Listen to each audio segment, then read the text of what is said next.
some entertainment stories today. Some fairly light stuff to run by, which is not a bad thing it's a nice at all. break. Yeah. Aubrey Plaza, of course, is pregnant, and her old Parks and Rec co-star Chris Pratt can't help but share his excitement for her. Speaking with E! at the Beverage Forum in Manhattan Beach, California. Oh, God damn it. I missed out. Yeah. He shared she's going to do great. She's going to be a fantastic mother. She's a very caring person. She had confirmed that she was pregnant earlier this month, her first child, with her partner, Christopher Abbott. The actress shared how excited she was about it, saying, I've always wanted to see what that's all about, you know? It just seems so interesting, that whole thing. I think I mentioned before that on Parks and Rec, they had such chemistry that I was certain at certain points that they were either together or were going to get together because they just meshed. It just felt real. Yeah. Okay. Simone Biles is reconsidering all future red carpet appearances after revealing that she spent $23,000 on style, hair, and makeup for a recent event. Reacting to the cost in a TikTok, she said, I know going outside is expensive as F these days, but is it this expensive? She said, I see a lot of y'all at events, and there's no way you guys are paying these prices each and every time. So you and I spend about $1,000 each on a glow up for YouTube. Sure. You know, could want to look our best. It's a drop in the bucket compared to $23,000. Still processing the costly experience, she admitted she's been spiraling since then. And question, I just want to know, is that S normal? She made it clear that she's not eager to repeat the expense, stating, if that's the new norm, y'all can have it. And y'all will never see me at another event. I'm going to sit my ass right here where it's free. The Olympic gymnast also emphasized her intent behind speaking out, explaining my intention for this video isn't that you guys go bash people. There is no ill intent. I just needed to know if this is normal. Do you know what she needs to do? She needs to set like an Adam Sandler precedent where you show up in shorts and a jersey. That's your thing. Yeah. And your thing just happens to be incredibly casual. $23,000 for style and makeup, yes? I'm not saying that $23,000 is anywhere near normal, but it's expensive. Yeah. Like Sure. when you start thinking about hair, extensions, makeup, security, pedicure, manicure. You need an eyebrow wax. You need a spray tan. I mean, that's all why of this they stuff. all... You want. Look, Right. when you're behind. You need security. Yeah, but for your image, you might need it. Yeah. You know, if you're a Hollywood, Listen. if you're forward facing, then you choose to do this and you choose to not be Adam Sandler. Well, look who you're talking to. I Exactly. set the tone for the younger generation, how they want to look, right? I think we all agree. True. And you're only spending $1,000 I'm a only pop. spending $1,000 a pop. I've made it work. Yeah. All right. Nicole Kidman and A$AP Rocky joked about swapping lives in a Vogue interview, and they had decidedly different goals. Rocky said that he would raid Kidman's closet. exactly what I'd do. Yes, that's A$AP Rocky. I'd be there ASAP. And the actress, meanwhile, hit on Rocky's wife, Rihanna. She said, I would get to kiss your wife. I'm going to kiss you. And Rocky took it in stride, laughing, yo, you got it. See, he says yo. Yeah. Yo. He Nobody kisses my wife. He said, yo. I don't even kiss my wife. He said, yo, you got it. Nothing tops that. That was fire.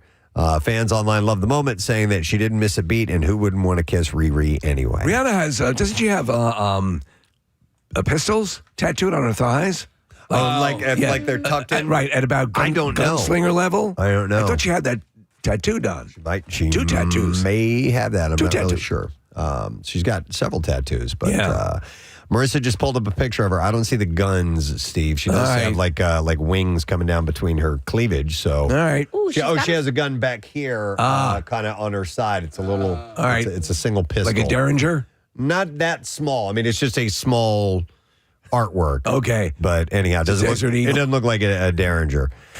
So for those that are still holding out for a Khloe Kardashian Lamar Odom reconciliation, it's time to let that go. It's over. Nothing over. On the latest episode of Khloe in Wonderland, Chloe in Wonderland. and Kris Jenner talked at length about Odom and how Kardashian feels he's badmouthed her in the press and in his recent documentary. As far as getting back together with Odom, after that, she put it bluntly, it's not happening. There's no situation.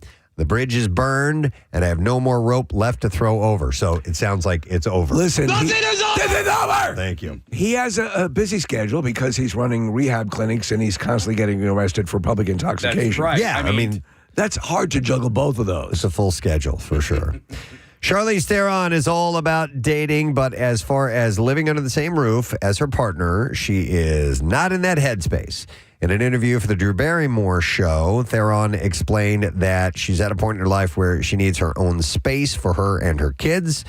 She said, I really mean this. People think I joke. I don't think I could ever live with somebody again. I would love for you to be close, like, by the house down the street, but I don't know if I can, she said. I'm hearing actually a number of people, espouse this idea. There's been a couple of stories that pop up of living in separate houses. Yeah, and if you can afford that, if that's, your lifestyle. You have your separate bedrooms certainly is on the rise. I know a lot more people are adopting that. I think we were trendsetters, the way we are in the fashion world. Exactly. It really does make a difference. I can see that, She did allow that her mind may change down the line. She said, maybe it's because I still have my daughters in the house, and maybe that will change when I'm an empty nester, but I'm looking for something very specific. So. All right, this was a very interesting story that I stumbled across this morning. In an alternate universe, Marky Mark and the Funky Bunch have had dozens of hits and are all ready to be inducted to the Rock and Roll Hall of Fame. But in this universe, the group is a two-hit wonder, and Mark Wahlberg went on to a hugely successful acting career, leaving music far behind. But in an interview this week, Wahlberg revealed that back in 1994, Penny Marshall hired him to star in her comedy Renaissance Man and immediately gave him career advice that he took to heart. He said, when I walked in there, she was like, you're an actor. She's like, this white rapper thing is not working. And she was like, you're acting like a rapper, but you're acting. So why don't you just try this? And he said, the next thing you know, I went from just wanting to say hello to, I read for 8 different characters, cold reading that day. And then I flew myself out to L.A., and then I stayed with her, and then we went through the whole kind of prep process, and then I tested. That's awesome. I really like him as an actor. I remember when I was just like, this Boogie Nights, they got this guy, and then you see the performance, his earliest, if not, the first, and he's terrific. Yeah, but isn't that wild? It was Penny Marshall. Penny Marshall. Yeah. Of all people who had steered him, and I've never, ever heard that uttered before. Had they been working on a reboot with him playing Shirley to her Laverne? Maybe. Yeah. Well, no, she's dead. Yeah, so. Back then, maybe they had been working on that. I don't know. So he insisted that he hadn't even considered acting before Penny Marshall put the idea in his head. Has anybody seen the new movie, the comedy on... No. Was it Balls Up or Balls Up, what the hell is it called? I think that's a Farrelly Brothers, believe it or not. Yeah? Oh. Yeah. Balls Deep? No, that's auto. I watched another one with Kevin Hart and him, and he's having like a midlife crisis birthday in the desert. Kevin Hart or Mark... And Mark Wahlberg. Yeah. No. Yeah, it's Okay. one of those Direct to Amazon streaming? Prime, Yeah. whatever. Just, yeah. There's been several that he's done that have kind of... They haven't. I don't know. It hasn't done it for me. At least in the teasers and the information. I think he's done some money grabs here and there. Yeah, which is what you do in your career. Especially, you work at a production thing. You appear in a certain amount of movies for Amazon Prime. It's what Sandler's doing with Netflix. Yeah? Yeah. But I don't know. Sandler's putting out some stuff that I'm actually enjoying. Yeah. So, what do you get when you combine a standard rom-com with The Purge? You might get a film like One Night Only, which envisions a world where single adults can legally have sex on only one specific night a year. Never heard of this before. No, but I like it. Monica Barbaro and Callum Turner are Allie and Owen, 2 strangers who meet in a fictionalized New York City on that one night. They both feel a spark when they meet, but in typical rom-com form, mishaps and circumstances continually keep them apart. The movie also stars Molly Ringwald, LeVar Burton, Maya Hawke. Interesting lineup, right? Yes, absolutely. Julia Fox, Esti Hayam Ziwi, I don't know. Zowie. And Zowie. It's Z-I-W-E. Zowie. Zowie. Don't we have that? Yeah. Zowie. Who says that? Is That's that Christopher Walken. Is it? All right. Yeah, I don't know. Or was it Yowie? I don't. Wow. Zowie. Something along It's those definitely whammy. But it's Whammy. Oh, Whammy. That's what it is. I'm sorry, Whammy. Case. Got it. All right, so for this, We'll take it. We'll call this person Whammy. okay, here. There you go. The name is spelled Z-I-W-E. Sorry, I don't know who that is. That's Zowie to me. I also You'll don't always know, be Zowie to me. I also don't know this other person, King Princess. King Princess is I actually have seen King Princess in concert. King Princess is a queer artist. Okay. And Singer? singer, yeah. So Okay. I saw them open up for Casey Musgraves. Okay. One Night Only will be in theaters on August 7th, but that is an interesting. I don't even know if it's a comedy or what. It sounds like it's a comedy. I would have to be, right? I just watched the original Purge with Ethan Hawke. That's a really good movie. It is. And the whole system. Second one was good too. Yeah, the one with Frank Grillo. Yeah, that one I thought was pretty. Really it good. started kind of getting repetitive It's after too much. that. And now there are like 9 tendril franchises that are coming off. When you of get it. people like, we're gonna purge. I know. I'm like, oh, God, no. All right, so George Clooney wasn't in The Devil Wears Prada 2, but his Lake Como villa is. Reacting to the surprise cameo to Access Hollywood, he said, "Is it really?" He said, "Oh man, I made it." Before adding, "Well, the house holds a special place in my heart because I love going there." The property appears in a scene featuring Anne Hathaway and Emily Blunt as their characters arrive by boat. Clooney also shared his excitement for the project, saying, that whole cast, he said, "I can't wait." He said, "Has it come out? It's going to be a big hit." But the real reason behind the estate, Villa Oleandra's feature, is because Blunt and her hubby, John Krasinski, got married there in 2010. Yeah. George noted It's gorgeous. Emily as a dear friend, while the actress previously told Access Hollywood that revisiting where she got married was very, very special. So my wife and her sister, my sister-in-law, went to Lake Como a number of years ago, and they went to this one villa that you've seen countless times. It was used in the Star Wars franchise. It was in the Daniel Craig Casino Royale. It's like paradise, but the whole lake is surrounded by Clooney's low rent on that lake. You know, I mean, it's just amazing. Wow. All right, Snooki. Nicole Polizzi opened up to E! News recently about telling her kids that she has stage 1 cervical cancer and needs surgery, reassuring them, "I'm going to be fine." But her oldest son, Lorenzo, was worried, asking, "Are you going to go to heaven? Are you dying?" Oh, my God. But Lorenzo was able to keep a good spirits as well, joking, "Are you going to leave me something?" as well. Snooki shared that her kids are, quote, "funny, and my kids are amazing," adding they realize that mommy has to be healthy and needs to get through these surgeries and everything is going to be okay. It's funny not to get too deep on this, but sometimes people will pass in your life and you feel it profoundly, and like it hits you in a different way. And that's why I find when we talk about Pierre, Pierre just, to me, I know everything's happened. We know everything's happened, but I feel like he's still here. I know. You know what I'm saying, right? I was just telling the guy this day before yesterday, Yeah. who I hadn't seen since then. I'm like, man, we still expect to see him come Walk in. shuffling down the hallway. Yeah. In that I'm really tired and I just got here, Right. way That's that he it. walked down the hall. And I'm trying to process why that is, but it is. I know.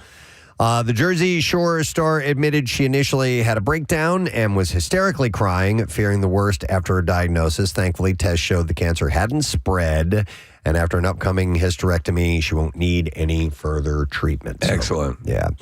All right, so for the many of you that have already seen Michael, you know that the Michael Jackson biopic ends with the singer at his career peak in the mid-'80s. That's right, Mother Effer. Before the credits roll, a title card says his story continues. Naturally, fans are wondering if that means that there's going to be a second film. And director Antoine Fuqua said that if a sequel gets greenlit, they've already got a head start with around 1/3 of shot footage that could go to a potential part 2.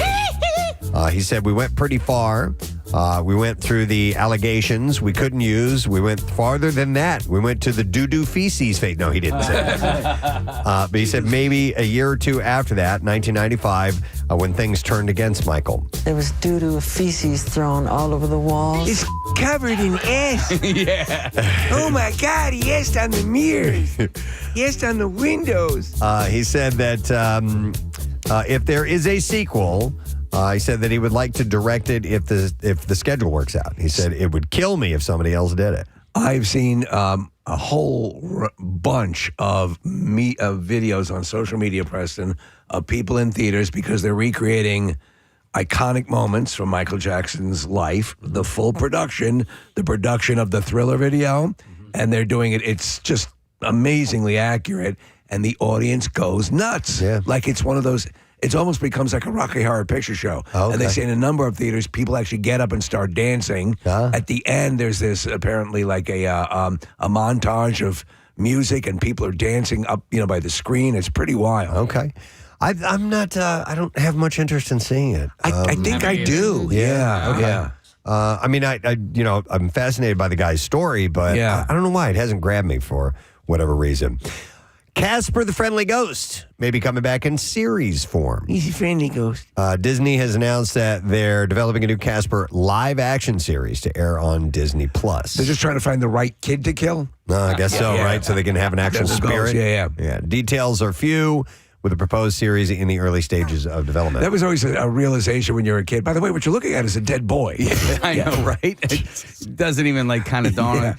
I didn't really even think about that until right now. Yeah. This is a dead child. Yeah, Right? how did you die? Yeah. I was strangled by my father. You guys remember the theme song for that one? Casper the Friendly Ghost, friendliest ghost you know. And then that's all I remember. Here and there. Yeah. Around Did you the make square. that up? I don't know. Oh, I don't remember Outside, any it more tastes of to freeze.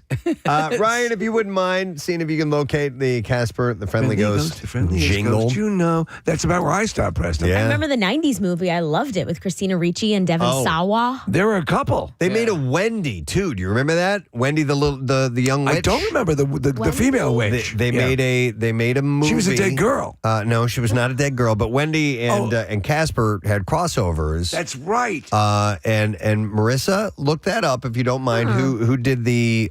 Bill Pullman was in that, right? I don't remember Yeah. the cast. I thought somebody semi-famous played a role. Yeah. Yeah.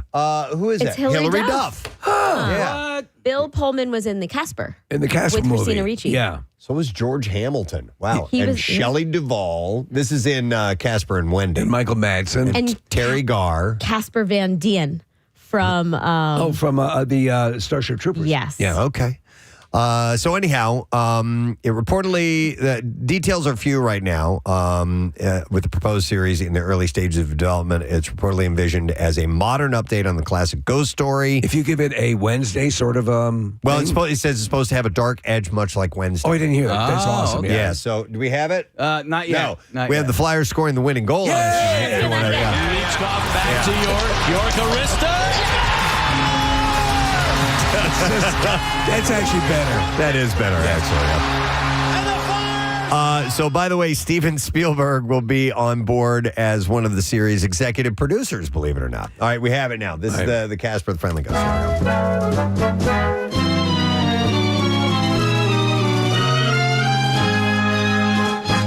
Casper, the friendly ghost, the friendliest ghost you know. Though grown-ups might look at him with fright, the children all love him so. The grown-ups may look at him with fright. The children all love him so. Yeah, when they So he's terrifying to adults. Adults. Okay. when they go go. He always says hello, and he's really glad to meet you. Wherever he may go, he's kind to every living creature. Grown-ups don't understand why children love him the most, but kids all know that he loves them so. Casper the friendly ghost. I'm gonna kill you. I'm gonna kill your whole goddamn family. All right. That's the more. Well, at some that's point- the darker version. At some point, he turns. He's lulling you in. I've had enough. Yeah, to a false sense of security that everything's okay. So, I like animals and birds. I'm gonna kill you. all right. Speaking of Christina Ricci, who we mentioned in that, RuPaul's Drag Race All Stars is returning for season 11 with a stacked lineup of guest judges, and that does include Christina Ricci, also Kate Hudson, Renee Rapp, LaToya Jackson, Janelle James, and Juno Temple, and more. The one obvious thing they haven't done is to take all of these drag performers and actually have them drag race. Like in a Yeah. in a funny car or dragster. National Hot Rod Association presents Right? RuPaul's Drag Race. I'm not getting in that. Sunday. The big one. Fontaine is in lane 1. Oh, this is horrible. The wig flies out as they take off.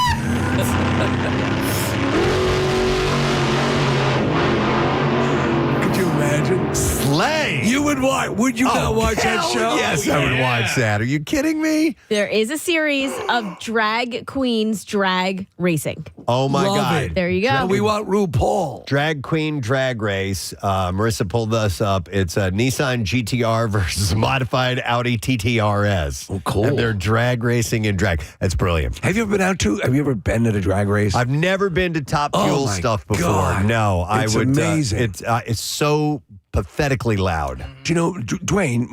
Vertex, my friend Dwayne. He would work on those cars and goes out to those. Used to go all the time. Oh, yeah? I mean, they're just obscenely powerful. Yeah. Oh, if you just come to my house, you can listen to it in the city every night, especially now that it's warm out. Yeah, that's street racing though. Yeah, I know. It's Oh great. no, yeah. Yeah. When you get the Top Fuel guys, the guy, I mean, like with an obnoxious amount of horsepower, it is another level of loud. So anyhow, leading the panel once again, RuPaul Charles is joined by longtime judges as they search for the next inductee into the Drag Race Hall of Fame.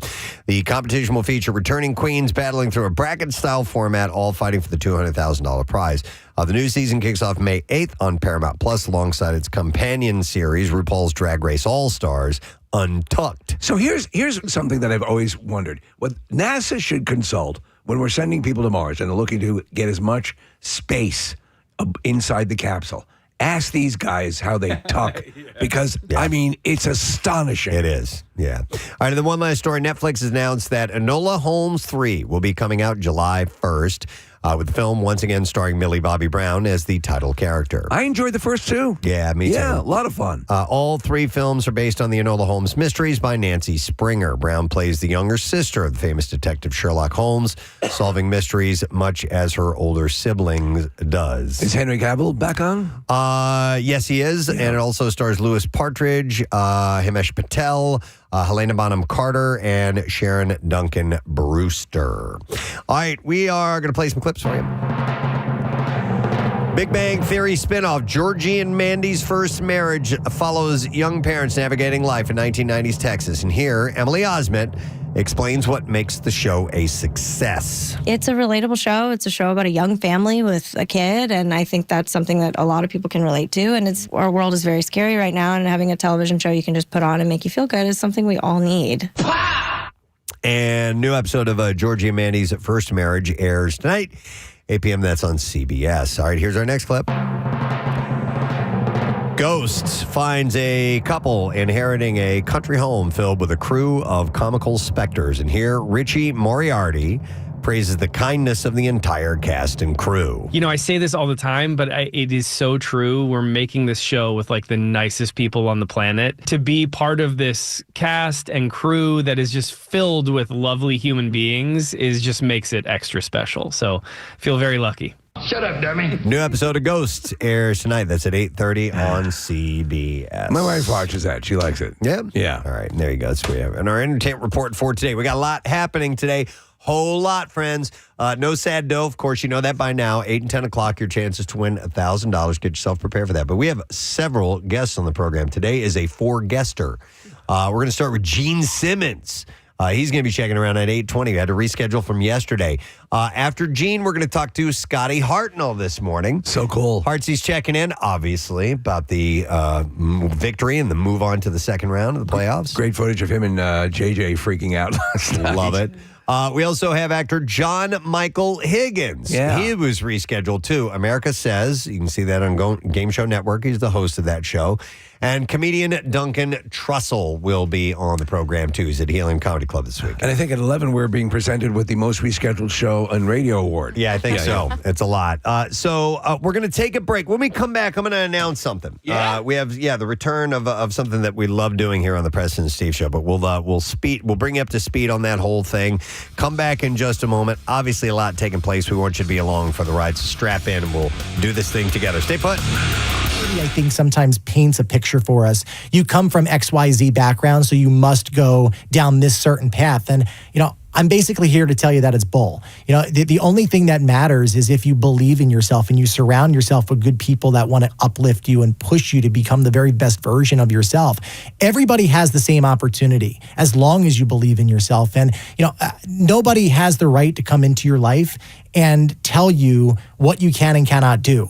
Your version of success is in your brain, and you're the only person that can tell you how high you're going to jump. So it's a book about overcoming adversity and becoming a success by following your heart and not listening to the naysayers around you. So it focuses on my early life, going through taking care of my grandmother, to raising myself, to becoming independent, to being gay, and just all kinds of stuff. It's interesting that you have this terrifying fear of thunderstorms and weather and extreme weather, and you become a weatherman.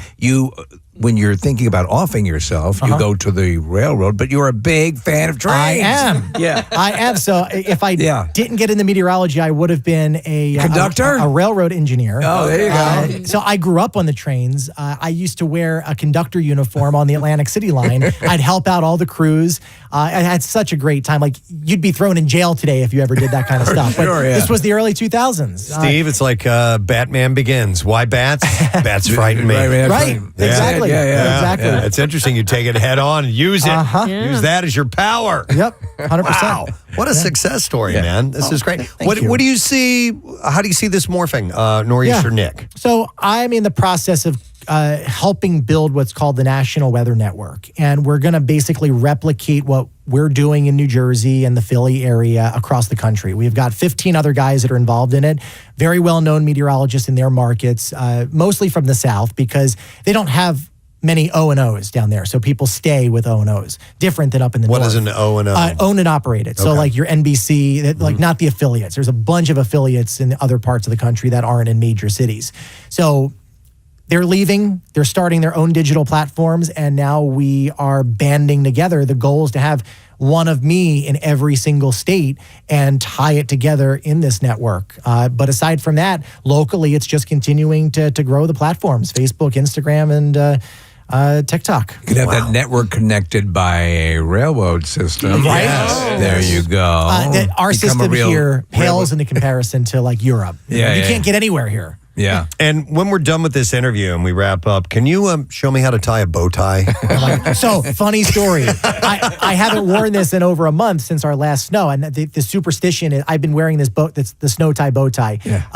I break it out when there's legitimate snow chances. So this morning, I'm standing in the mirror and I'm like, oh, shoot, I forgot how to tie this. And I did it like 3 different times, but it's literally like tying your shoes. That's it. That's really it. Oh, okay. But I'll help you. Listen, anytime just a regular tie. I wear them so infrequently. I'm on YouTube. I'm on YouTube. Oh my God. I love that. I pre-tie my tie. So I have like 300 Good of them. call. I Really? tie them once, get that really good Windsor knot, hang 'em? and then I set it. And you just hang it up? Ron Popeil, set it and forget it. I love that. Wow. Quick summation on it for the Sunday again. For this weekend. So I think it is a go. Yeah. We'll have our first call snow map out tomorrow. I think it's a baseline of 6 inches. Could get much more than that, but I want to set your expectations of at least getting a plowable 6 inches of snow. It starts late Saturday night. It ramps up through the day on Sunday. There could be a transition over to a sleet and freezing rain, mostly east of the city. That would come midday. That'll cut down on the totals a little bit, but it's going to be a fluffy snow to begin with, maybe a little bit wetter to end, and it wraps up and is out of here on Monday. Snow breeds snow. That means that the pattern going forward as La Nina fades is going to be very active. I don't think this is the last one. Okay. So an active snow season. Yes. Will we be seeing snow later the week following? it's possible. You get in these patterns where you know how sometimes it rains every weekend, and you're like, again. Well, it's very similar. If with we winter get back to storms. the Sunday night snowstorm, I'm gonna freak the F out. I know, right? Wow. So excited. So Nor'easter Nick, actually Nick Pittman is his name. If people want to find you, and they're spelling out Nor'easter Nick, do they have to put the apostrophe in the Nor? It'll all come up if you just type in NOREASTERNICK. And I'm literally everywhere. Every platform you can think of. Instagram, TikTok, Facebook. Yes. Do you have any YouTube stuff? I have a YouTube. We have a 24/7 channel that runs on YouTube. We have our website, norcast.tv. And we're fun, We're hyper local and just have a good time. And it's all about fact-based forecasts. I love snow, but I will never let my bias slip into the forecast because I think that's important. Okay. All right. Do you mind if we reach out to you from time to time? No, please do. Excellent. I'd love to. Excellent. All right, Nor'easter Nick, guys. Thanks so much for having me. Wow, we have been schooled and weather. Taught a lot of good stuff this morning. Our in-studio guest is a stunningly beautiful badass who is promoting the film Mercy, which is going to be in theaters tomorrow. And I mean that in every sense of the word, badass. She's held 6 titles in professional boxing and 2 world championship titles in 2 different weight classes, is what I'm trying to say. And then segued into acting. It has been very successful there. The True Detective series was absolutely amazing. And she lives in South Philly. This is awesome. Please welcome Kaylee Reese. Thank you so much for having me. Thank you. Great to have you. You first came on my radar in True Detective. And which Casey and I here watched it pretty much the same time together. And we both came in and were like, have you seen this badass gal on this? And so then we did a dive into, who you were and what's your story. And it's so impressive what you've done with your life so far. And you're probably just getting started as far as I can tell. Yeah, this was, originally starting with boxing and kind of getting into acting kind of by accident.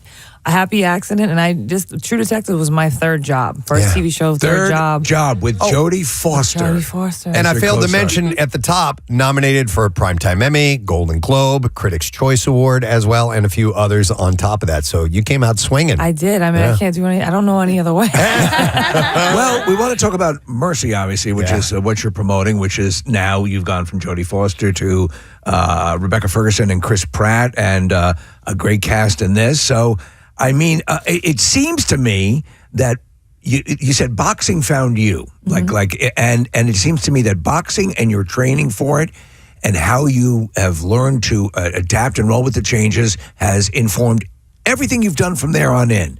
Could any of this have happened without boxing in your life? Absolutely not. I mean, I give everything to boxing.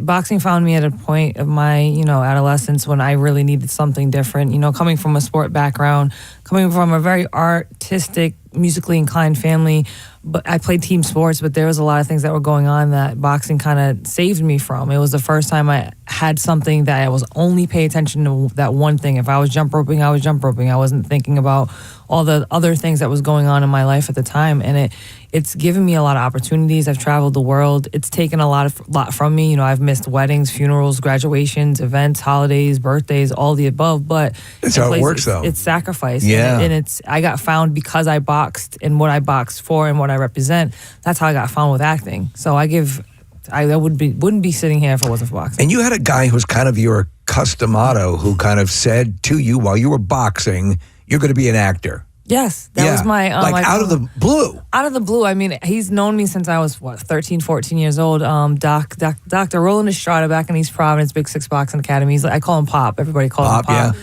But he's, this is gonna be means to an end, kid. It means to an end, kid. You're gonna be a model. You're gonna be an actor. And I'm like, yeah, whatever. And he's like basking in all of this now. He's like, I told you. I'm like, yeah, you did. Is he demanding a percentage now at this point, or is no, he's kind. He just, as long as I keep him posted. I go by the gym every time I'm in Rhode Island and just I talk to him all the time. He's so proud. He calls me randomly when he's with a patient. He's an eye doctor, and he's like, I'm with so-and-so. I just want them to say hi to you. I was talking about you. So as long as I pick up the phone, he's fine. Oh, that's great. That's great. As you dig deeper into information about you, Kaylee, there's some really interesting things about your family, too. So your dad, a musician, played keyboards with Marky Mark and the Funky Bunch. Yes, he was part of the Funky Bunch. Wow. Yes. That's impressive. So then is Mark Wahlberg a part of your life at all? Have you ever met him or know him? He used to come to our house to rehearse the whole Funky Bunch. He used to come to the house. Friggin' Funky Bunch. The whole Funky Bunch. They used to be like, I have 2 older brothers and they're like 8 years older than me. So they were like teenagers when they were coming over. So that was their in for all the girls. And they used to be outside with the signs. But he's had the same manager since my father's known him. So I still actually speak to him. I haven't done any projects with him yet. But I do. So he knows now acting is in, obviously you've gotten the acclaim, and obviously he is a mover and shaker and a producer. Yep. There's nothing as of yet, but we can assume that it might happen down the road. I feel like it's inevitable. It has to. Like the Funky Bunch got to reunite via me.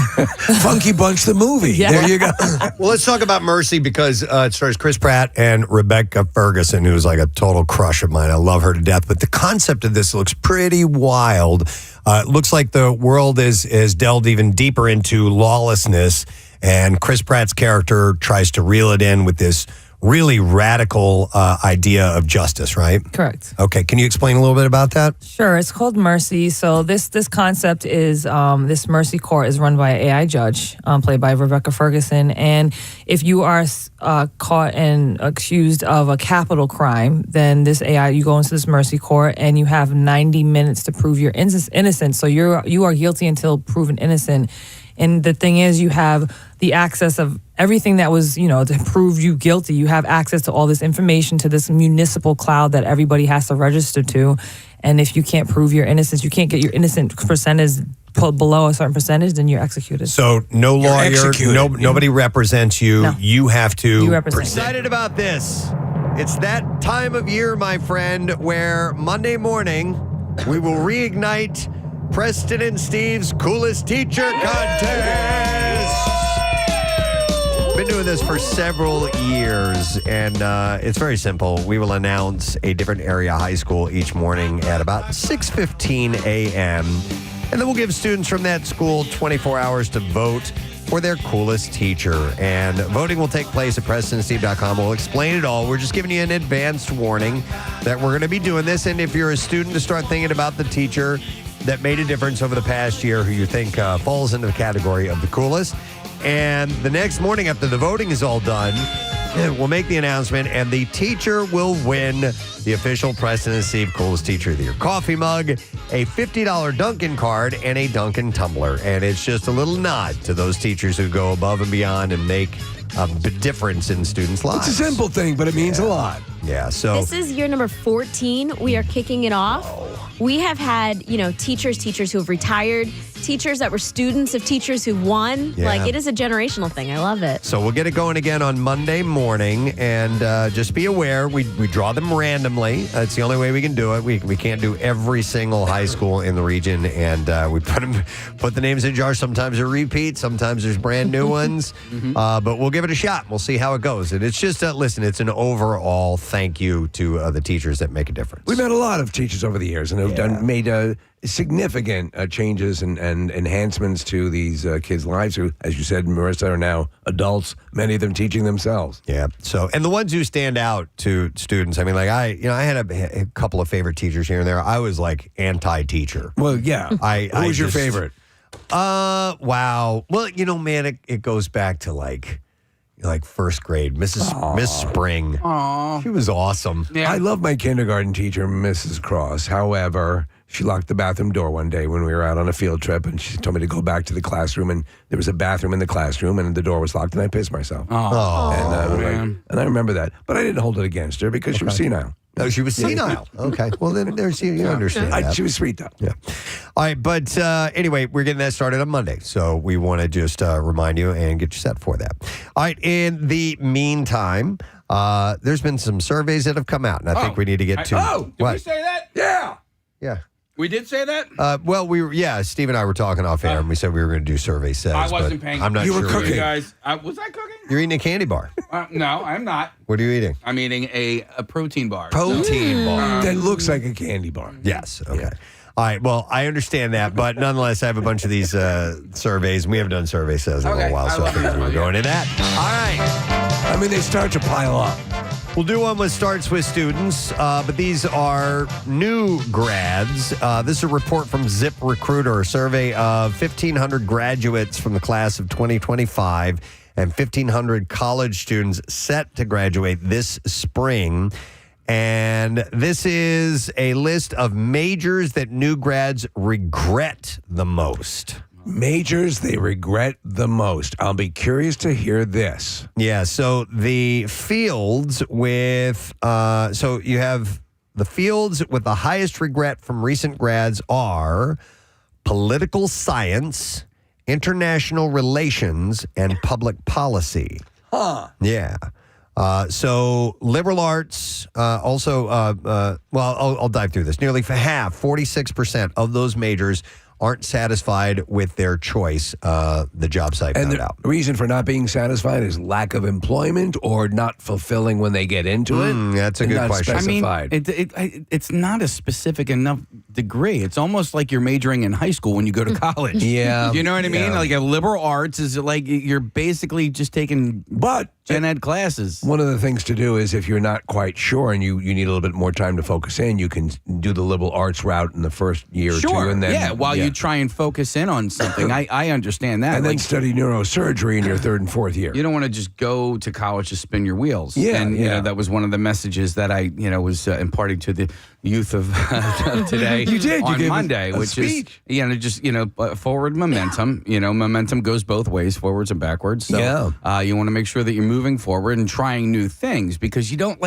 it's so hard to know what you want to do for the rest of your life. It's an obscenely absurd thing to ask someone who's 18 or 19 or 17. I know. Okay, for the next 50 years, what do you think you want to do? It's So crazy, try though, everything. and I've said this before, some kids do know. I did.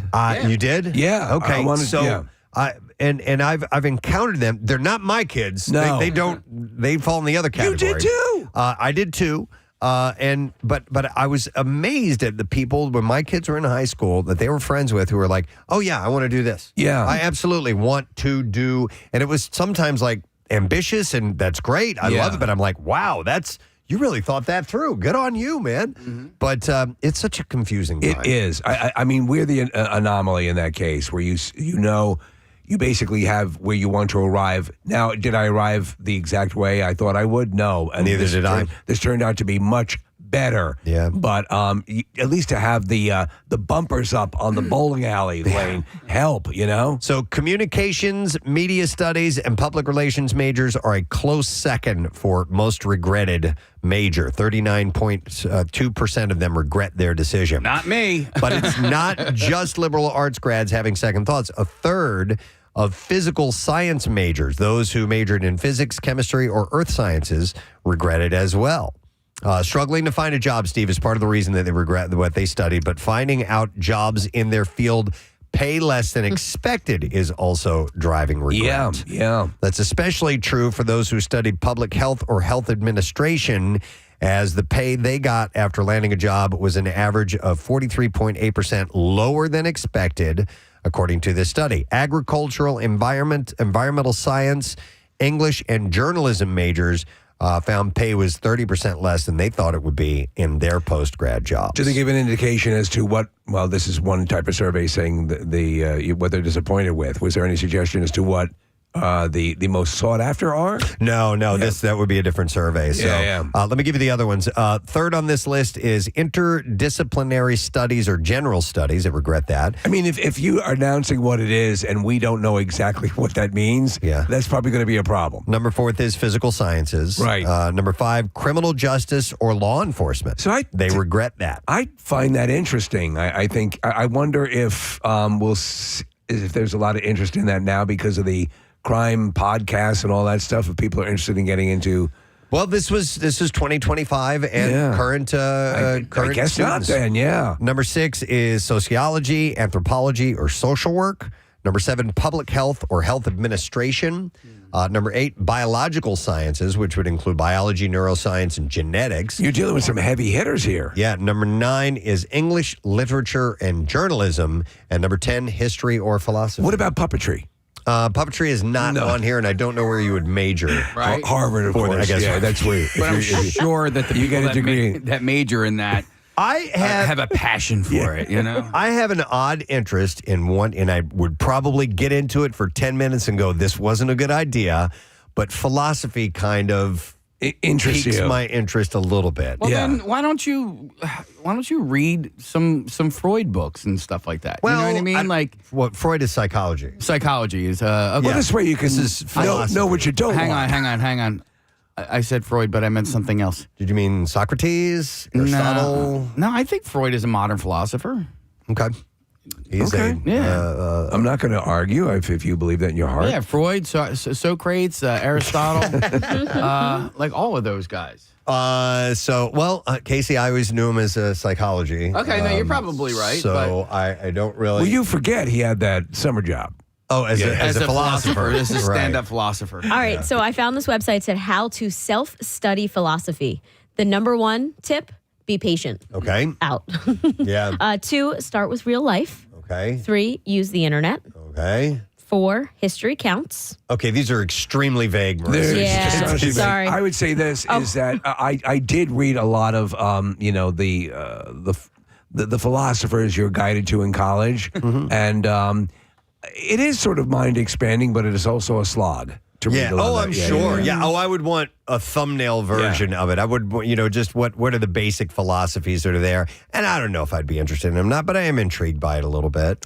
If you can have the ones that were read by the Audible books read by Paul Rubens, that makes it a lot more interesting. In the Pee Wee Herman voice, I'd be down with that. It looks like Play-Doh is the place to start. Okay. Yeah, the Fun Factory. Yeah. Begin with not Play-Doh. Oh, well then never Play-Doh. mind. I'm out. Okay. My mind is expanded with this Fun Factory. All right. Let's move on to another survey. This one is a new survey of 2,000 U.S. adults over 21. It looks at how they are defining, modernizing, and still enjoying the old school tradition of happy hour. Oh, yes. According to 60%, it's no longer just going out for drinks after work. Now it's a chance to relax and unwind, de-stress, and even celebrate everyday wins for your happy hour. There was a whole architecture built around happy hours and ladies drink free and extended happy hours. And you would talk about, Casey, often about like 5 cent. 10-cent wings, wing at Wednesdays and stuff. Yeah. I know they still exist. Are they? Yeah, as happy aggressive? hours are bigger than ever Yeah. for 2 reasons. One, it's affordable. Yeah. So, the plates might be a little smaller, the food. And then secondly, Shapiro actually just added more happy hour time to Pennsylvania bars. So for years, forever, you could only have 10 hours of happy hour specials a week on your menu. And okay. now, I don't forget, maybe it's 15 or 20 or something like that. And that's only on alcohol, I would imagine, right? Because Yes. that's regulated. Yeah. Okay. Yes. As far as prices go. Yes, Okay, yeah. exactly. And Steve, do you know, in Pennsylvania, it's actually illegal to do something like girls drink free I know, or teachers yeah. drink free because you're not allowed to pick out a specialty Right. group of people. Wow. Okay. So that's Pennsylvania. We had in Missouri, we had weird laws. Every state has interesting right? alcohol laws. You could have no problem with ladies drink free and stuff like that. But what we couldn't say advertising wise was how much it cost. Yeah. So we had to say things like, That's interesting. for just a phone call. Yeah. Meaning back when we had pay phones, Right. it was a quarter. So we would say stuff like that. You or, couldn't give a specific amount. No, we could use nicknames for money, like a fin was Yeah. a 5. C-note. C-note and stuff like that. Yeah. Yeah. Yeah, we could do that, but it's very strange. So Friday is the favorite day, according to the survey, to have it for 63% of people. And respondents agree that it shouldn't end after 1 hour, but it should last at least 3 hours. I would think a Thursday happy hour. A lot of times when we do our events, what do you guys prefer? Or what did you prefer in your heyday when you were taking advantage of happy hours? I never really have been a happy hour guy. Oh, you haven't? No. I'm not. I like to wait till later on. Okay. To have beverages, even now, like starting early is not my thing anymore. All right. Or never was really. Well, if you do remember, when SIPs first started, I told you guys that Wednesday was the new Thursday. Yeah, that's right. And Inner I City think- Sips. I think that came from Thursday, people would start going down the shore. Okay. So they were that bringing makes sense. people out in Yeah, the you city got to get on them before they Wednesday. cut out. That makes total sense. So it turns out that a lot of folks don't even want to have it at a bar or restaurant. 32% prefer at-home happy hours now. I'm a fan of that. This is great. Baby boomers are the only age group who would rather have it at another location than home at 39%. If I have it at home, I can clean my gun. But those who like at-home happy hours must enjoy hanging out in their backyard. 41% on the couch, 38% on the porch. You have your area in the back. You have a nice little area where you can go. And is that where you have your happy hour? Yes. And you don't have to wear pants. And a cigar. Yeah. Yep. Mm-hmm. My in-laws, when they lived in Delaware, they lived in a community that was a lot of people their age, and they would actually have a schedule on their fridge that like Mondays they would go to Sue and Ellen's, and on Tuesdays they would go to this bar because they liked their happy hour, and it was the entire week was broken down like that. So what is everybody drinking these days? 60% go for non-alcoholic drinks. 59% enjoy low alcohol beverages at happy hour. Interesting. As a non-imbiber, yes, I've never actually been drunk in my life. I'm enjoying the mocktail, the that sort of thing. Very tasty drinks and I'll find that restaurants really do promote that side of the menu. Of course, dude, they can make money hand over fist on those things because there's no booze in them, and they're only charging you $1 or $2 less than an alcoholic You're drink. exactly right. Yeah. You're exactly right. I just don't understand it. I don't understand the mocktail. I don't understand the non-alcoholic beer, non-alcoholic wine they have now. Because to me, I mean, the mocktails taste good. Yeah. But I'm like, well, just get a Diet Coke. You know what I mean? No, I agree. Or just But get a if it's something lemonade. like- I don't. This is for me. For me. understand that. Yeah. For me. Like, I don't know. Like, I'm not willing to pay $15 for something that doesn't get me hammered. No, listen, I agree. They're too expensive. Yeah. But I do find the combination of flavors in some of those drinks. I'm like, this is really Tropical good, man. fruits and things like that. Yeah. Yes, absolutely. I still love a Shirley Temple. But listen, for Christ's sake. if I go to Panera, right, and they have the soda machine and then they got the hibiscus lemonade, that's essentially a mocktail. Yes. And like 99 times out of 100, I just go to the soda machine. You know what I mean? Even though that mocktail is right there. Again, I can only speak for myself. Sure. No, I like going to those and mixing them up, trying a couple different things You're like a chemist. together. Yeah. Yeah, totally. Yeah. All right. So anyhow, that's a look into happy hour according to this particular survey. Here's another one. We got Mother's Day coming up. Mother. A poll of 2,000 American moms and kids under 19 asks what they actually want and truly need this year for Mother's Day. 42% of moms say the number one thing they need is more personal time to reset and recharge and help ease some of their day-to-day mental load. So in dealing with Rochelle, obviously, and in case you as well, Marissa, your mother, I assume that just being able to disconnect and relax is the number one thing, right? Not worrying about anything. Yep. Of course, some nice food or something like that and a gift. A crossbow. We'll do it. I'm telling you, man, we had the 1 year, a series of events led up to this, but the deal breaker was Mother's Day. Kids didn't really do anything. Oh, I remember this. That's when she went on Rochelle strike. went on strike. Yeah. That was a bad month. She went, and you even agreed. Yeah, they were dropping the ball. Oh, yeah. Yep. Were you caught up in that, or were you? Oh, yeah. Oh boy. Oh, my God, yes. Because when a list of demands were made after that and I started assisting the kids, that was the wrong thing to do. Oh, you needed to. You undermined your punishment. Yes, I did. Oh, you. Yes. You dumb bastard. I thought I was helping. I would have done the same thing. Yes. I would have thought I'd be making it better. Nope. I got yelled at. You usurped her decision. I did. Usurper! Usurper! Yeah. I do like it when I'm giving I'm giving some guidelines as to, how the day should proceed. Yeah. And I got this Leave town. Yesterday. No. So food wise, we are going to do savory s'mores. Ooh. Yeah. So you take your some little mini Breeze and little mini Baby Bells and stuff like that, and you you heat them up over fire, and then you can crunch them in between some. It's basically like charcuterie. So she's telling you what the menu will be throughout the day. I got I love it. A video sent to me. Diane's very like good warm with that. cheese and crackers type of thing? Yeah. That's yummy. Yeah. I like Cheese and crackers. Yeah. So, Boxes of crackers. So, yes, and candy bars. Yes. Of crackers. For my mother, I have to dig her up. So 40% of the moms said they would like more help from family members. And also 37% said to not have to remind others about tasks and responsibilities. So Mother's Day is the number one day, I believe, still is for restaurants because obviously that, you want to, we're going to take you out to dinner. It's brunch usually, right? Brunch, yeah. Huge. So, but in the gift department, obviously, another huge day for flowers and stuff like that. Well, yeah. Can confirm it is it's Christmas for restaurants. I mean, we're getting close to capacity at Ryan Christopher's. So Really? brunch already. Okay. So yeah, I mean, for my mom particularly, it's kind of the reverse. So we always work together on Mother's Day. So we always try and go out and do something adventurous to kind of celebrate. It's usually a concert or something like that. So Like the Emma barbecue the day before. Exactly That's a good right. idea. Ryan, when you guys go out, is it that day or a different day? Because you guys are working that day. Oh, we normally, if it's something, it's normally a concert. We'll plan something out, like the MM barbecue or something of that sort. But not necessarily on Mother's Day. Oh no, Okay. we're in that restaurant morning, noon, and night on that day. So. Yeah, no doubt. Yeah.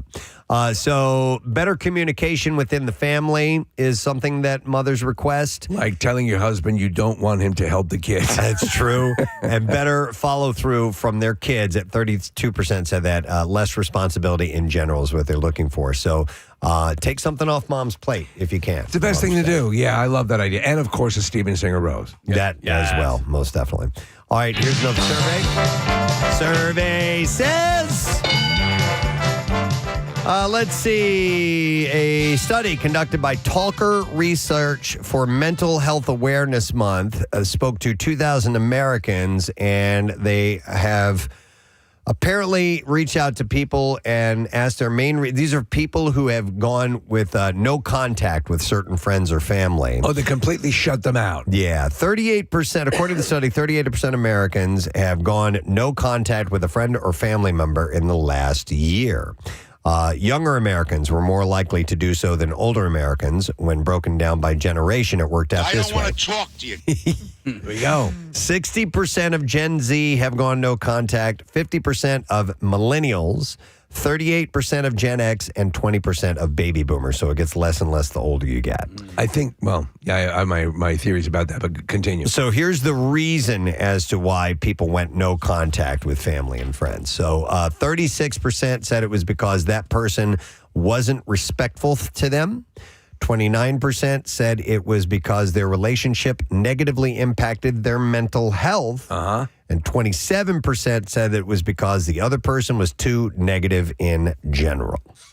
So according to Dr. Nicole Benders-Hadi, she said these results suggest that avoiding relationship challenges is becoming more common, but that approach can come with its own risks, making it harder to sustain meaningful connections over time and leading to more loneliness. I just think that's the path to disaster. If you start and so with the boomers, you realize as you get older that things that you have been holding on to, let them go. Unless the person.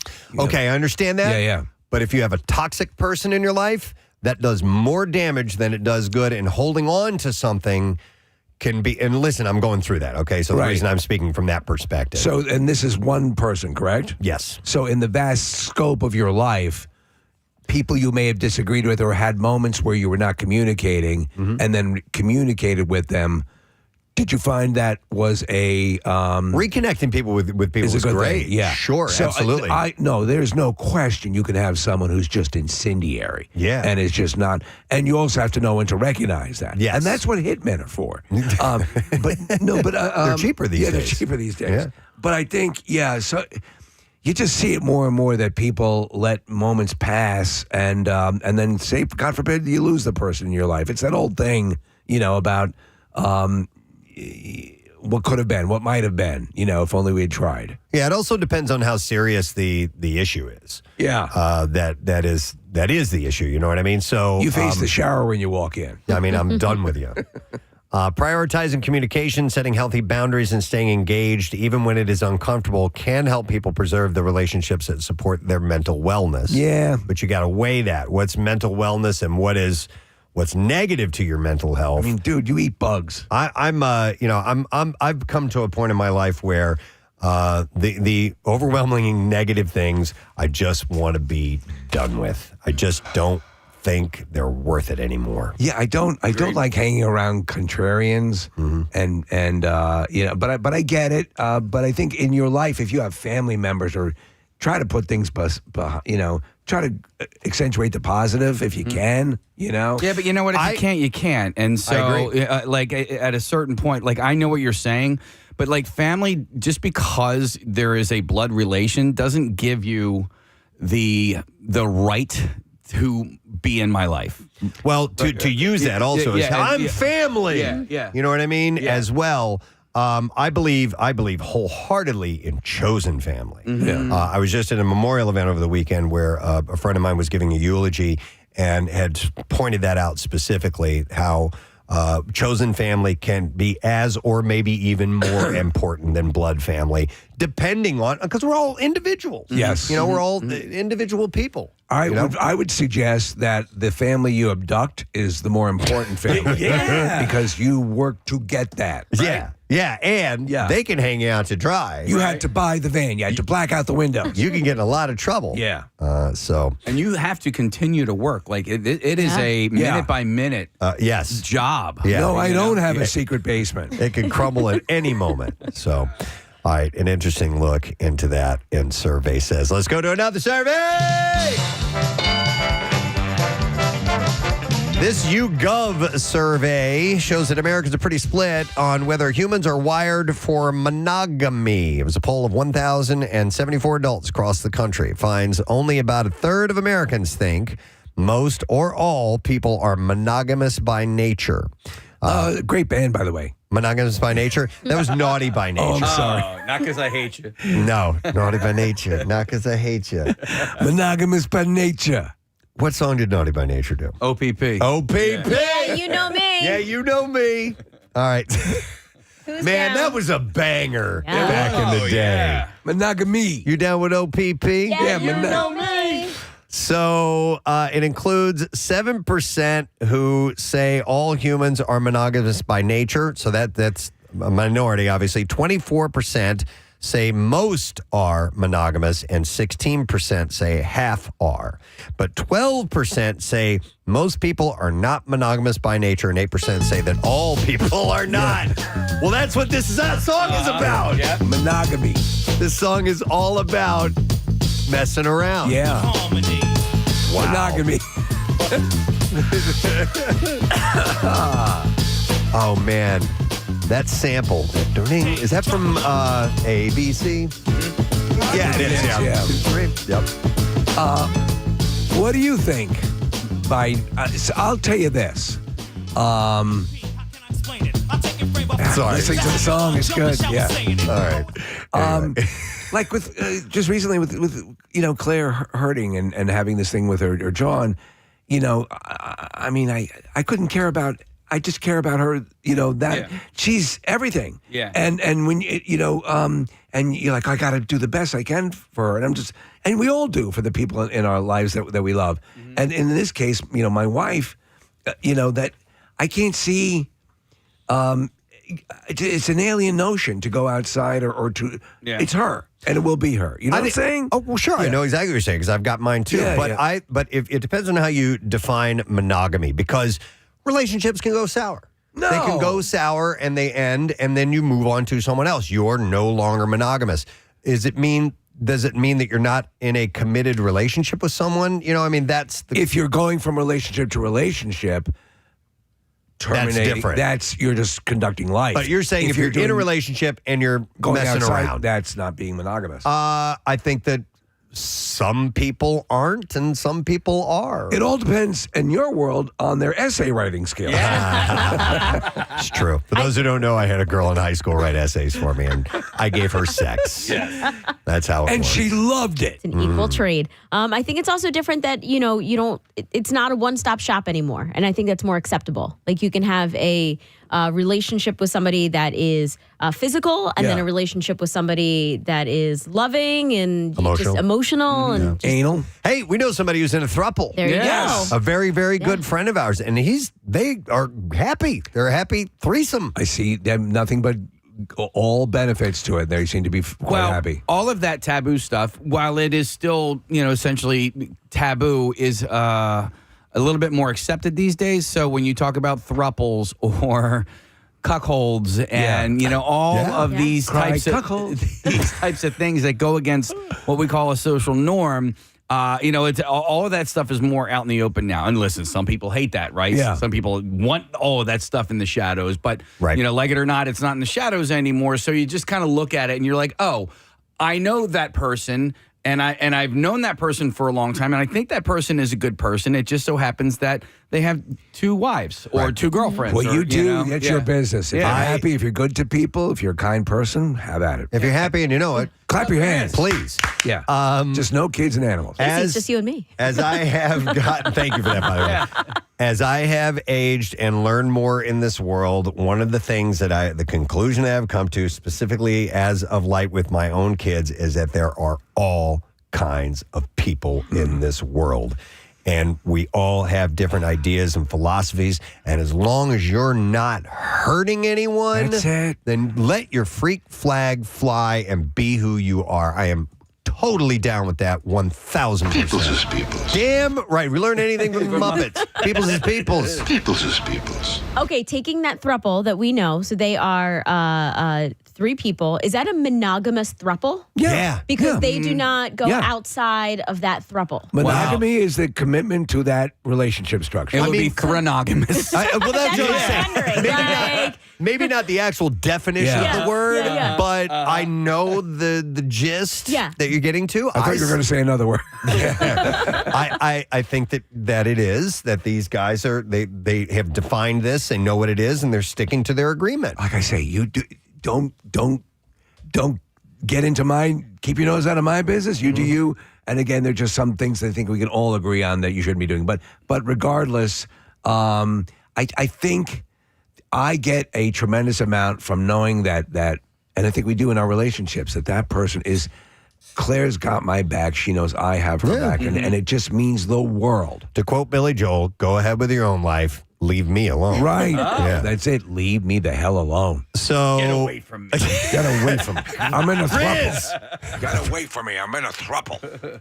Get away from me. I got 2 wives. There's like 3, 4, the 3 of you, the 3 of you, the 4 of you. Just the 3 of us, 4 of us, me and you. Yeah. It's a quadruple. This is the guy. I take him, he takes me, and she watches. And then this guy holds the lighting rig. And I'll do it along with you. Yeah, we'll get our freak on. Yeah. We'll do whippets. It'll be great. Yep. 1, 2, 3. We'll shave each other's genitals. By myself, I'll take you physically. Yeah. Oh, yeah. Yeah. He'll do it in a group and by himself. When I overextended my shoulder. Yeah. So. All right, I get What a night. I had somebody You're going to have a hell of a story on that one. I can't crap without blood coming out. Jesus. Get that checked out. Yeah. So if you break this down, so according to the poll, 30% there's a gender divide as well. Americans are more likely to say that women are more naturally monogamous than men. According to the poll, I believe that. 30% say most women are monogamous by nature, compared to 17% who say the same about men. For the fellas, 18% say most men aren't monogamous by nature, compared to 8% who say that about women. So Americans age 65 and older were also more likely than younger respondents to think that people are naturally monogamous, at 39% compared to 29%. So I don't know what we've learned from this. Really not a lot. No. You do you. Yeah, I think so. And leave me alone. Yeah. Just don't cheat.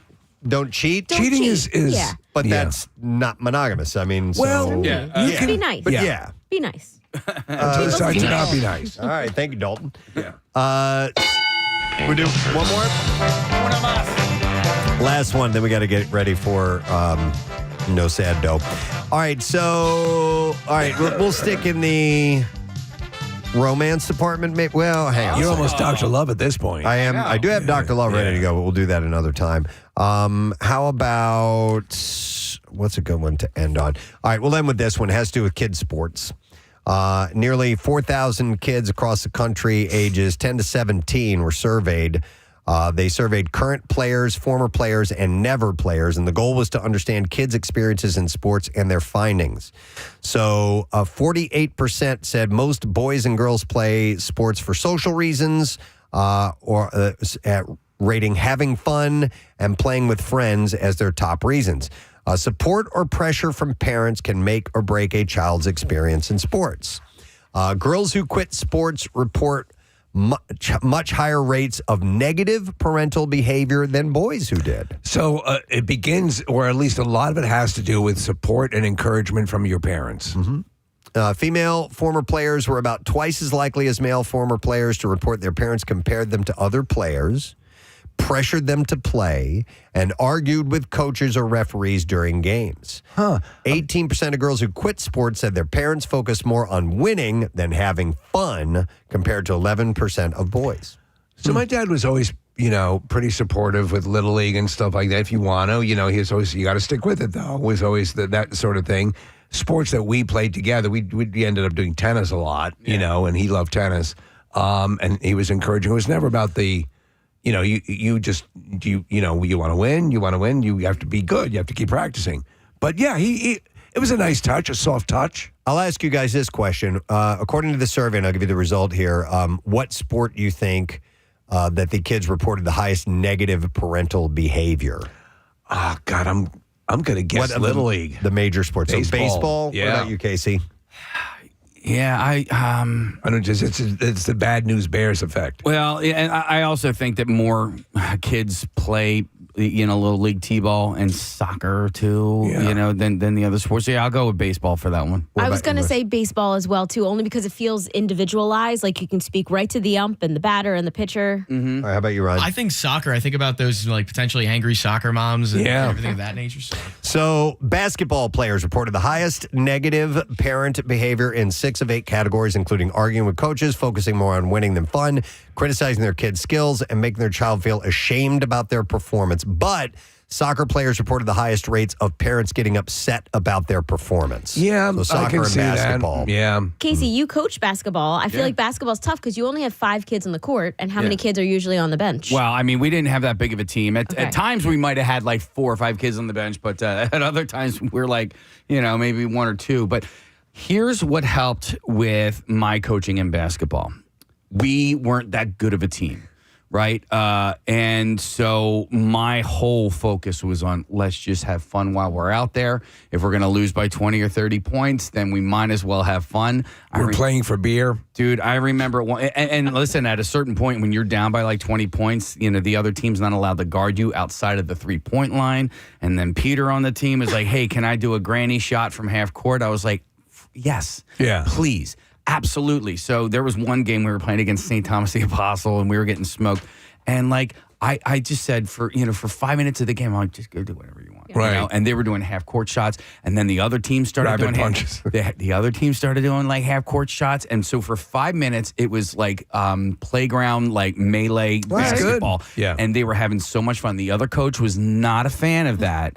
Not at all, but I don't care because when the game was over in the vestibule of the gym, I heard a kid from the other team say, that was the most fun I've ever had playing basketball. I was like, ba-boom. I'm like, because nobody's going to the NBA. Yeah. Ultimately, it's just about having fun and like teamwork too. I only have one memory from playing basketball in middle school, and I had no playing time. I wasn't good. I was just You weren't the playing. center? Steve, I had no playing time in the game, and they're like, oh, we have to put Marissa in. They put me in center. Oh, my God. At like the end of the game. And I was like, of all the positions, why did you put me in center? I've never grown since that time. Adorable. I had the smallest guy on my team do the tip-off because I was like...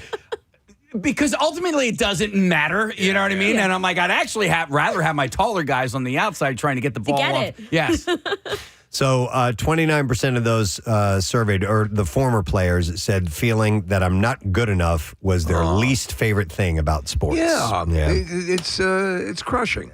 All right, I'm looking at the clock. That's all we have time for. We got to wrap it up. Survey says is over and done with. But you know what's coming up? Your chance to win $1,000. We're going to break and come back, and we'll get no sad dough when we return. Bizarre File on the way, too. And then we got a lot of guests to talk to this morning. I'll do the rundown in a bit. Stay with us. And if you can't do it, they kill you right And you there on the have spot. all the information, all CCTVs, phones, records, everything that you could prove your innocence if you are innocent. As with true science fiction and effective science fiction and good speculative fiction, this is right on the cusp of where we are right now. Yes. Because, and I know Timur is I can't pronounce his last name.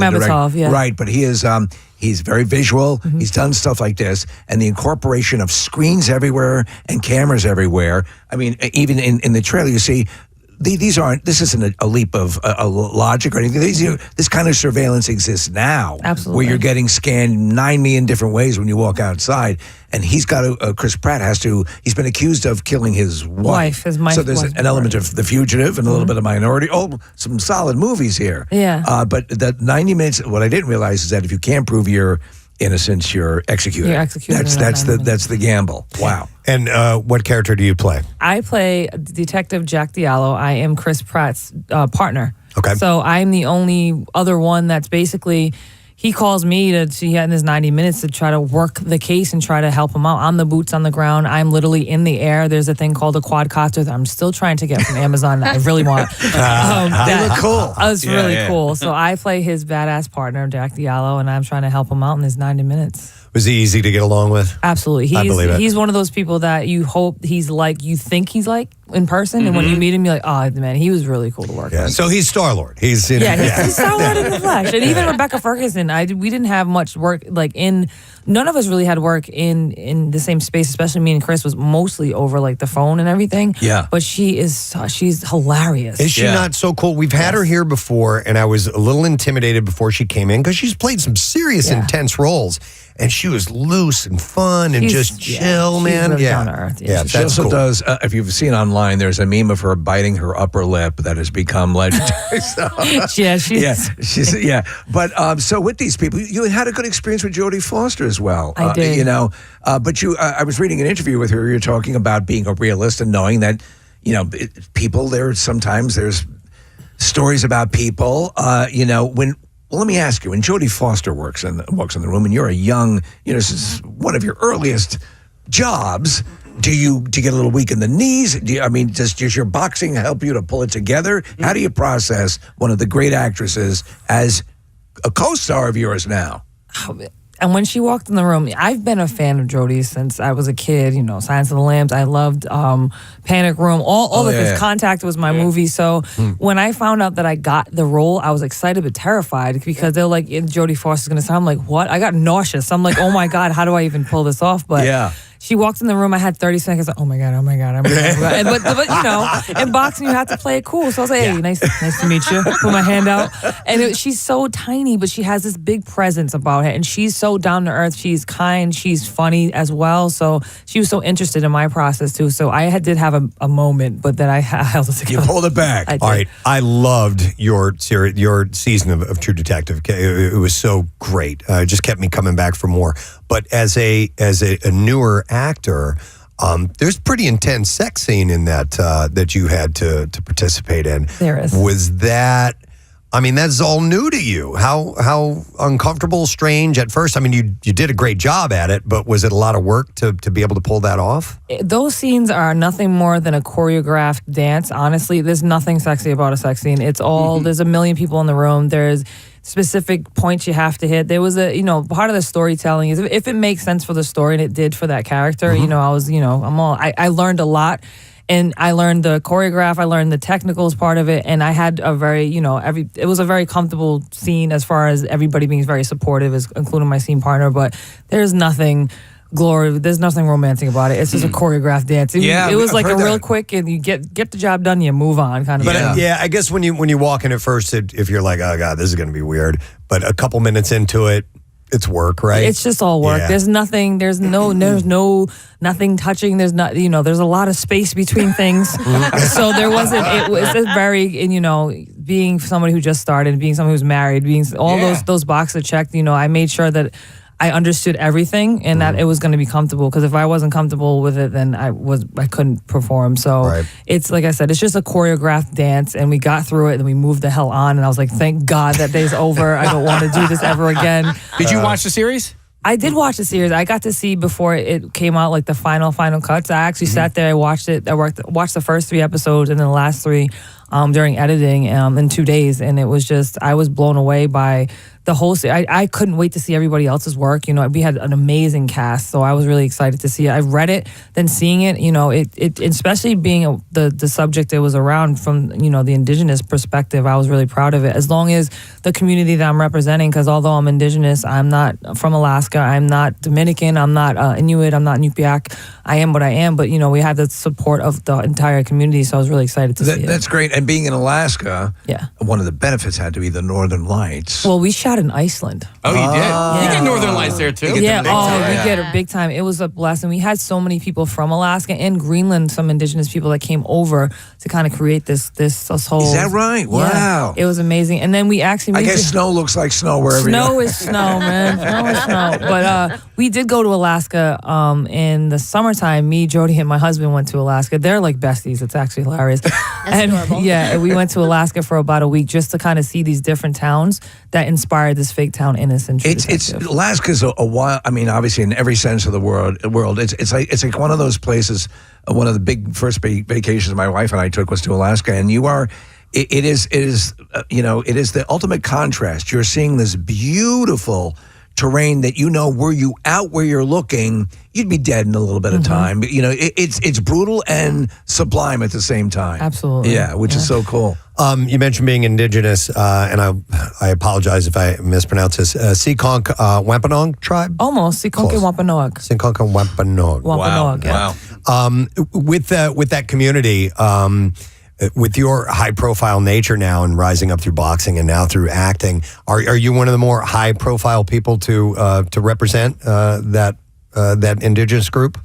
Absolutely, and it's very interesting because, you know, we won't go there, but our history doesn't teach us all the history. So what you learn about Native American history is not my history. I come from first contact tribes. I come from New England, so it's an interesting thing when even in your own indigenous community where they question you because, you know, I'm mixed. I'm Cape Verdean. I'm black. I have so many things, but I'm also indigenous, and I'm really proud of the tribe and the area I'm from.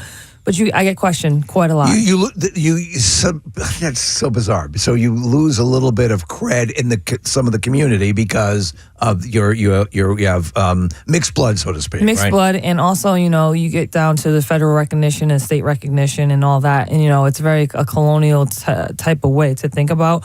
But where we come from, it's like, who are your people? You know, that's how we identify. Yeah. But in today's age, you know, we're so caught up with status and how much, and, you know, the blood quantum and all this other stuff. So it's an interesting thing. But all I ever do is just try to bring awareness to our people, no matter who's. You know, my slogan, or quote unquote slogan, I kind of went with boxing is fight for all nations. You know, I do exactly what in that ring what we've done for centuries. So I think there've been a handful of people who have been indigenous, who've gone on to acting.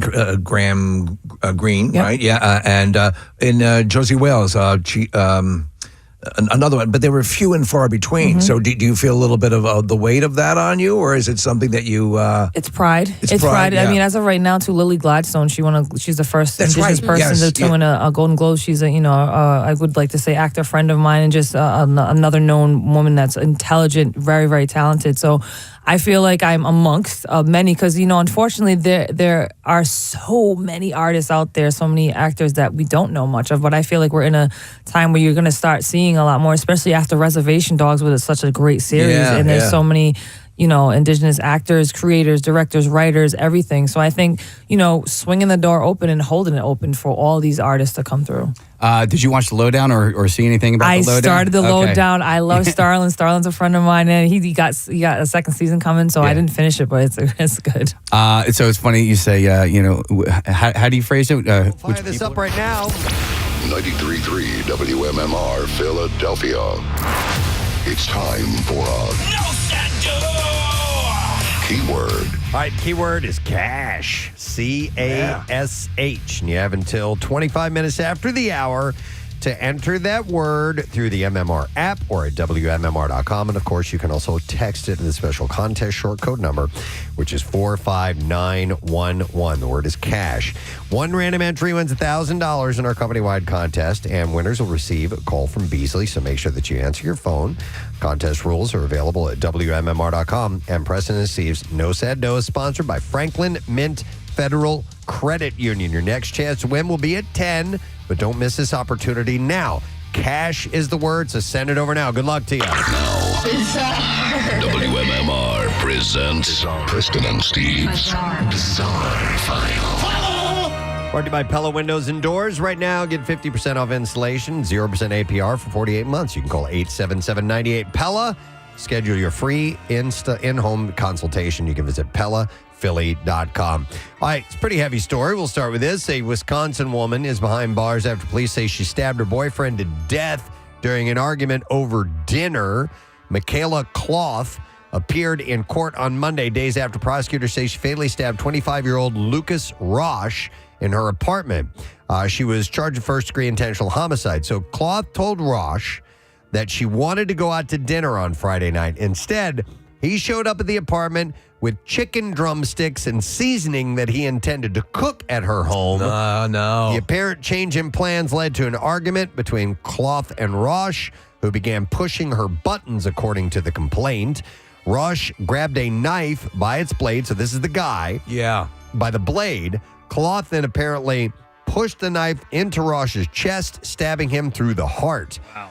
When first responders arrived at the scene, they found Roche on the floor with a stab wound to his chest. Police asked Cloth if there was a struggle between her and Ross, and she allegedly replied, "No, I did stab him." Cloth was taken to a police station for questioning.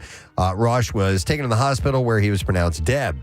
Now, police said that Cloth was talkative while she was being brought into the station, reportedly saying that she should have just gone to the bar and the whole thing was irritating. She also reportedly said if Roche's parents don't hate her before, they will hate her now. Cloth said she told Roche not to come to her apartment on Friday night because she wanted to go out to dinner. She allegedly told police that if they had to lock her up, then that was cool. The police investigating the case spoke to another woman who lived in the apartment building and the landlord there, both of whom said they spoke to Roche a week before the alleged stabbing. The woman said Roche was genuinely afraid of her and said she had bitten him on the thumb. Roche reportedly told the woman, "Please take my full name in case something ever happens to me." Sounds like a wildcat, that one. Yeah. All right, here's a story out of Vermont. A trial is set to start on a civil complaint that Stu Leonard's Supermarket in Newington was negligent in hiring and retaining a Burlington man who stole female co-workers' underwear. Robert M. Brown didn't say that during the interview, did he? Posed a threat to co-workers due to his past arrests for pilfering fellow students' underwear when he was a senior at high school. So do you have any hobbies? Oh, I like to steal women's underwear. That was in 2006. So the complaint is believed to be the oldest civil case pending in state superior court. It was filed in 2019. So in August 2018, police said Brown broke into a woman's home and stole multiple pairs of her underwear. Lawsuit says Brown found the woman's address in a broken file cabinet at the supermarket and stole her house key from an unlocked office. Watching footage from the home security system, the woman told police she recognized the burglar as her coworker Brown. Security system showed Brown entering the home, taking his shoes off and walking around before leaving with a shopping bag containing the underwear. The second woman says Brown stole her house key from an unsecured locker room at Stu Leonard's and took numerous pairs of her underwear from her house. I have no underwear on. The defendant's lawyer denied the charges of negligence in part because the thefts happened off supermarket premises while Brown was not working. I love freckles. Regarding the contention that the supermarket failed to warn employees about Brown, they wrote, "It's not proper to advise coworkers of another worker's criminal history." This is horrifying. So in 2006, police say Brown was arrested in connection with stealing women's underwear and bras from homes of 3 fellow high school students. This is this guy's thing. Yeah. Yep. And he's committed to it. So the plaintiffs say that they have suffered mental health and mental pain and suffering. The suit seeks a standard monetary damages of more than $15,000. Yeah, they say find a perversion that you like and you'll never work a day in your life. Guess so. All right, so in Florida, 2 18-year-olds are facing criminal charges after a pair of social media stunts caused property damage and endangered people. Janik Suzerdik and Luke Charsky were arrested for disorderly conduct following an incident in which Suzerdik drove a lawnmower through a Target, and Charsky recorded the stunt on camera. The night before, Suzerdik had entered a Culver's restaurant and used a leaf blower inside the building. So I love that they're arresting these people finally. It's getting so annoying. Yeah, so one of them faces charges of criminal mischief and disorderly conduct. Authorities say the incidents were not harmless pranks. The actions endangered people, caused property damage, and resulted in criminal charges for both teens. They had one of these douchebags who walks along and he has a bodyguard with him that he pays. Oh, that guy? Yeah, and he just bumps into people. He has and finally they arrested his ass. Good. And the bodyguard stepped up and he goes, "You're on your own now, buddy." Yeah, it's assault, man. Douchebag. All right. Listen to this story. A beekeeper has been jailed for 6 months after she set swarms of her insects on sheriff's deputies attempting to carry out an eviction at a friend's house. Were they going sting crazy? I think some people got stung. Yeah, Rebecca Woods insisted that she only released her truckload of hives to allow the bees to enjoy the, quote, lovely flowering landscape near the home of an elderly friend and cancer patient. Bees! Yeah. Bees! Bees in the car!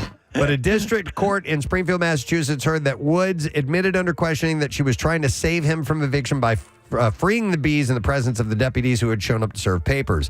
Several officers were stung on their hands and faces. One required hospital treatment. Additionally, about 1,000 of Woods' bees died during the encounter, many of them crushed when several hives toppled as she was wrestling with deputies trying to arrest her, and others because female honeybees die after delivering their sting. In the footage, several deputies are heard shouting, "Hey," at Woods, and one says, "She's opening the bees." One deputy is seen frantically waving his arms, trying to shoo the insects away. She's going for the bees! By the way, Woods, who put on her beekeeper suit during the incident, had driven up to the property with a hive stacked on a trailer pulled by her SUV.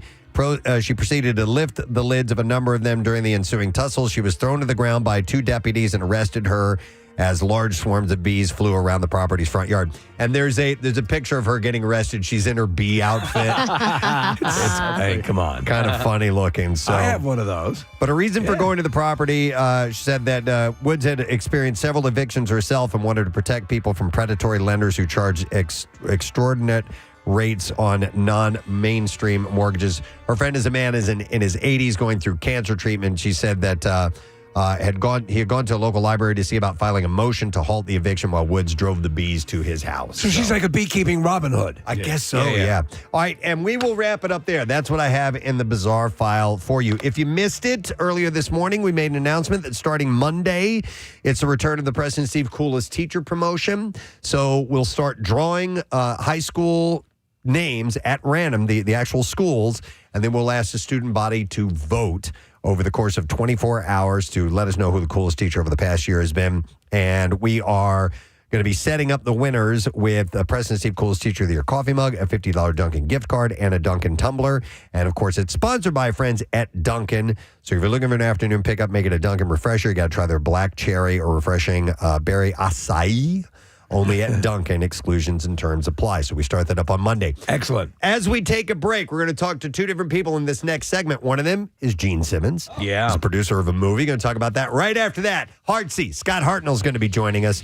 Got to talk about that Flyers victory last night. And more guests after that. We'll be back in a moment. Stay with us. What people are you? I'm from the Wampanoag. So no, is that how you identify? When you see somebody else? Who are your people? Who are your people? Who are your Okay. people? So we have something similar here. It's what's your parish? I like that. So now that you live in the Philadelphia area, it's what's your parish? All right, yeah, I got it. It's what's your parish, who's your people, who's your daddy. Those are the 3. All right. I like that. I'm going to remember that now. I wanted to ask because of obviously you had you did actually study criminology for a little bit. Was that something that you? And so obviously that fit into the True Detective. With the Mercy, is there a lot of tech talk that you're responsible for, or because it's high tech stuff?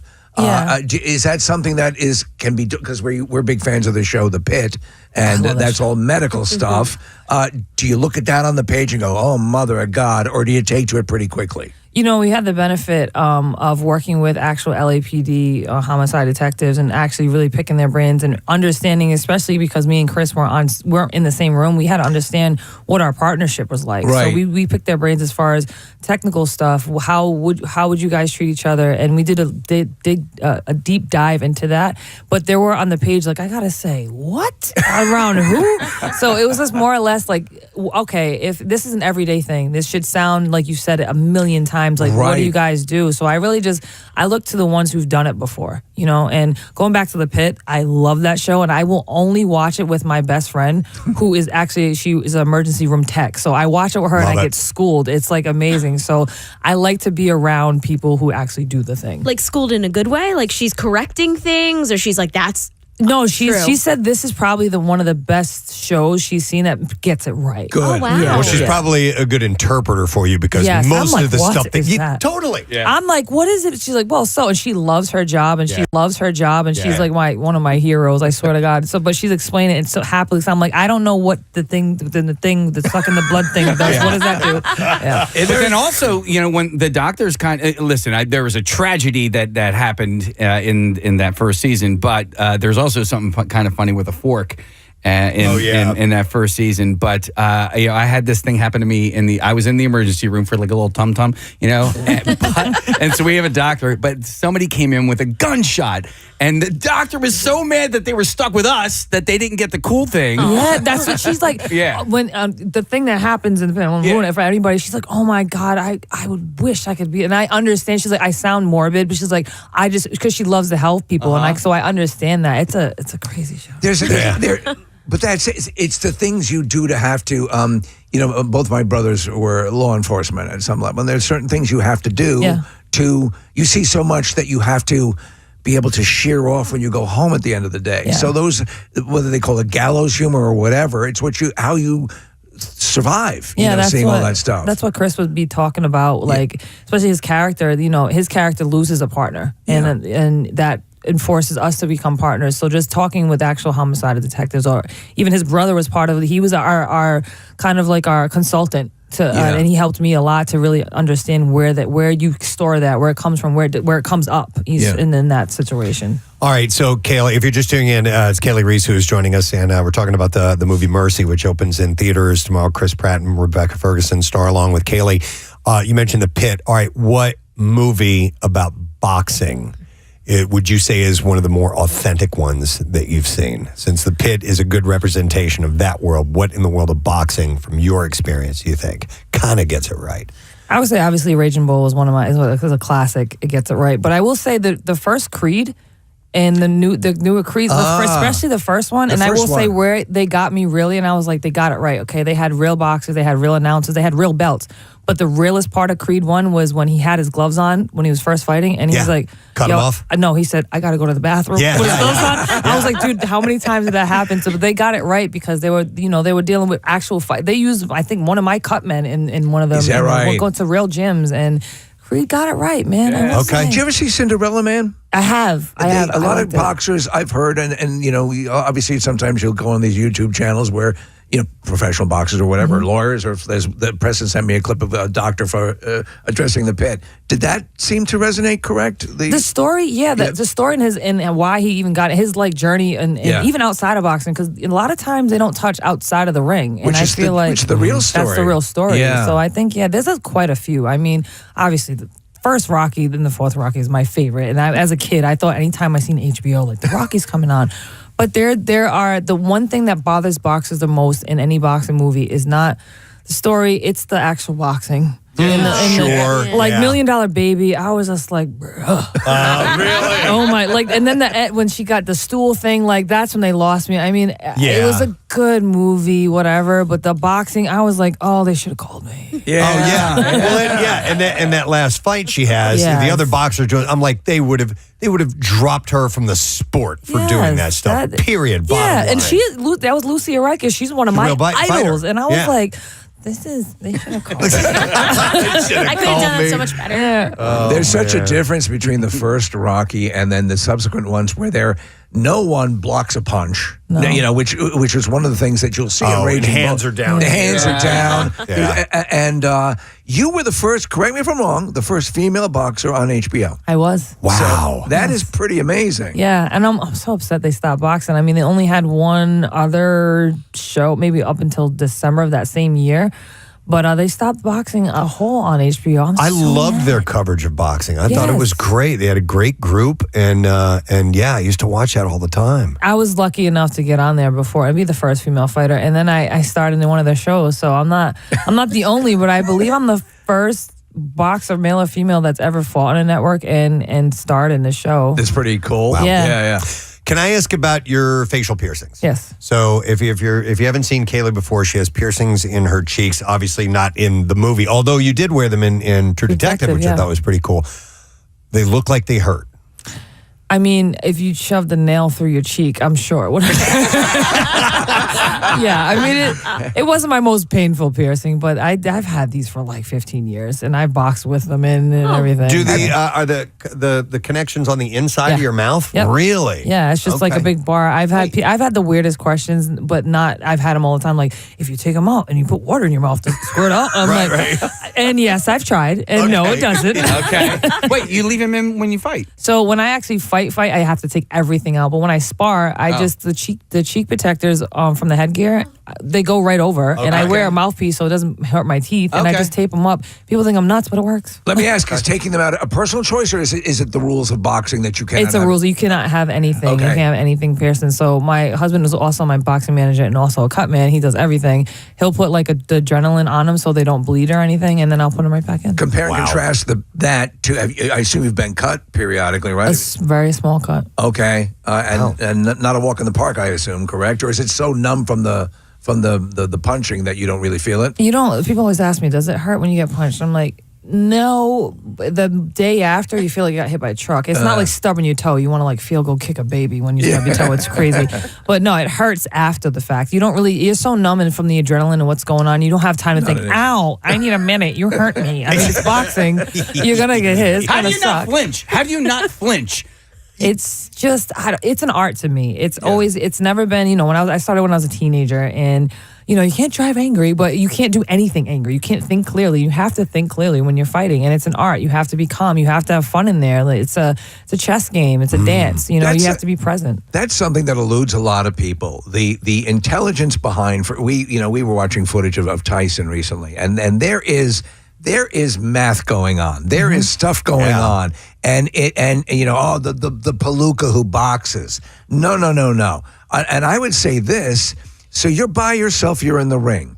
And in many ways, though, you have cast members when you're acting, it's you. Yep. It's you remembering. And is that an aspect of boxing of acting and boxing that seems familiar to each other in your mind? Yeah, absolutely. I found so many different parallels, but especially with the preparation. You can go to the gym, hit the bag as many times as you want, but you have to stay present. You also have to make sure you have a good toolbox, because if you go in there thinking that she's just going to throw jabs and she comes out throwing right hands, left hooks, you got to adjust. You can have a game plan going in, but you have to stay present. And you have to be able to react in real time. And you also have to be able to take information from your corner that you're getting and compute really fast. You're on your feet. All right. Thank you, Marissa. Let me see. We're waiting on Gene Simmons to give us a call. Talk about this movie, Deepwater. We will see if that happens shortly. Yes, Casey? I'm sorry. I saw that you had butt plugs. That you had an email that you wanted to read as well. Yeah. Okay. He was looking at. He's all up in my stuff. He's all up in your jeans. Oh, I didn't mean to be. Step off, Jack. No, here's a butt plug, a charity event that I want to mention. This is the Quakertown West End Fire Companies has their charity golf outing coming up Friday, May 15th, and they sent me some information about it. It's going to be at Twin Ponds Golf Course in Gilbertsville. Oh, yeah. And you can go to CharityGolfToday.com/Quakertown West End if you're interested. It's registration. Oh, registration already ended. Never mind. What? April 22nd. Oops. I'll bet you they can squeeze you in if you need to get in on that. So I wanted to mention that out in Q-Town, by the way. So there you go. Hotline's ringing, by the way. Yeah, we got it. Heads up. You wanted to mention something? Is Gilbertsville Golf Course still there? It used to be a three 9-hole courses. You're thinking of Shelbyville. No. I do not know. Okay. I don't think that I've ever played there. I used to love going there. They had a red, white, and blue course. It was 3. You could either play 9 holes, 18 holes, 27 holes if you wanted to. But okay. Anyway, we got limited time with our next. All right, our next guest is joining us. You know him as a musician and an actor, but he's also a producer, in case you did not know that. Yes, he is. And a new film called Deep Water. It is in theaters starting tomorrow, by the way. And it's got a stellar cast. Aaron Eckhart and Ben Kingsley. Heavy hitters are in the film. Please welcome, ladies and gentlemen, Mr. Gene Simmons. Yeah. Morning, Gene. Maybe we have Gene Simmons. I don't know. He might be being quiet. I don't know. Hi, Gene. Are you there? Oh, there we go. Somebody muted it. Hey, Gene. Thanks for coming on, man. It's my pleasure. Thanks. I've heard a lot about you. How long have you guys been a couple? Wow, we've been a couple for 28 years, actually, doing this radio program. Wow. Yeah. That's a long time. Yeah. That's longer than most marriages. You got to give yourself credit. No, we appreciate that. It's very kind of you to say. I have to give you kudos on you pulled together a nice group of people for Deep Water. I'm a fan of Rennie Harlan. I think he's the director. He does Die Hard 2, Cliffhanger, Deep Blue Sea. This guy is at his best when he's in a film, directing a film like this. Was that an easy sell for Rennie Harlan? Nothing is easy. Getting up in the morning's not easy. There's nothing easy. And I can't say enough superlatives, which is a big word like gymnasium, about Rennie Harlan. Not just his talent. There are some talented people who don't have the fire in their belly. And I got to say, Rennie Harlan, his reputation precedes him. He works harder than I do, and that's saying a lot. He's really a remarkable... Here we are in Miami. We flew all day, did interviews, and we did a premiere yesterday, and blah, blah, blah. And now we're going to do a full day of all kinds of questions and stuff like that. He's up at the crack of dawn. He stays till the end.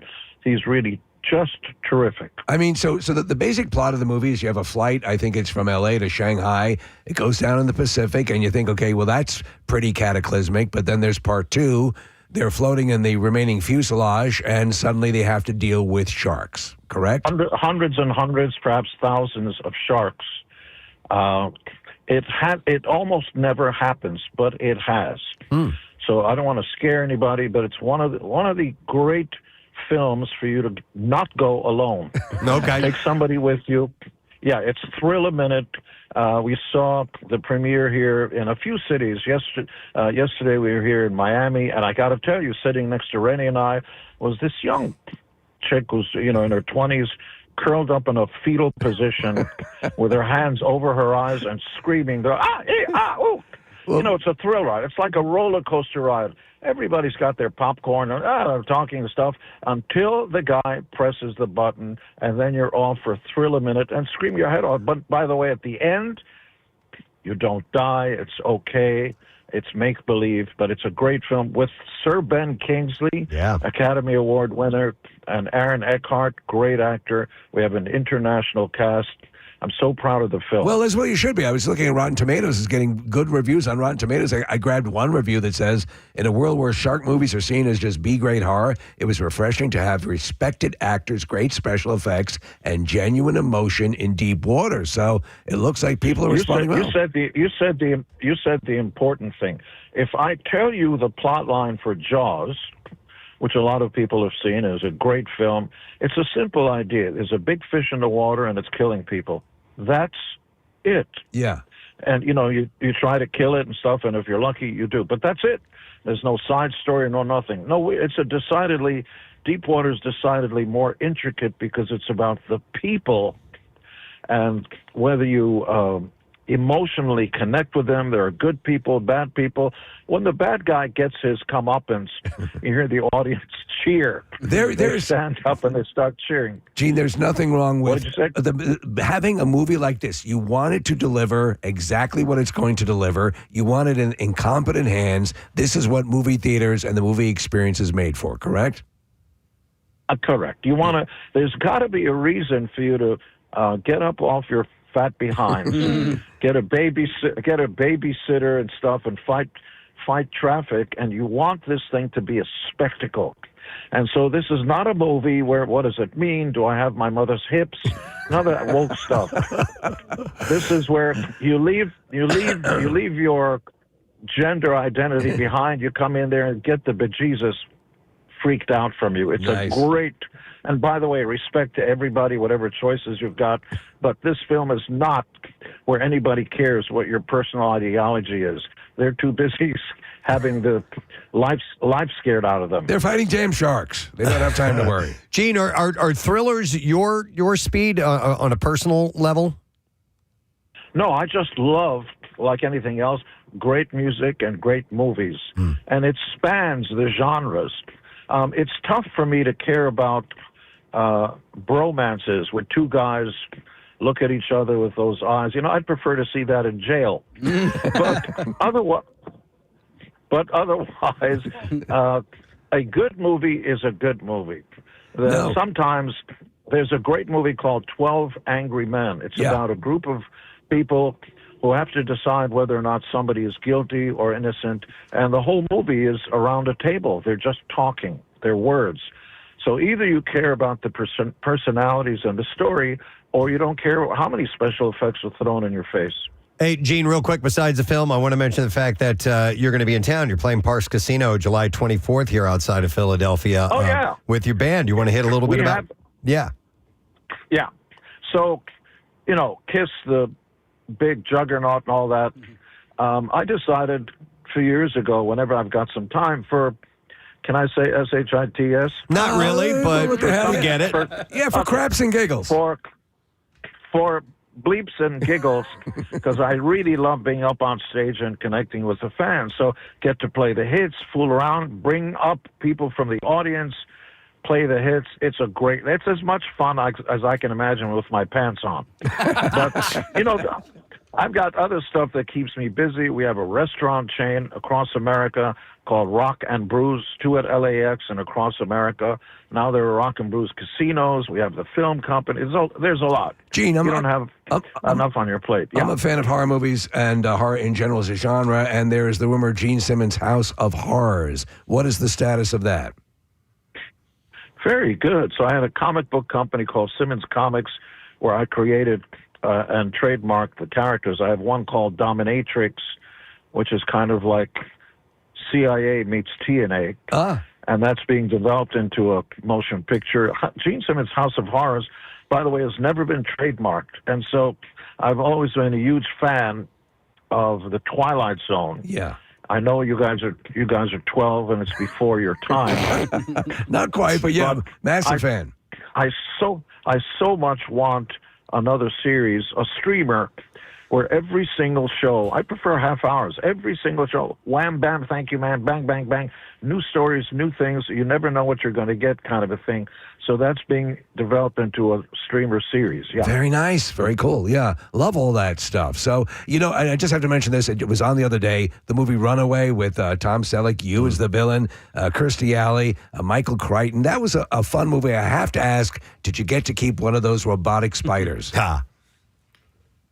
I did. I do have one of the robotic spiders, and I actually have that futuristic gun. It's in my collection. Yes, very nice. Yes, indeed. Very nice. And by the way, you were properly malevolent in that. You were solid on screen.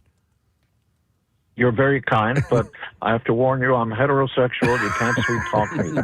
Okay. I'll stop hitting on you. All right, Gene. Well, besides, your partner's going to get jealous, so cut it out. Oh, trust me, I've had him in every way. It's all good, Gene. You can have a piece if you want. So the film opens tomorrow, and also Gene is going to be in town with the Gene Simmons Band, Parks Casino, July 24th. All right, Gene, good luck. We'll talk to you soon, okay? Thanks, guys. Take care. Gene Simmons of Kiss, of course. He's a funny dude, man. He's a funny dude. But Aaron Eckhart and Ben Kingsley, that's a score right there. So Rennie Harlan has had some, misfires, but when he's on his game, like Die Hard 2, right, and Cliff, I mean, you would want to know that they spent some time really mixing like practical and CGI. And I mean, Cliffhanger is a fun friggin' movie. It's big, dumb he did fun. Cliffhanger? Yeah. Okay. Yeah. So, I mean, big, dumb fun. Yeah. I love stuff like that. Yep, absolutely. So we have another guest coming up in a little bit. Is he going to be via Zoom, or how are we talking to Scotty? It's going back and forth. I think it could be Zoom, it could be phone. Okay. So it could be film strip. We have both open and ready to go. But, it looks like he's going to be a Zoom, and Ryan is chatting with him right now. Okay, very good. A little bit later on this morning, we will have another rescheduled interview, which is what we had with Gene Simmons.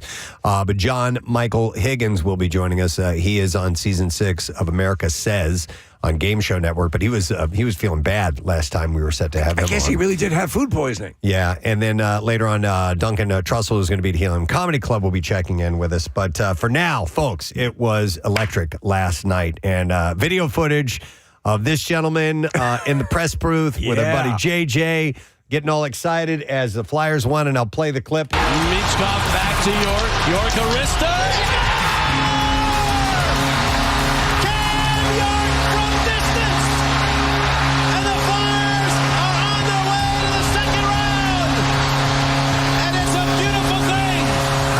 That man. Amazing. Joining us via Zoom, Scotty Hartnell. Yeah. What's up, Hartsy? How you doing, man? Oh, not much. Not much sleep last night. A little foggy this morning as well. But what a game! I've never being a broadcaster now and being on the other side of it. I still felt I was involved in that game. The emotions are there as well too. But what an unbelievable series by the Flyers to close it out at home in overtime. You couldn't write a better script. No, man, it was something else, and I knew from the get-go, from the beginning, from that first period, they looked more committed than Game 5. They were controlling the puck a little bit more, but my God, it came down to the goaltending. It was just incredible. Both guys were amazing. But I was on my edge because there were so many shots on goal. Yeah. It was driving me crazy, and I can't believe it went to OT, you know? I know the last little bit of the third period and then all overtime, it was just Penguin after Penguin shot after Penguin chant. Those pad saves that he had when he was on his belly and he's holding the puck out just with his leg strength. I don't think people realize your legs shouldn't move like that. They shouldn't be as strong in that position as they were right there. And all hail Dan Vladar, the great 8-0. It's unbelievable. Amazing. Yeah, it was. Listen, it was great watching the game, and then I got to watch the post game stuff, and you were talking about how you kind of miss. Those are the moments you miss being a player because you would have loved to have been in the locker room celebrating afterwards. Can you talk about what that was like for you as a player and what it was like for you as a commentator, just having to watch these guys with filled with so much joy and excitement?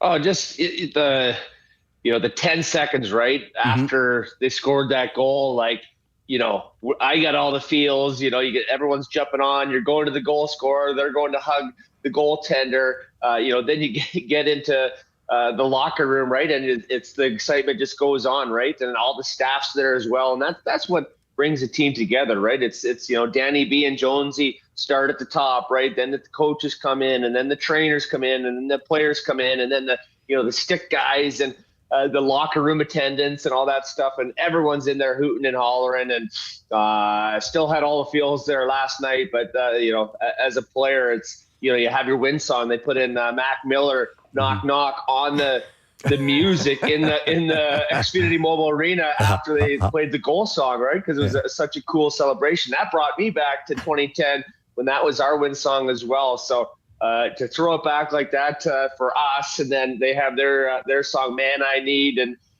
is just an incredible sequence of events. Yeah, they got up 3-0, and then they lost. They're down 3-2 on the verge of a collapse, and then they end up winning overtime. So wicked stuff. Scotty, like I said at the beginning, in the first period, I started getting indicators that were letting me say to myself, they're going to win this one. Mm-hmm. In Game 5, I didn't feel that way, and so I was right on 2. But what's your radar like early on in a game where you can go, oh, they got it tonight, or I'm not feeling it? You know what I mean? Do you get that, or do you try to push that aside? Because you have to be a broadcaster, and you have to be. You can't lean too much on your own personal instincts and just go with what's happening. Yeah, game 4, I was on the call with JJ, and I knew right from the get-go guys weren't ready to play. Guys, sticks were in the air going in the corner for a puck battle. You're not going to win a puck battle when your stick's in the air, right? Yeah. You're just kind of lazy on plays, not thinking fast enough. In playoffs, the game's so fast. Looking this way where you should have, felt a guy on your back over here. How guys are coming at you. They were lost in game 4. I lost that one. To game 5, I was throwing rocks at the TV in the studio because then it was a close game too, right? But it's you just those maybe those battles that they lost could have won. This is gonna maybe change the momentum of that game. You get an extra chance that leads to a goal. And then the last overtime period, I was like, man, we're hanging on. You never know, because if it does go back, if they score and goes back to Pittsburgh, maybe something changes in the way they're playing, but they were playing just tired, right? But now they'll get probably, 5, 6, 7 days off and, regroup here, have some fun in practice and gear up for Carolina, which is going to be a monster heck of a series. Yeah. You're saying, about you're up in the booth and you're obviously doing a solid job with the broadcasting and everything, and you're removed from being a part of the, what's going on down on the ice. But I would posit the notion that you were part of the cumulative effect of the team. You setting precedents and, giving, because overall, as I view this, you have so many former players who are involved in so much of what is making this team work. And I think from you up in the booth to the guys down in front office and all throughout the whole organization, as they say, I think that reads well to the players. And I think everyone's responding to that. Everyone gets the energy. Do you feel that's correct? It's all about energy, right? And we're on TV, we're having fun because the Flyers are winning, right? The last 5 years that I've been doing this, it's like, oh, worst power play in the league. They were the worst this year too. Yeah. A 10-game losing streak. You win a few, you get happy again, then you have another 8-game losing streak, and this one was just way more consistent. It was a way different vibe, and then you get. Not that I hang with the guys too often, but Couturier's down the street from me, and so we have some dinners together, and him talking about the young guys. Like when I was at the end of my career, it's kind of funny to see what he's saying about the team, and he's just like, man, these young guys just like they hang out all the time. There's no kind of bad apples in the mix, right, if you will, and it's just cool to hear that they actually care about each other, and that care. I said it last night after they won. That's real. Like that's like you guys. You can see that you guys love working with each other every day. Yeah. One guy was acting like an idiot and saying stupid stuff. He'd be out of there. Yeah, right. You know what I mean? Well, actually, Preston, you're gone. Preston, you're gone. I get paid to say stupid stuff, but we understand what you're saying. Yeah. Yeah. No, it's funny, but you can tell that you guys are a close-knit group. Yeah. That's why people love you. That's why people tune in and see what goofy things you guys are going to say next. And for the Flyers, it's kind of the same thing, but that love and care about each other is real, and they've said it all year long. We can tell about it. I think fans are like, oh my God, they're playing like a team, right? Yeah. And that's a scary thing. And even though Carolina, you look ahead, on paper and how they play, they're a buzzsaw. They're after you every single time you have the puck. So. Flyers are going to have to do some thinking how they're going to play, and now you're playing with house's money too, right? You get in, if we lose the first round, it's okay, it's a positive step. Now you're like, okay, if we win this series, there's only 2 left. Yeah. The Stanley Cup final, so that's a long ways away, but it's going to be a fun battle here. Yep. You mentioned sticks in the air. Do we have insight into where Cam York's stick ended up in the crowd when he tossed it? He chucked that sucker, man. He chucked it. That was funny. I'm sure with a long stick like that, I'm sure there's 2 or 3 fans grabbed it, Marissa, and they're like, no, it's mine. And they're get it. So chaos. You could see in his face, though. You could see in his face that he was following the trajectory, and then he kind of nodded, like, "Okay, no one's dead." That was good. Yeah, so I want to talk to you about quality over quantity, because it did seem at times that the Flyers were a little bit outplayed, and I do want to move forward and not talk about the past, and last night was the past, but I did feel, and I don't know if my opinions are correct in this, but I do feel like the Flyers were outplayed last night. And even in the overtime period, they were outshot 12-5 or maybe 12-6 or something along those lines. But I feel like the quality of our shots were good, and that Porter Martone not getting the puck over the pads of the Penguins goalie, that was could have been costly. But Vladar was being peppered, right? He had 42 shots versus 32 shots or something along those lines. Do you think, what do you think is more important in a game like that, quality or quantity?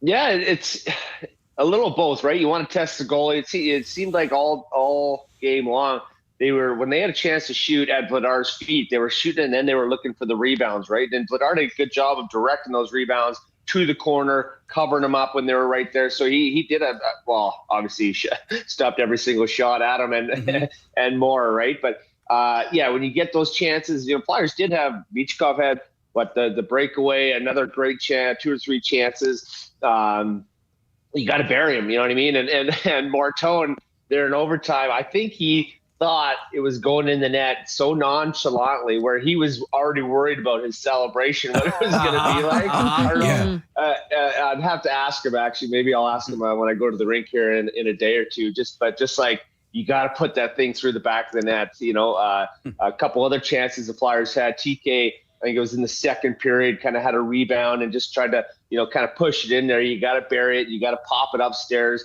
all that kind of stuff. So, but yeah, if you have those quality chances, you got to make them count, right? Or else you're wearing down a goaltender, just relentless shots, that kind of stuff, that could work as well. But yeah, the Flyers were, I would say, very outplayed, especially the last probably 20, 25 minutes of the game. I want to ask you because we had the Tocchet effect, so to speak, and I love watching him sort of as a seasoned professional, knowing how to respond to things, very, very thoughtful.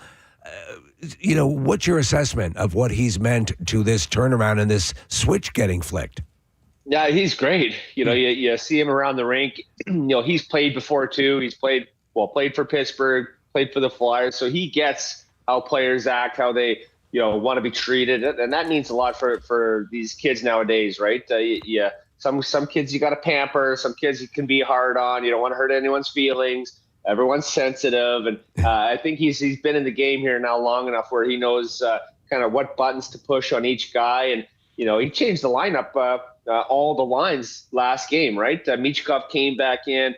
Every line was different, 1 through 4, and they responded. They played hard, and that's what good coaches can do. Is to push the right buttons, figure out the packages that will work on the ice together and ultimately win, right? And thanks for Dan Vladar.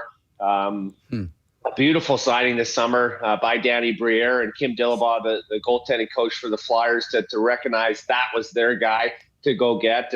And man, he's flourished here in this town, and it's fun watching him in net every night. Scott, I have a question.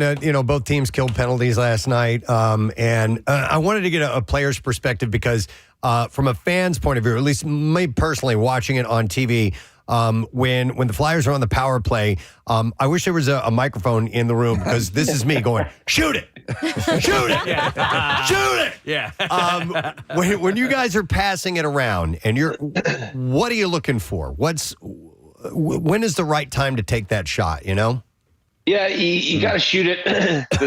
The top D man can't hit the guy in front of him shin pad, right, or stick, right. That's the worst part. You get it, you win the face off, you get it set up.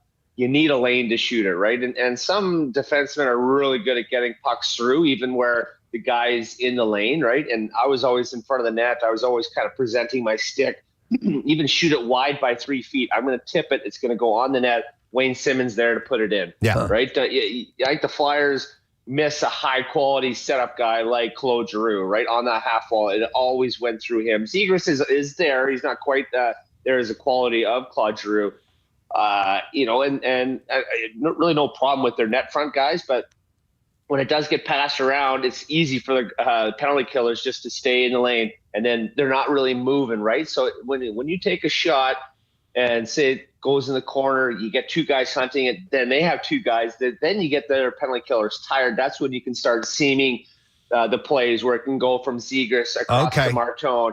And once by 40, 45 seconds, you have that puck moving around, the offensive guys, the Flyers power play guys aren't that tired, but they're really tired. Then you can start moving around and going and that kind of stuff. It just seems like it's like one they think pass. about this. It's like you guys actually think about this stuff. Like he said, I never really thought about it. You're outnumbered. You've outnumbered them. They're going to be working harder. Get them tired. Then make your move. Get them out of position. I'll shut up in my living room. No, I agree with you 100%. Because we all see that. It's so precise to keep track of what's going on. And then the notion was introduced of, okay, here's going to be the diversion. Here, so all that's in play. But ultimately, as Preston always says, it's the guys on the ice, it's the guys on the field. Yeah. And in that last second, you make the decision. But there are times where it just, to the civilian, I think, I remember years ago, they had the digital animation on the puck and stuff like that, which is crazy. But it is so fast. As when you were in the height of it, was your life in general, were you processing things much faster because you were playing? Because my mind does not work that quickly to assess those options in a game and act upon them.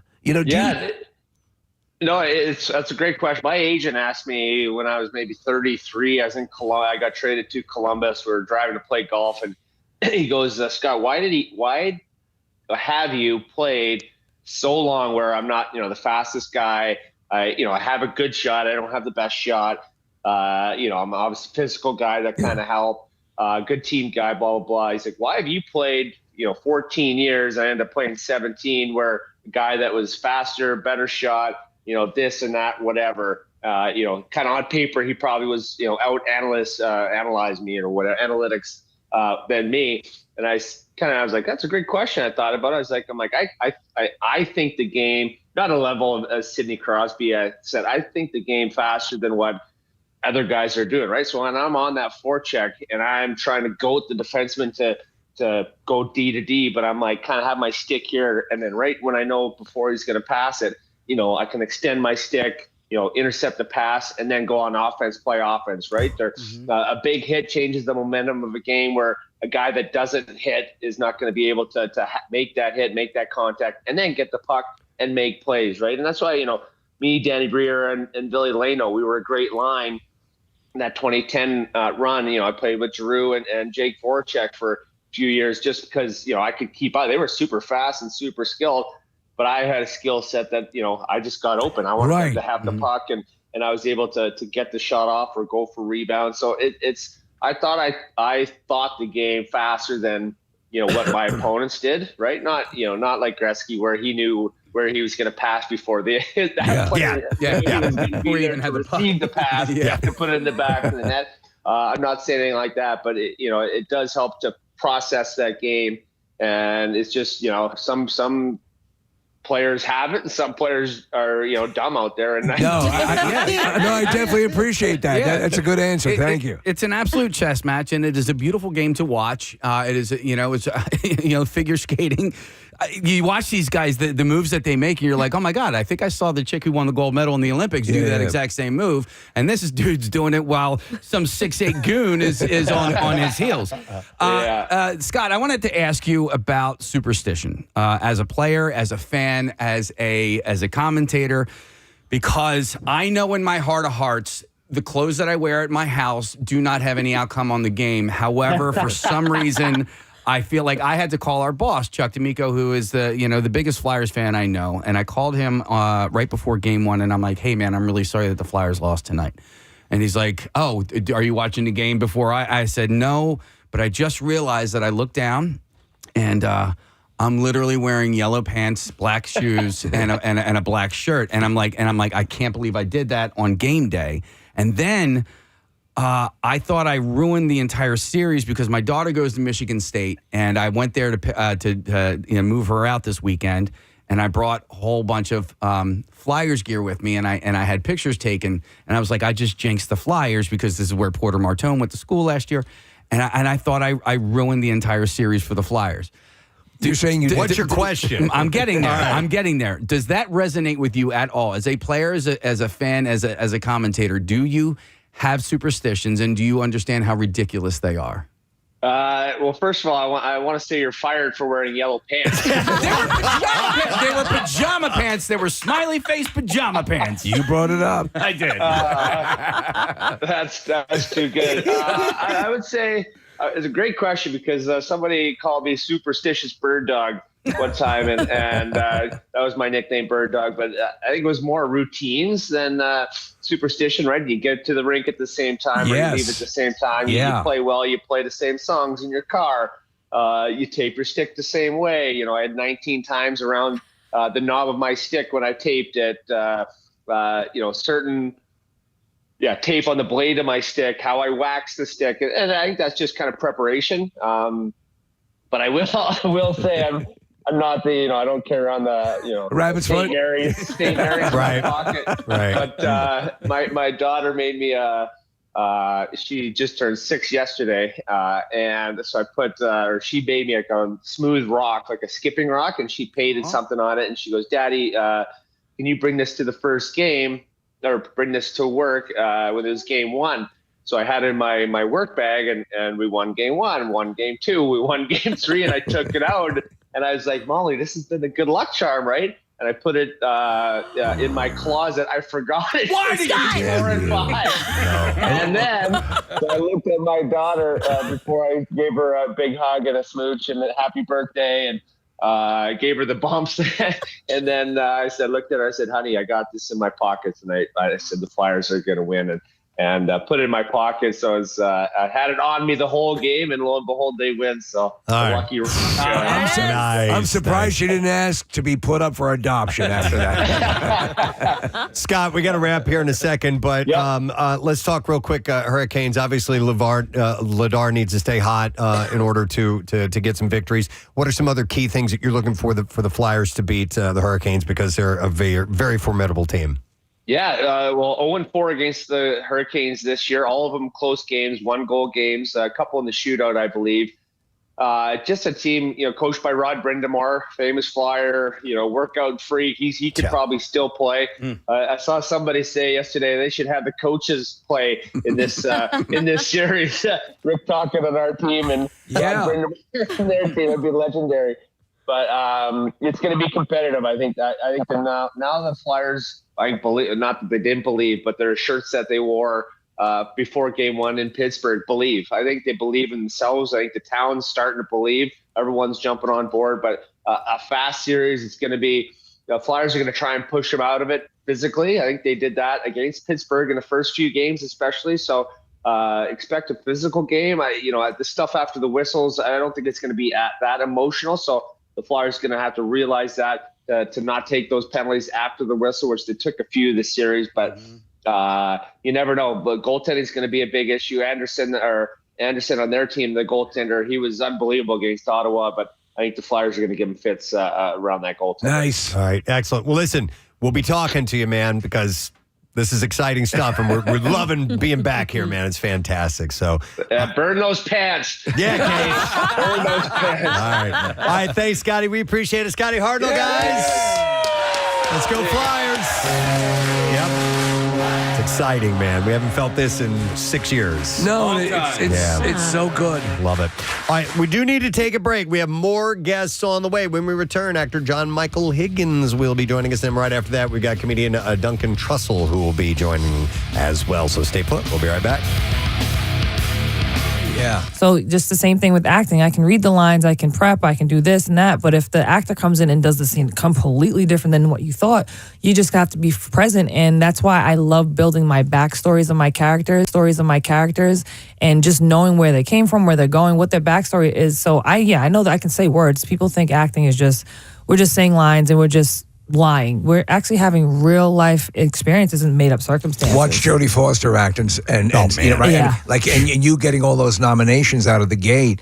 There's a lot. I love the idea of the backstory. The actors say backstories. Did anybody inform you of that as far as creating something about your character, or did you just kind of take that on yourself? From the first movie I did, Catch the Fair one, I've never had any kind of acting training, anything. And before we shot, a friend of mine, he's a really good friend of mine now. He's the director writer of Catch the Fair one. He sent me to who is now still my acting coach and a really good friend, Sheila Gray, out of New York. And I went to a few improv classes, and then she had a couple one-on-ones, and we really worked on kind of where to pull things from. And because I've done a lot of emotional roles, but she started me off of building backstories. Like, where do you think she's from? Like, really light. And then I took that and ran with it because I loved it.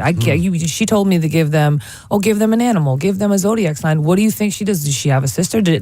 We start asking questions. So from there, I love building backstories. Has that maybe led you on to write something? I helped write the first movie I was in. Okay. Yeah. I didn't physically write like in it, but I have so many ideas, and I want to continue writing. And again, I talk about him all the time. And it's my homie, my bestie, my husband. He, like, if I say, hey, I got this character, he's like, so what do you think? Like, I'll to give you an instance, like, he came up with this background story for Navarro. Like, her dad's name is Pepe Navarro, and he was a mechanic, and he did this, and he has all these things. But it helps me because when I'm in these different scenes and, I have to pull for something, or I have that in the back of my head, I can think like the character versus like think like Kaylee. That's what you have to do. Yeah. I had a question in mind, but with acting, with such a young career, is there something that is just right out there that you're like, I'd really like to take a crack at a straight up comedy, or what's looking really appealing to you on the horizon right now? Oh man, I want to be a superhero and a villain so bad. Oh, you'd be awesome. I really do. All right, give us the supervillain you'd love to be. I would just be like to be a kind of like just a really badass villain that does really heinous things. I'm not a Marvel DC, like I'm not immersed in it, but I guess I kind of go more towards the DC dark roles and be a villain. Like, I would love to, like, the Penguin was so good. Did you know that series was that sensational? I love that series. Yeah, get on that. I would love to. That's my HBO family. I would love to do a comedy too, like a superhero comedy. Like, I love Deadpool. Deadpool. I love Deadpool. Yeah. So something along those lines. I would love to do a comedy. I love improv. I think I'm pretty funny. But you're busy. I mean, you're also doing. We were talking before we started this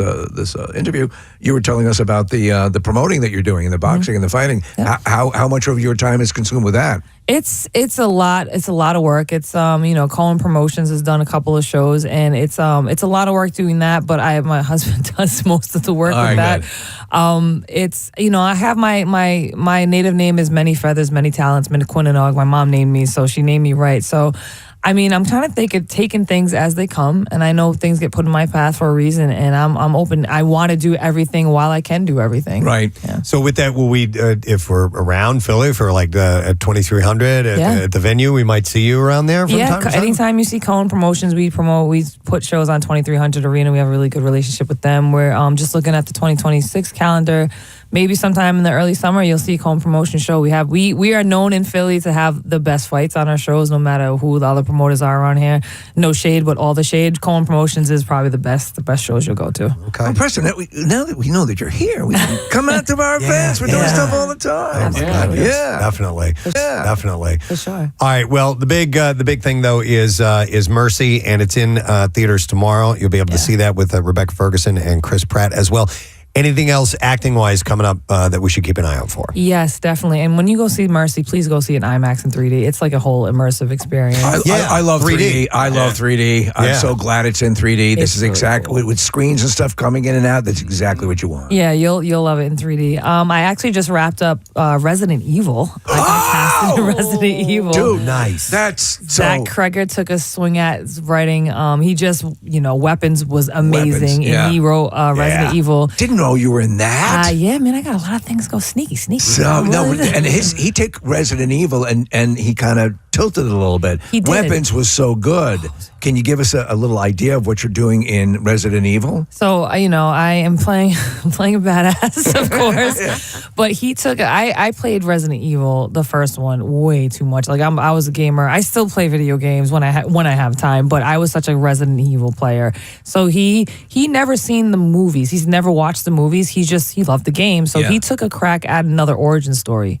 And he's a horror person. His camera angles and just his storytelling in a whole. I was happy reading it, and I was happy just to be a part of it. I think you guys are going to be really, really pleased with this one. Raccoon City in it? There's a Raccoon City. Okay. It's definitely a Resident Evil, but the zombies, I was like, yo, what is in your brain? Why are they? That's gross. Like, what is that? And he comes from comedy, and then they just found this ability. I have to ask the question, what's your favorite Resident Evil game? The first one was The first one was like, I don't know, it's just nostalgic to me, and I played it so much that my mom was like, "You're playing that game." So I would say the graphics are gnarly now looking at the graphics, but I didn't play past 3. I think I didn't get into it. So 4 is my favorite. 4 is your favorite? 4 is my favorite because I loved Resident Evil, the game, so much, but the one thing that always pissed me off is the angle, the camera angle. The zombie would be coming in the room. Now, you knew if you were the guy with the gun, you could see that zombie, but you couldn't see him in the game. Yeah. And that would piss me off. Yeah. So 4 gave you over the shoulder. Okay. And which was... I'm going to have to download that one. It's phenomenal. So just a little advice. Thank you. We'll keep an eye out for that, definitely. And also, too, I just wrapped up a Apple TV show with Anthony Mackie and Jamie Dornan. It's called 12-12-12. It's a limited series. It should be out the end of this year, and we shot Wind River 2, the sequel, years ago, and it hasn't come out, but they're still working on having that come out. So I'm pretty busy. You're on fire, and with some great people. Anthony Mackie's awesome. Yeah, it was fun working with him too. That's cool. It's about a bank heist. It's called 12-12-12, and it was a great script. I absolutely loved it, and I kind of get to play a little opposite of law enforcement. Okay, cool. All right, excellent. All right, well, Mercy in theaters tomorrow. Do not miss it. Kaylee, it is wonderful to meet you, and hopefully we'll see you again soon. Thank you so much for having me. It's been a pleasure. Kaylee Reese, guys. It's been a while. In fact, it's been since last year that I've noticed things for you. Yes. The Noticer's returned with Noticer 2026. He's spent so much time noticing. His head is on a swivel. His eyes are wide open. And there's a little bit of drool coming out. He is the Noticer. That's what happens when I notice hard. Yeah, it's straining. All right, so the International Space Station crew that includes a sick astronaut splashed down in the Pacific early yesterday. This morning. It was on January 8th. So many great movies over the years. Yeah, huge fans. The Pitch Perfect series, obviously the Christopher Guest, Best in Show, Mighty Wind, and so on. But he, for 6 seasons, hosted a game show, America Says, on Game Show Network, and is a damn awesome, fine, badass game show host. Yes. I think, in fact, it says that in his resume. I'm sure it does now. Please welcome John Michael Higgins to our program today. Good morning, John. Hi, everybody. Good to see you again, or hear you again. Yes. Nice to have you on again. John, so how did this game show come to you as far as, a choice in your career? You know what? It's a little foggy. I can't quite remember. It was such a non-event when it was. It was a tough time in the industry and at that moment and in the old days, there used to be a firewall between these genres. In other words, if you're a stage actor, you don't do film, and if you're a film actor, you don't do TV. If you're a TV actor, there's a scripted TV guy and a non-scripted. You're not a weatherman, you're an actor. So, and I just never respected any of those boundaries. I think it's the reason I'm still working. Frankly, I've had a very long career. But I'm always like, I'm totally open to whatever comes down the pike. And so they just, my agent called. They said they would like to try you out as a game show host on this thing, the GSN, Game Show Network. And I said, sure, look, let's try it. I don't care what my famous actors friends say. Like this is not a gig for an actor. I think all that stuff has just gone away because of the way the media has evolved. And you know what I mean? Do you agree? No, absolutely. Yeah, We've seen it. In fact, you're exactly right. It used to be verboten to cross lines. It was a sign that your career was on the skids. And now everyone from Alec Baldwin to Martin Short to everyone is hosting game shows. I might add, some of them not as good as others. You happen to excel at this. I think there is they're in front of the camera. They know what to do. And you clearly appreciate there is a skill set that in Alex Trebek and other people were capable of producing on camera. And so that is cool. Were you surprised you yourself took to it? Oh, totally. A moment I clearly remember right at the beginning. It may have literally been the first show that I shot. I'm backstage and I'm pulling my tie up, and all the contestants are out there as an audience, and then I hear this pre-recorded voice saying, "And now here's your host, John Michael Higgins," and I'm running out there, and I'm like, in my head, I distinctly remember thinking, John Michael Higgins, who's he? It's like Yeah. I've never had to play John Michael Higgins in my life. I do it at home, and my family hates it. So why am I doing it? And then I was thinking, how should I sound? Should I be loud? Should I be soft? Should I be high? Sure. I had no idea what I was doing. You guys do it for a living, Preston and Steve, you're just like, it's you. This is your voice. But I suppose even you guys worked up some kind of, wall between your private life and your, Well, there is, and there's also a percentage of imposter syndrome. Like totally. I love game shows, and I'm not clearly in this realm, but 6 years is a good run, and the game shows is a fun solid game. Yeah, it's a survey based game, so. It's fun for people to dive in and try and find where the answers are. I love that. I wanted to ask you, of the Mount Rushmore of game show hosts, was there anybody that you pulled some inspiration from? Oh, yeah. Well, you just mentioned, Alex Trebek, who, when I got offered the job, I pulled up some tape of him and watched that carefully. But I even as a kid, I was pretty fascinated. I do have to say, it's not a total surprise to me that I might end up a game show host, only because I was thinking when I was a kid and I was watching people like Alan Ludden. Alan Ludden, sure. Gene Rayburn, and just the way Gene Rayburn would take the stage and sort of control 6 people. Who were probably drinking, by the way, on that panel. Oh, yeah, at least Brett Summers was. Yeah. And Peter Marshall. Some of them may not have had pants on. We don't know. But he has 2 contestants, real live people, and 6 celebrities, and he's just with just such ease and grace and humor. He's just managing the whole thing. And I thought, you know what? I think I could do that. And I was thinking, it would be great to have a podium show, which is, I did one for Split Second, which was a GSN show, which is a podium show. I stood behind a podium. I may not have been wearing pants. We don't know. But America says it's just a big empty stage, and I'm walking around and I'm doing headstands, or I don't know what I'm doing, but I have to fill this big stage and keep 8 contestants happy. It's a pretty tough gig, actually. Well, I have to ask you, so I bring this up all the time. We've talked to a number of people, who are hosting game shows.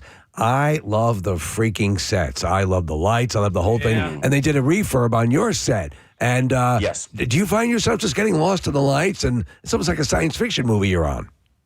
Well, yeah, for the 6th season, we have a real big redesign on the set, and I was concerned. I was like, boy, can I fill this set? It's so grand, as you're saying, and there's a big difference on this set. In the game show world, we have a white floor show and we have a black floor show. Right. These are the things I'm learning in game shows. And I was a white floor show. It was sort of cheery in daytime and like, hey, we're all casual here. We make mistakes, and the lights aren't trying to scare you, and like they do with some of those network shows where it's and the host is sort of mean to you and that kind of stuff. It's just not my gig. It's not what I was doing. So and of course, it's not what we do in season 6 at all. It's just a much. It's a very spiffy set. It's a much more. It's clean. It's very clean. Yes. Clean. Clean's a good word. We have to ask because we were huge fans. Obviously, Preston mentioned the Christopher Guest movies, which you were phenomenal in, and then the late Catherine O'Hara, who you got to work with. Any memories that pop out that that kind of define what it was like working? I mean, arguably one of the absolute greats working with Catherine. Yeah, absolutely. It was a real. It was very tough for all of us to lose Catherine, of all people. Catherine was she was full of life. She was just full of joy and happiness. And she was, of course, an obscenely talented actor and comedian. And it was just rough the year because we had lost Rob Reiner as well. And I have to say, most people don't know it, but Rob Reiner was instrumental in inventing the mockumentary, basically, with Spinal Tap. It really hadn't been done before. It hadn't been done with comedy. It had been done with drama, improvised movies, but not comedy. That was Rob. And then Catherine, within months or whatever it was almost too much to bear. And she's a good friend, was a good friend, and I'll say this one thing about Catherine is that Catherine loved to sing. And she sang all the time, and I sang with her all the time. We're not professional singers, but she comes from a family of professional singers. Her sisters were folk singers, and there was a lot of music in the household, and we almost Catherine and I almost only communicated in song. Oh man! Yeah, it's true. And it was just it was one of the great joys of my that's great life to see Catherine O'Hara walk in the room. It's hard to describe the feeling, but you guys know, you all have close friends, and they just do something to you, like your insides do something, and you're like, oh, Catherine's here, I'm gonna be fine. Yeah, I love that. Yeah. Since those films were improv, I have to ask if there were a couple of lines that you came up with yourself, because I was just in for your consideration. There's a line where you say, "Well, I know him pretty well, worked with him before. I can't say the same for the painted whore next to him." Did you come up with that? Yes, I'm so sorry. No, it fit for your character. It was great. And then one of my other favorites was bratwursts and shillelaghs, paging Dr. Freud. Oh, God. These are gems. Don't cringe. These are Those gems. are wonderful. These are, they're gems, but they came out of pure desperation. You know what I mean?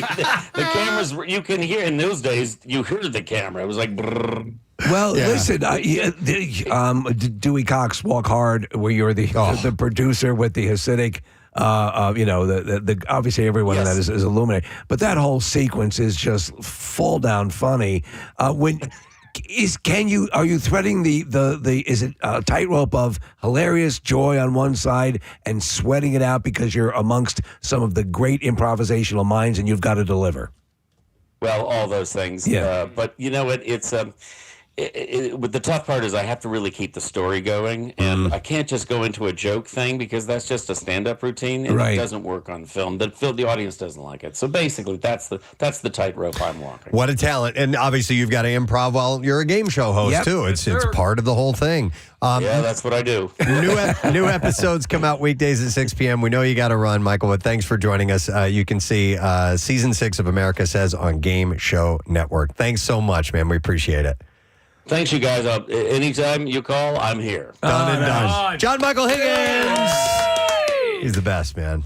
It's just the talent of those guys improvising that stuff and how they, like he said, floating the joke but forwarding the conversation. And by the way, you're seeing the one that gets selected. Yeah. So what you're seeing is a lot of swings and misses. You're seeing a lot of ones that are terrific but don't move the story along. That's why I love watching the outtakes. In fact, for Anchorman, a lot of people, Anchorman 2, they don't remember there was an entire Anchorman 2 released theatrically of alternate takes.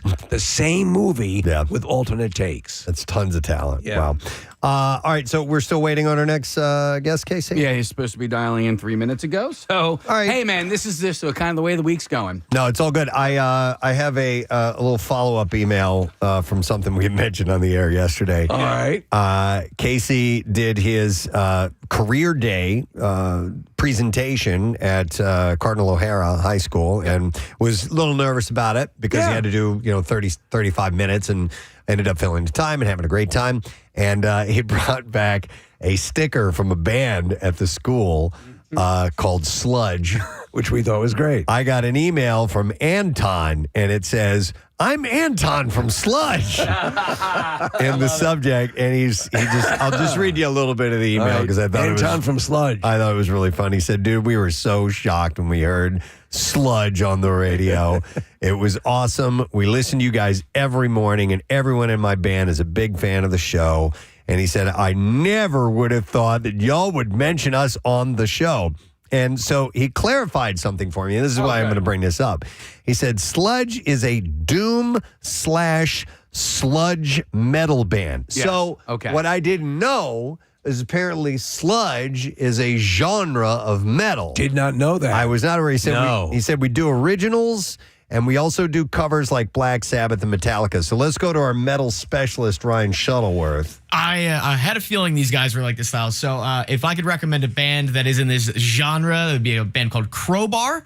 Crowbar. We're familiar with Crowbar. No, Crowbot. I was thinking of Crowbot. Yeah. But I did mention Crowbar the other day. They were on a lineup of some show, a festival show. Yes, I forget who they're touring with. But so there's like some Pantera songs you would consider sludge. It's like really, slower paced and you have this stank face when you listen to it. Okay. All right. Okay, that makes sense. It's All right. awesome. Sludge. You got it. I do like Sludge as a band name, though. I do too. Yeah. There's something about that. But all right, so now we've clarified that. Thank you, Ryan. I appreciate that. And thank you, Anton, for reaching out. And he said if we ever need a band of that caliber, then just might consider that. Then they're the guys. Yeah. Preston, do you think these are the bands that you mentioned with Crowbar?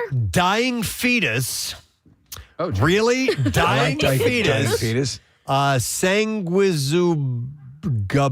Hang on a second here. Sanguizagabog. Sanguizagabog? All right. Hold on. Ryan's got it. Ryan? Sanguizagabog. Say it again? Sanguizagabog. Sanguizagabog. All excellent live. Highly recommend it. So they announced tour with Crowbar, Left to Suffer, and Deterioration. I thought Fecal was on that bill. Fecal. Fecal opens for Dying Fetus. Yeah. So how deep, Ryan, will you get into the real, real crunchy? Yeah, it's my jam. I mean, you just went and so you were in Alberta over the weekend for a wedding, and Correct. It just so happened when you were there, your favorite this type of band was performing. And it just so happened that they were there, and you had never seen them before. It had timed out. It's a band called Archspire. I mean, they are the heaviest of the heavy. They're really, really fun. If you like this kind of thing, which I recommend you just come in with open ears and open hearts. Or at least earplugs, right? Yeah. So let me ask you this, because there are times when I like the heavy stuff, when I'm in the mood to really just feel it and just grit my teeth and just get into the anger. I haven't felt that in a while. I haven't really rocked out super hard in a while. But is that mainly what you listen to, or is that when you're crocheting? Like 70% of the time, and do you like lighter music? Oh, yeah. Okay. Oh, I mean, I can go from Sanguizagabog to Earth, Wind, and Fire like that. Okay. Wow. I mean, you're eclectic. Actually, I'd like to be. I mean, it's what I like about this type of music. It's very technically proficient. Like, I like seeing very technical guitar players and drummers and singers who can do things with their, voice that you can't think about. Yeah. Unless you're a pig or something. Oh, my God. I have to play you guys the audio of this gal. I found it and I saved it on Instagram, and she's like one of these. Oh, right. Yeah. But it's her vocal warm up. Hang on, because I'm going to pull up her name and the name of the. What, does she gargle live before a show? No, but she does some very technical things actually to get ready. But you should hear the sounds that come out of her voice. It's crazy. It says here she is. Famous vocal coach Britta Gortz. But she's in a band. Do you want me to play this? Yes, Case? Want to. It's not that long, and I know we got. Do we have our? No. No. All right, so this is her warming up, and I'll read. There's a description at the bottom that says what she's doing. Are you ready, Case? Yes, sir. Crank it all the way up. So here we go. Wow. Okay, so it says activate abdominal breathing, raspberries to check for extensive tongue tension. She does humming and check. All right, I'll just let it go. I do that. She does throat singing.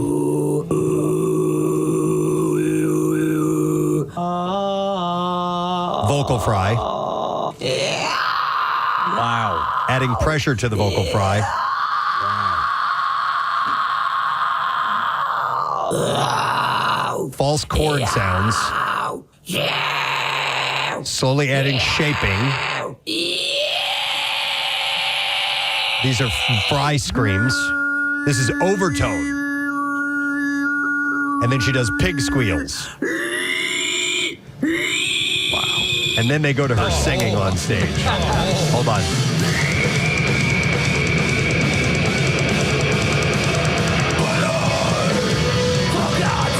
That's a gal. It's heavy, man. All right. But there's a whole, I mean, like, if you think about it, you can take it down. If you think about it, I mean, That's why I asked me to Sully Erna on the other day. I'm like, what do you do to warm up, and how do you not destroy your voice by doing that type of stuff? So we're simply talking. And the way that it can, like the Camp Out for Hunger, days into it, it'll just destroy your voice.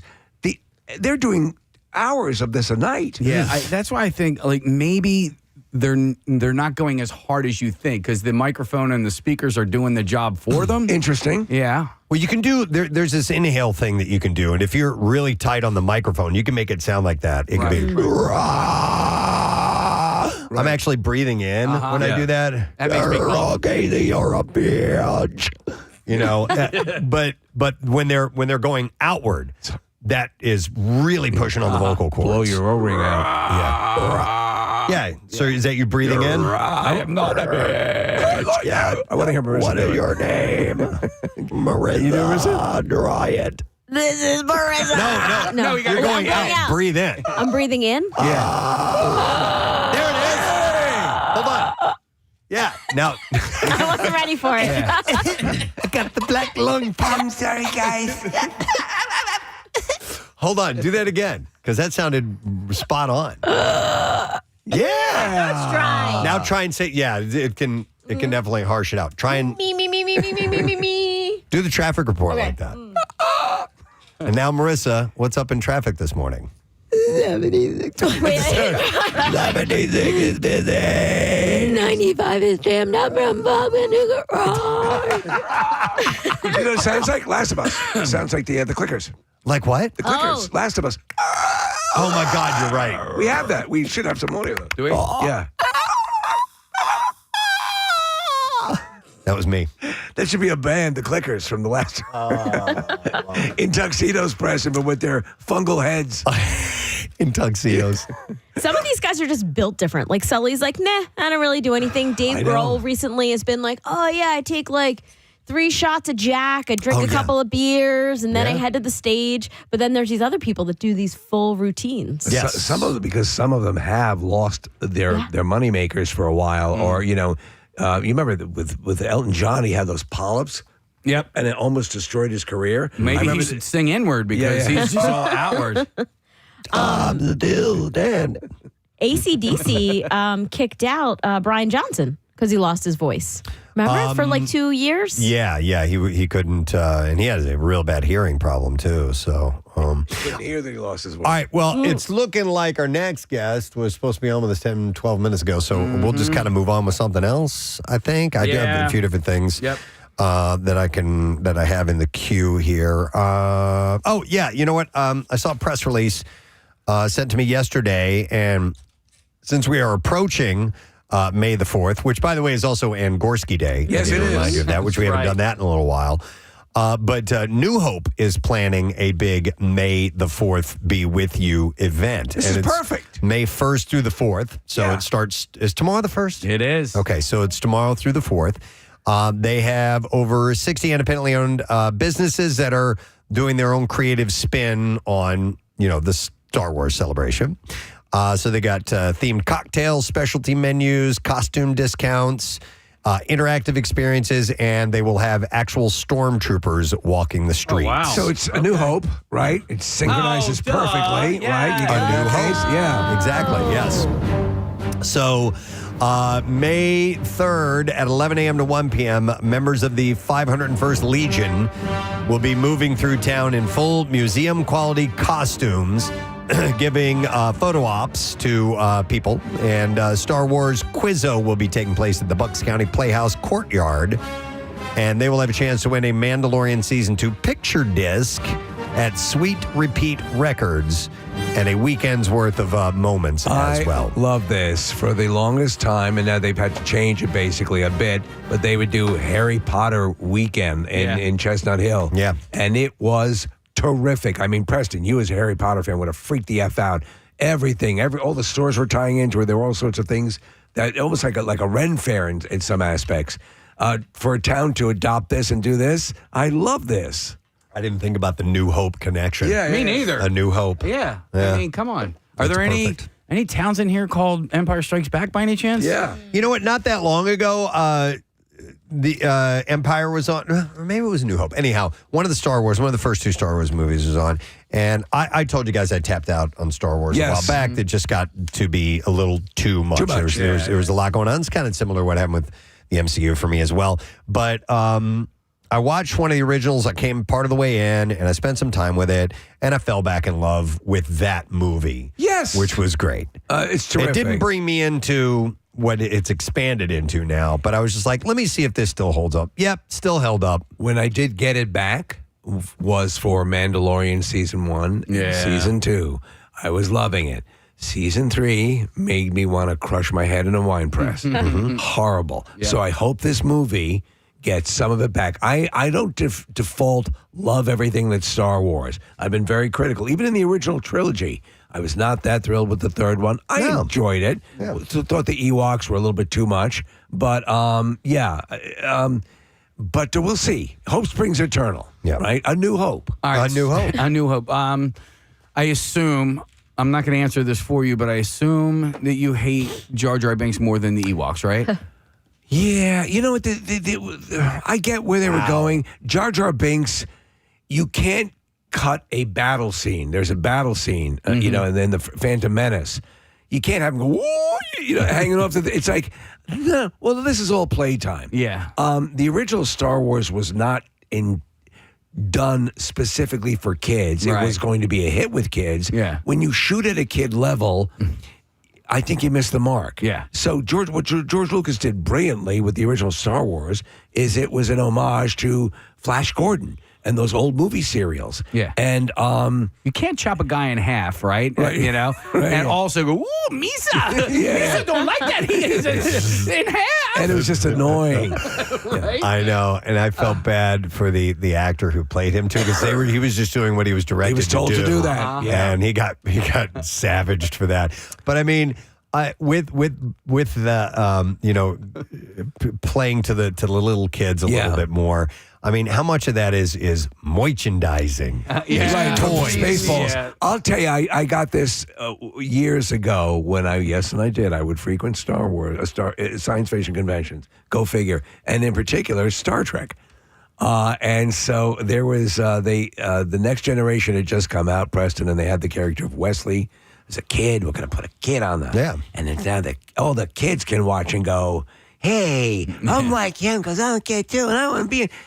And so Majel Barrett, who played Nurse Chapel, was married to Gene Roddenberry. She was one of the guest speakers, and she's addressing this auditorium. Lots of kids. Do you like Wesley? No.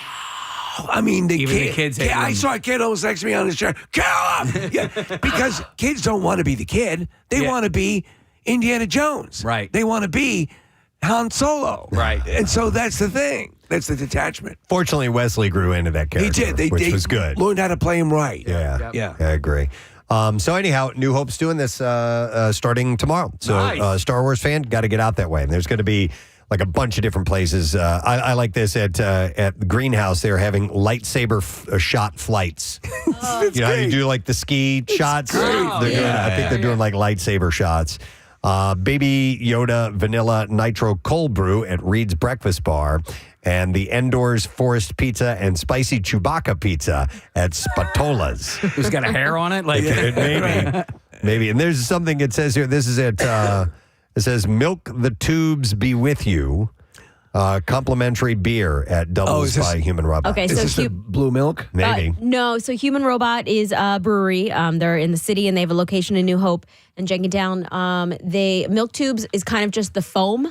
It's a German tradition that you take this shot of foam. You know, like the really tall shot glasses you would get. So it's just filled with the foam, but you take it as a shot. Wow. And that's a milk tube. Do you get anything out of that? Yeah, I mean it's a burps. Yeah, but a little digestion. No, it's good. It's fun. Did you see how they were adapting the Star Wars experience down in Orlando Disney has been a disaster. Yeah. I mean, has it? Yeah. Oh yeah. They overpriced it. Hang on. Question. The experience. What do you mean? The Millennium Falcon, the hotel. You spend like $5,000. Oh, that. Right. I thought you meant just their Star Wars rides and things. Right. So those are a little bit better. Different. This is the different thing. Yeah. So what they did is they adopted, Kylo Ren, and they made them the focus of the whole deal. So what they decided to do is reset back to Han Solo and Princess Leia, and they're rolling that out to see if that's received better. Because a lot of people didn't respond, and they spend a buttload on that friggin' thing. Preston, there is a place called John and Peter's Place who is serving blue milk in New Hope. They're putting the recipe as like Stoli vanilla vodka, blueberry puree, and lemonade. And Malibu. Okay. Malibu, Is that what Aunt Peru was drinking? Guess so. They actually weren't set on fire, Preston. They combusted naturally. You know what? I thought that of the Star Wars series, the most gruesome thing on screen was Uncle Owen and Aunt Beru's skeletons Burned on fire. alive. Yeah. I thought that was pretty dark. And that sets the tone of expectation. Like in Bambi, this is real. That's why I love The Incredibles. Yeah. When she says, when Elastigirl says to her kids, this is real. They could kill us. That adds something to it. That's when Luke changed from, I've got to go to Tashi Station to pick up some power converters. Oh, just shut up. He's like, I can't stay here anymore. Yeah. I see that they burned your family. What are you eating? Don't ask. But Aunt Peru's nice and crispy. All right, so New Hope has their May the 4th be with you. I love events that. I love starting it. tomorrow. Should be cool. It's been a while since I've been out to New Hope. All right, so I saw this other story. I had a question for you guys.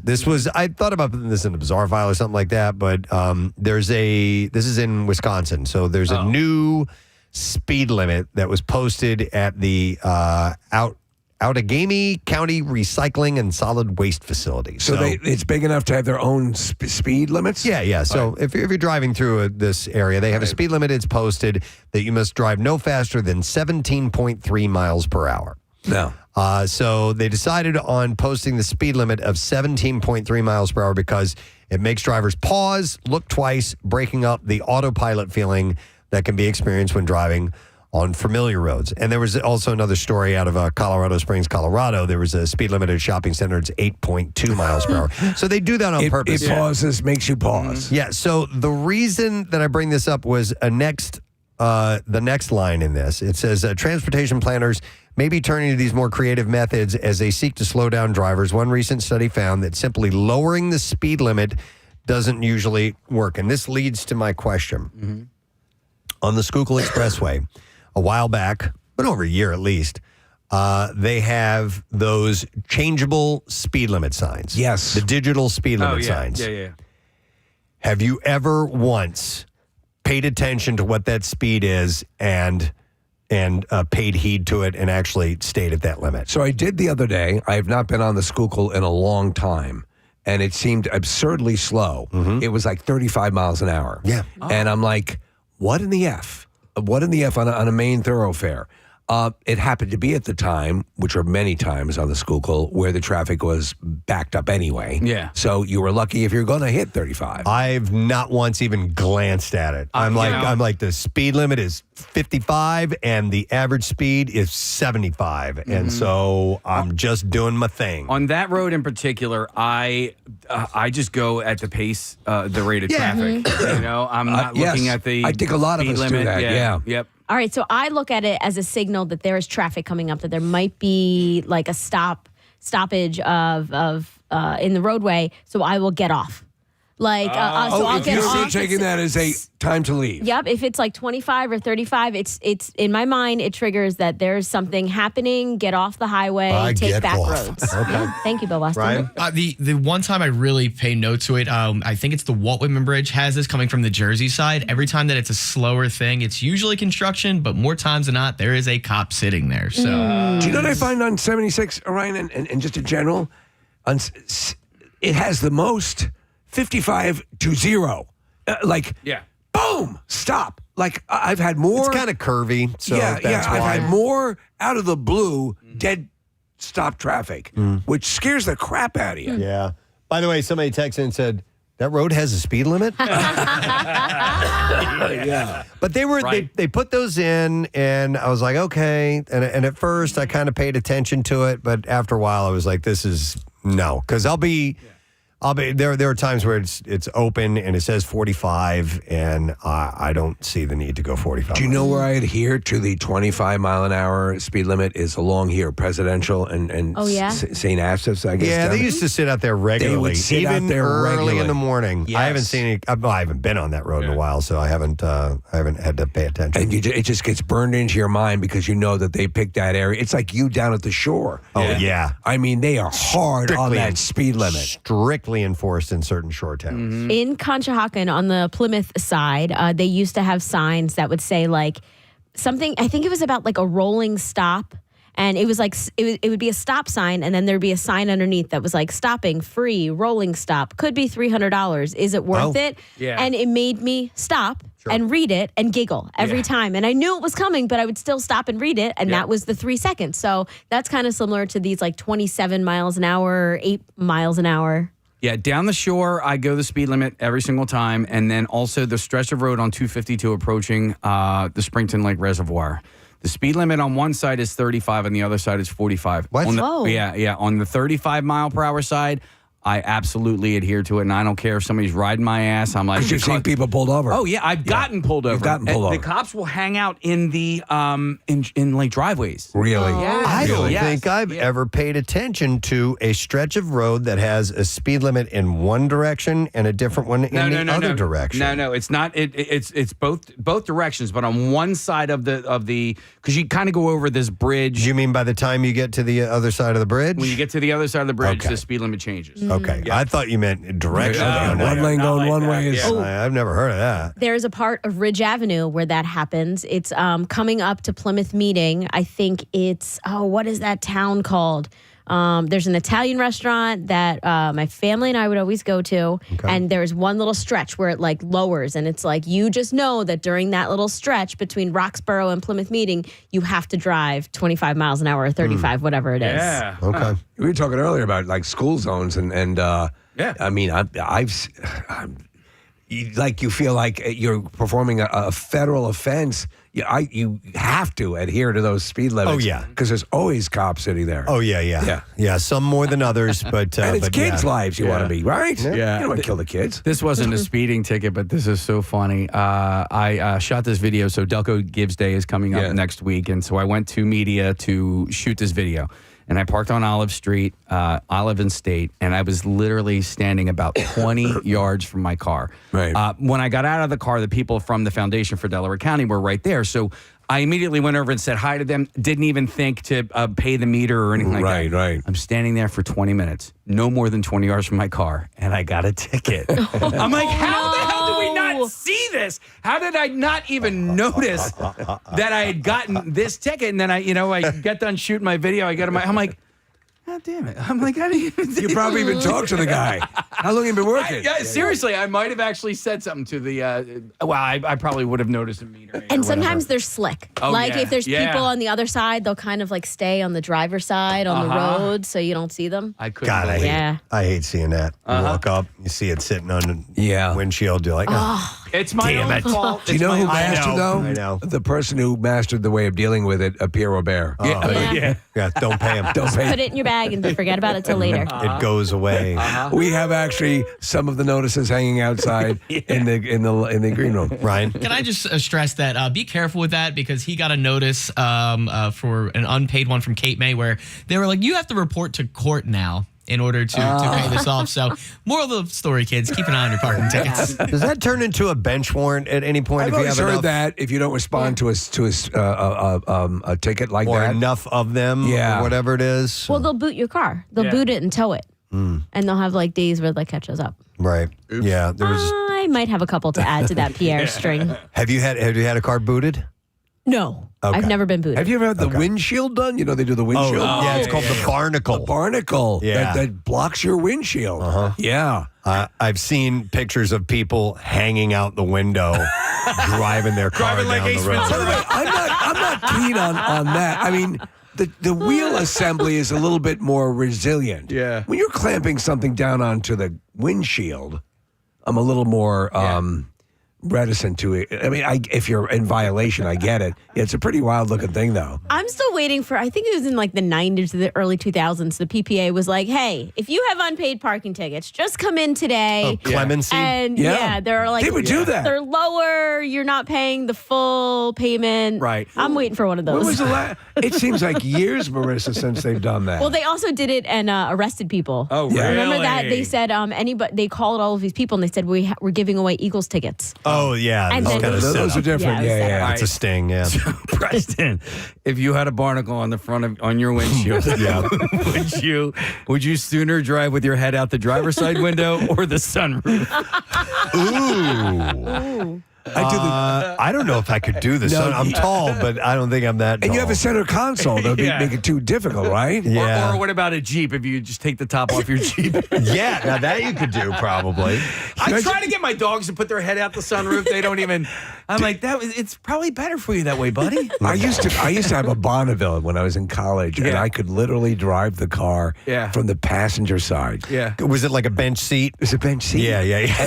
And I'd drive around campus, Preston, and it would look like there was nobody. I'd sit. I'd even have my hand up on the and the car would be driving. My leg already. Hilarious. Yeah. It was hilarious. I wouldn't do that, but because I never had a car that had a bench seat in it like that. But I remember as a kid, I would, as a teenager, I would be driving and I would hang my left leg out the window. Yeah. Which is, I mean, dumb. Yeah. One little 10 mile an hour thing and your leg is decapitated. Your nuts are in your own mouth. Oh, nah, never mind. I was going to mention something about nuts, but I will. So my dog, this is completely switching gears. I'm going to break right after this. But my dog, Rook, just had some major surgery done, and he's recovering from that. And so we've got the cone of shame on him and everything. And so he's kind of been hobbling around because he had incisions on his belly and on his side. And so when we let them out the front of the house, it's kind of a big deal. We have a electric or the fence that keeps them in the invisible fence, not the electric fence. You're gonna get fried in the fence. We have an invisible fence, so they love to go out front. And we let them outside, and so I'm like, okay, buddy, you're doing better. Let's let you out front. And I let him out front, and he was so excited. He started to run, but he was hobbling, and so he's a male dog, right? Yeah. Okay, and you know the little lipstick that comes out. Yep. Dude.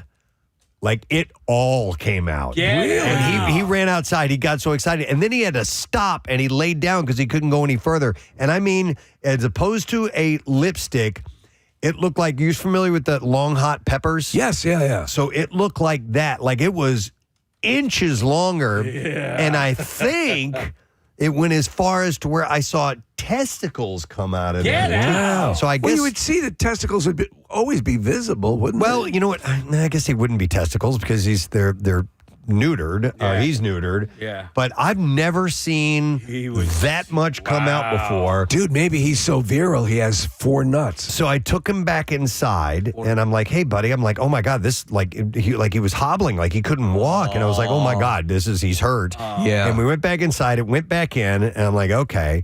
I'm like, let's go back outside again then. Try this again. Same thing happened. Outside boner. I mean, like, dude, like this long. I'm holding up.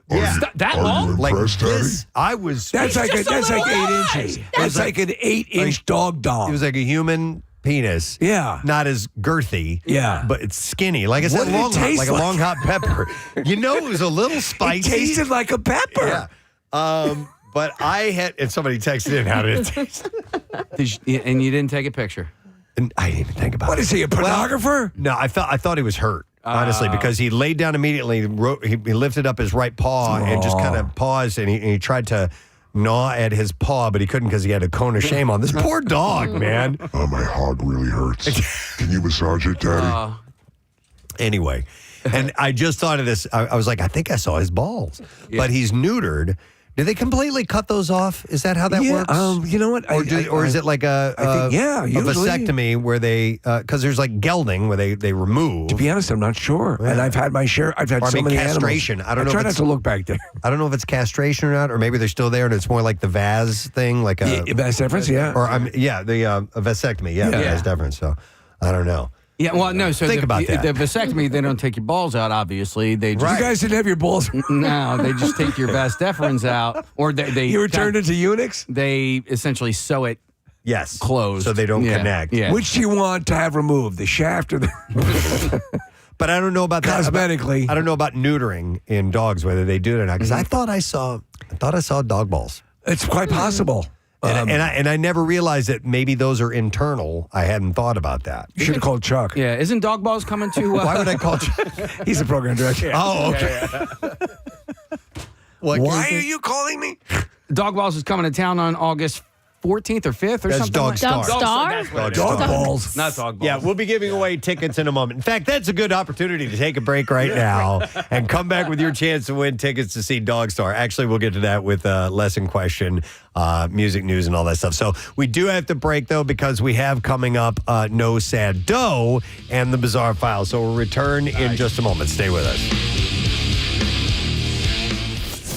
MMRBQ 2026. Legends riding.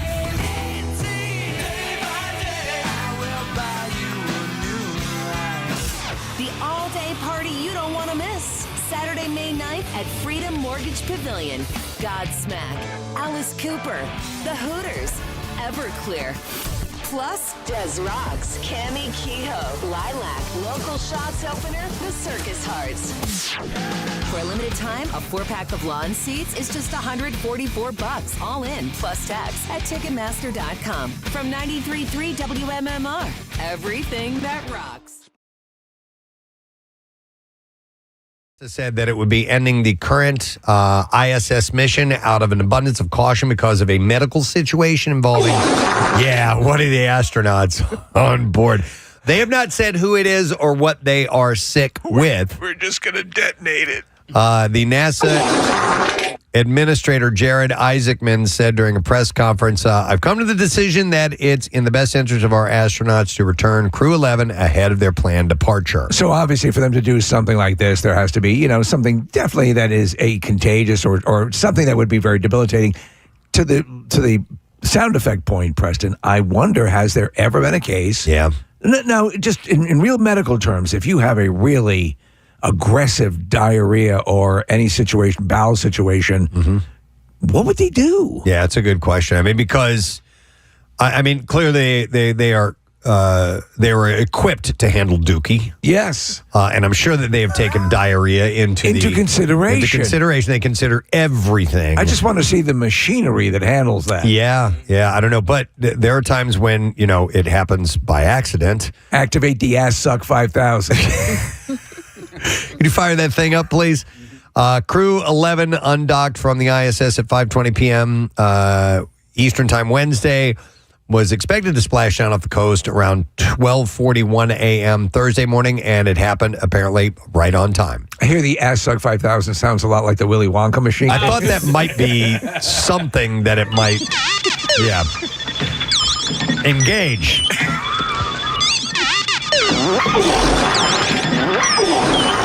On Tuesday,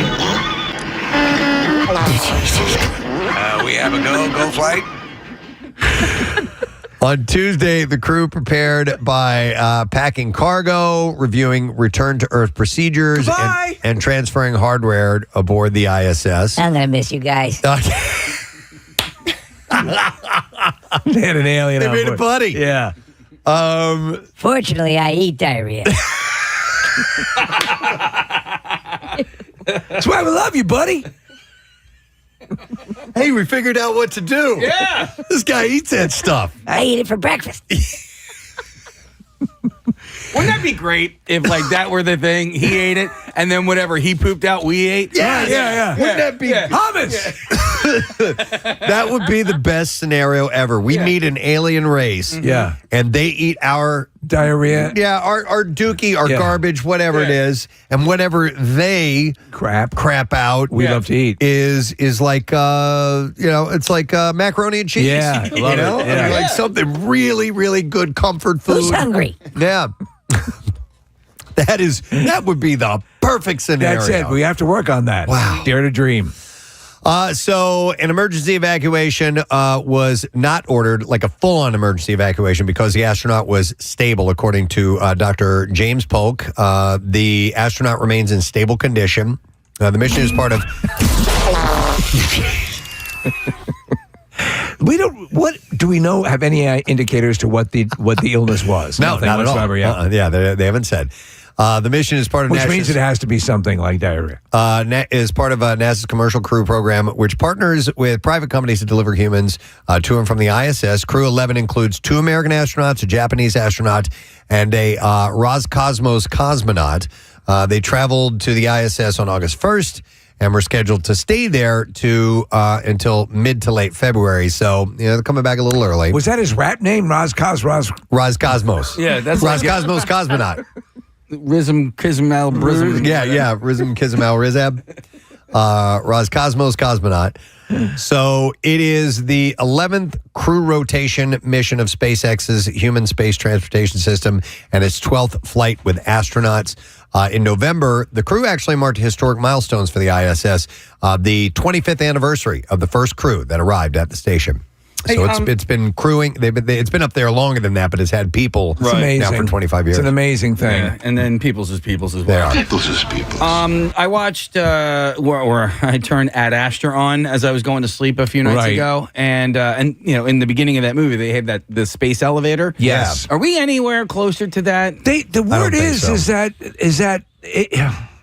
It is very feasible. I don't know anyone who's actually moving ahead with anything like it. I think they're still conceptualizing it, but until it makes sense financially, that they'll never get that underway. Imagine what kind of in-elevator entertainment you would have, because we have the little videos around. You could watch the full Ad Astra. Yeah, most definitely.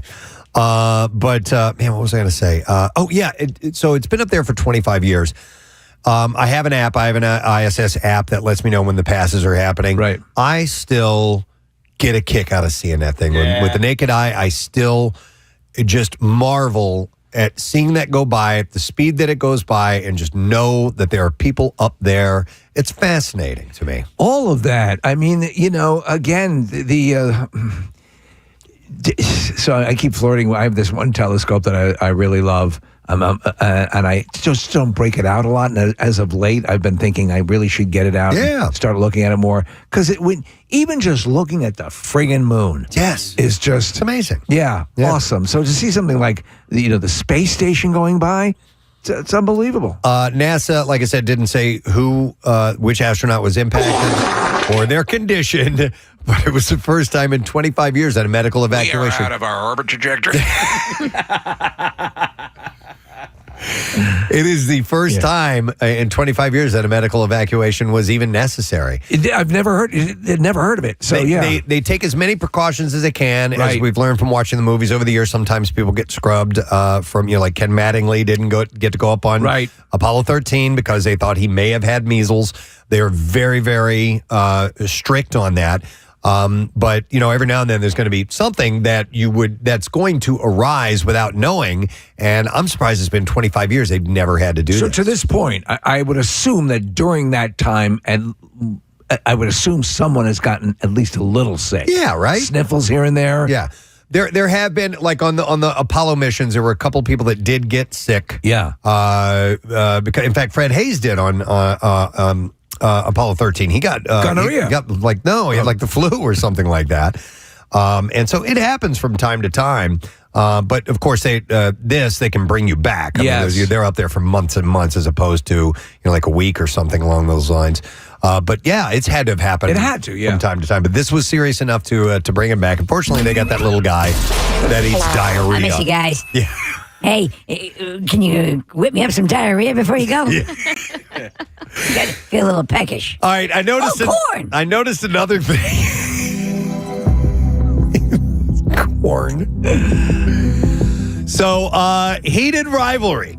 The show. You may not have ever thought that you'd be binge watching a sports series, and then you saw the first episode of Heated Rivalry. If the gay hockey romance took you by surprise, you're not alone, and it turns out it's also an unexpected motivator for gym goals in 2026. Okay. It is the men from the hit show and their muscles that are inspiring people to hit the gym, and fitness experts couldn't be happier about this. Okay. So these guys are in phenomenal Cut shape. up, jacked. Yep. And so social media is full of people posting about how Ilya and Shane are their glute goals and how the show is helping them to stop slacking in the gym.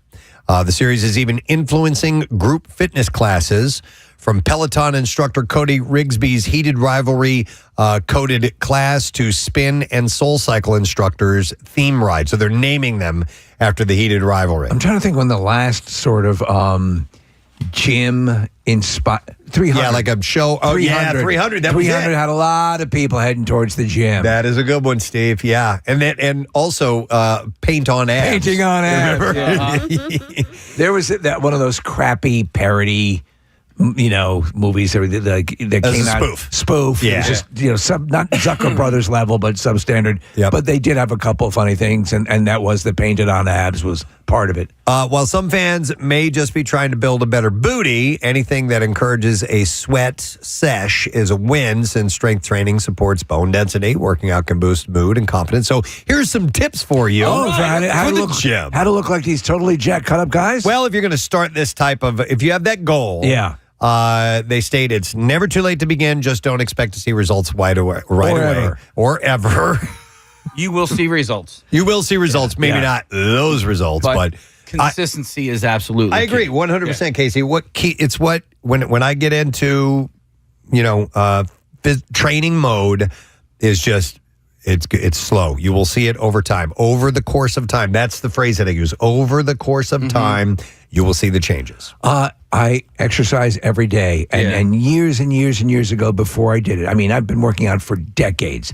That concept would have been completely alien to me, and now it's part of what I do. I don't know why I use bench press as my benchmark. But the fact because bench is in both. Yeah, there's bench. The fact that my starting weight for bench press was my ending weight when I first started was like a big thing for me. Yeah. Right. Like so. For me, I wanted to. My goal was to get. We're going to do the bizarre file first. Yep, and then we will get into No Sad Dog. WMMR presents Preston and Steve's Bizarre File. Brought to you by Coors Light. You can join us, the Preston and Steve Show, live from Keenan's North Wildwood, Friday, May 22nd, for the official opening of the Jersey Shore.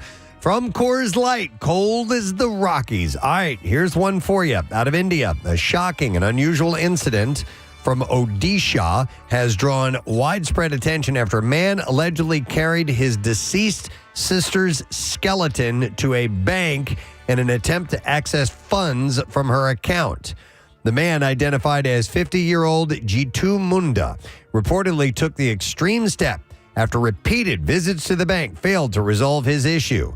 He claimed that bank officials repeatedly instructed him to bring the account holder personally to process the withdrawal request, despite being informed that his sister had passed away months earlier. I didn't hit her. I didn't like her.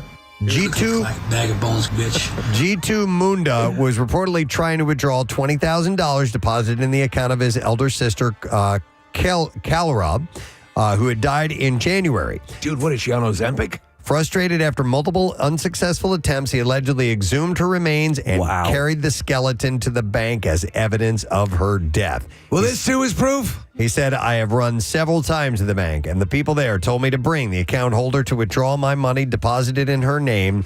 Though I told them that she had died, they did not listen to me and insisted on bringing her to the bank. That's as extreme as you can possibly get. Therefore, out of frustration, I dug the grave and I brought out her skeleton as proof of her death. The incident stunned local residents and officials alike. A police inspector named Kiran Sahu said that the misunderstanding appeared to have stemmed from a failure to properly explain banking procedures to the tribal man.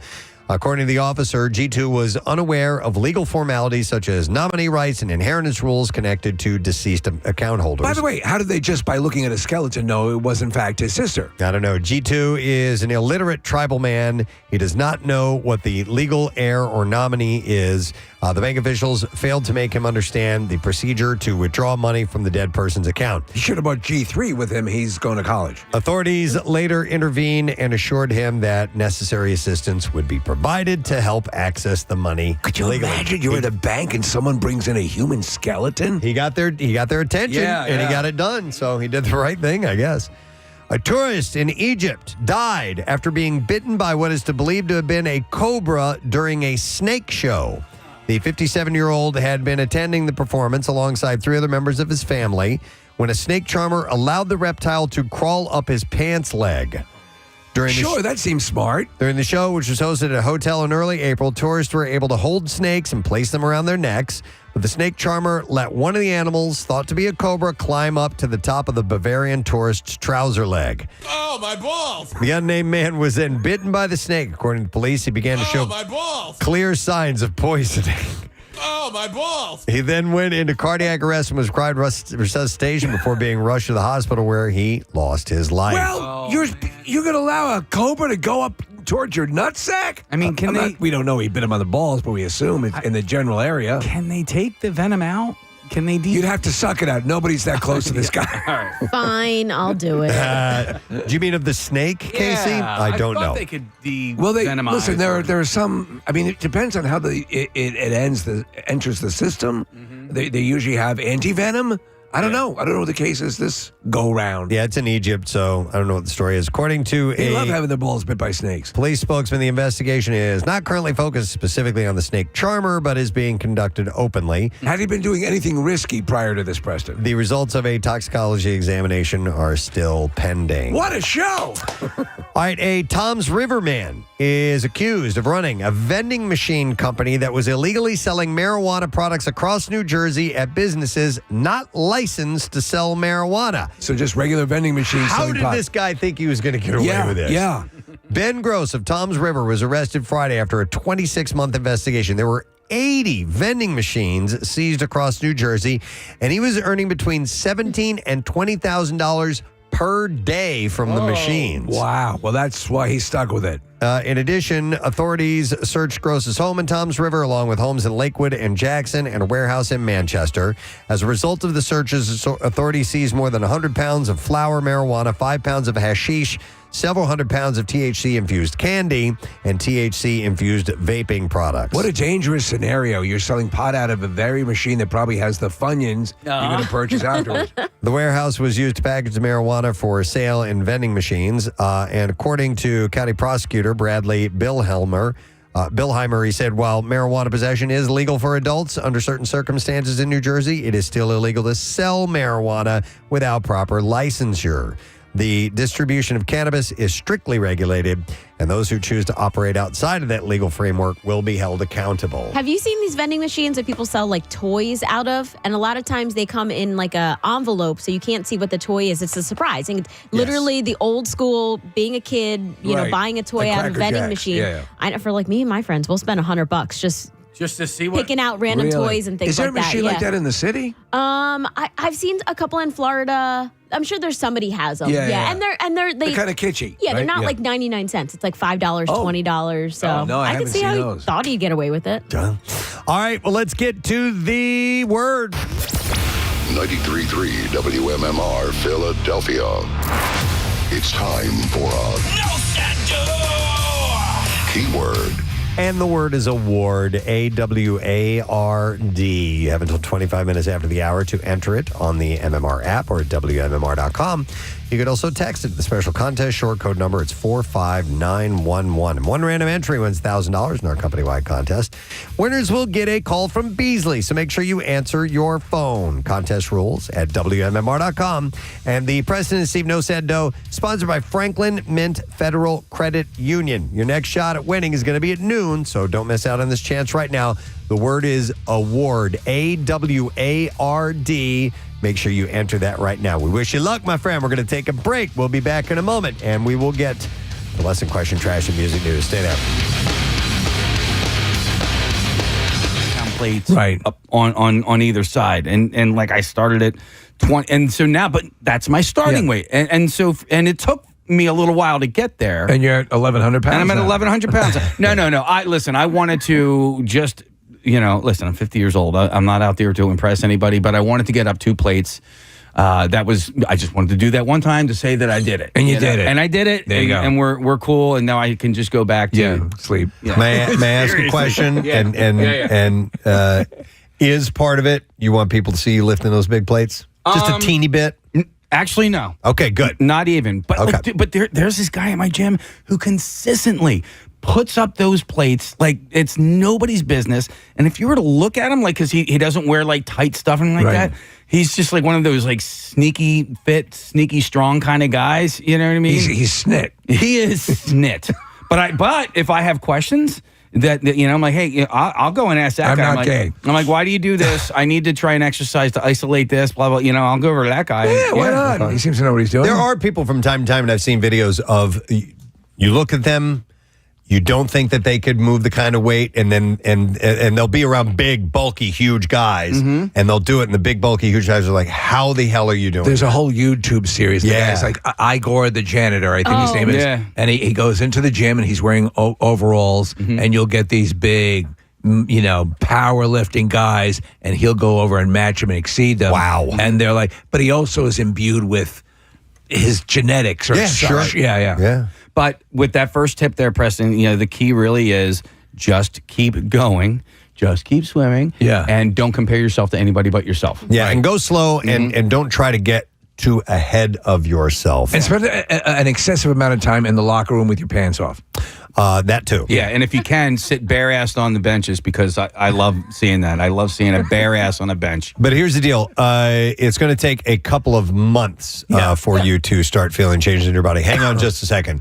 This is the janitor, dude? This is the guy. And the reason Jesus I Christ. He reacted- did this with his shirt off, Steve. He's ripped. But his videos, he doesn't have the shirt off usually. And I reacted like that because Matt loves this guy and shows me it all the time. And he's just very inconspicuous, walks by, picks up people's weights, and they're like, what are you doing, dude? So, no, but I've seen like skinnier people. Yeah. Not cut up people.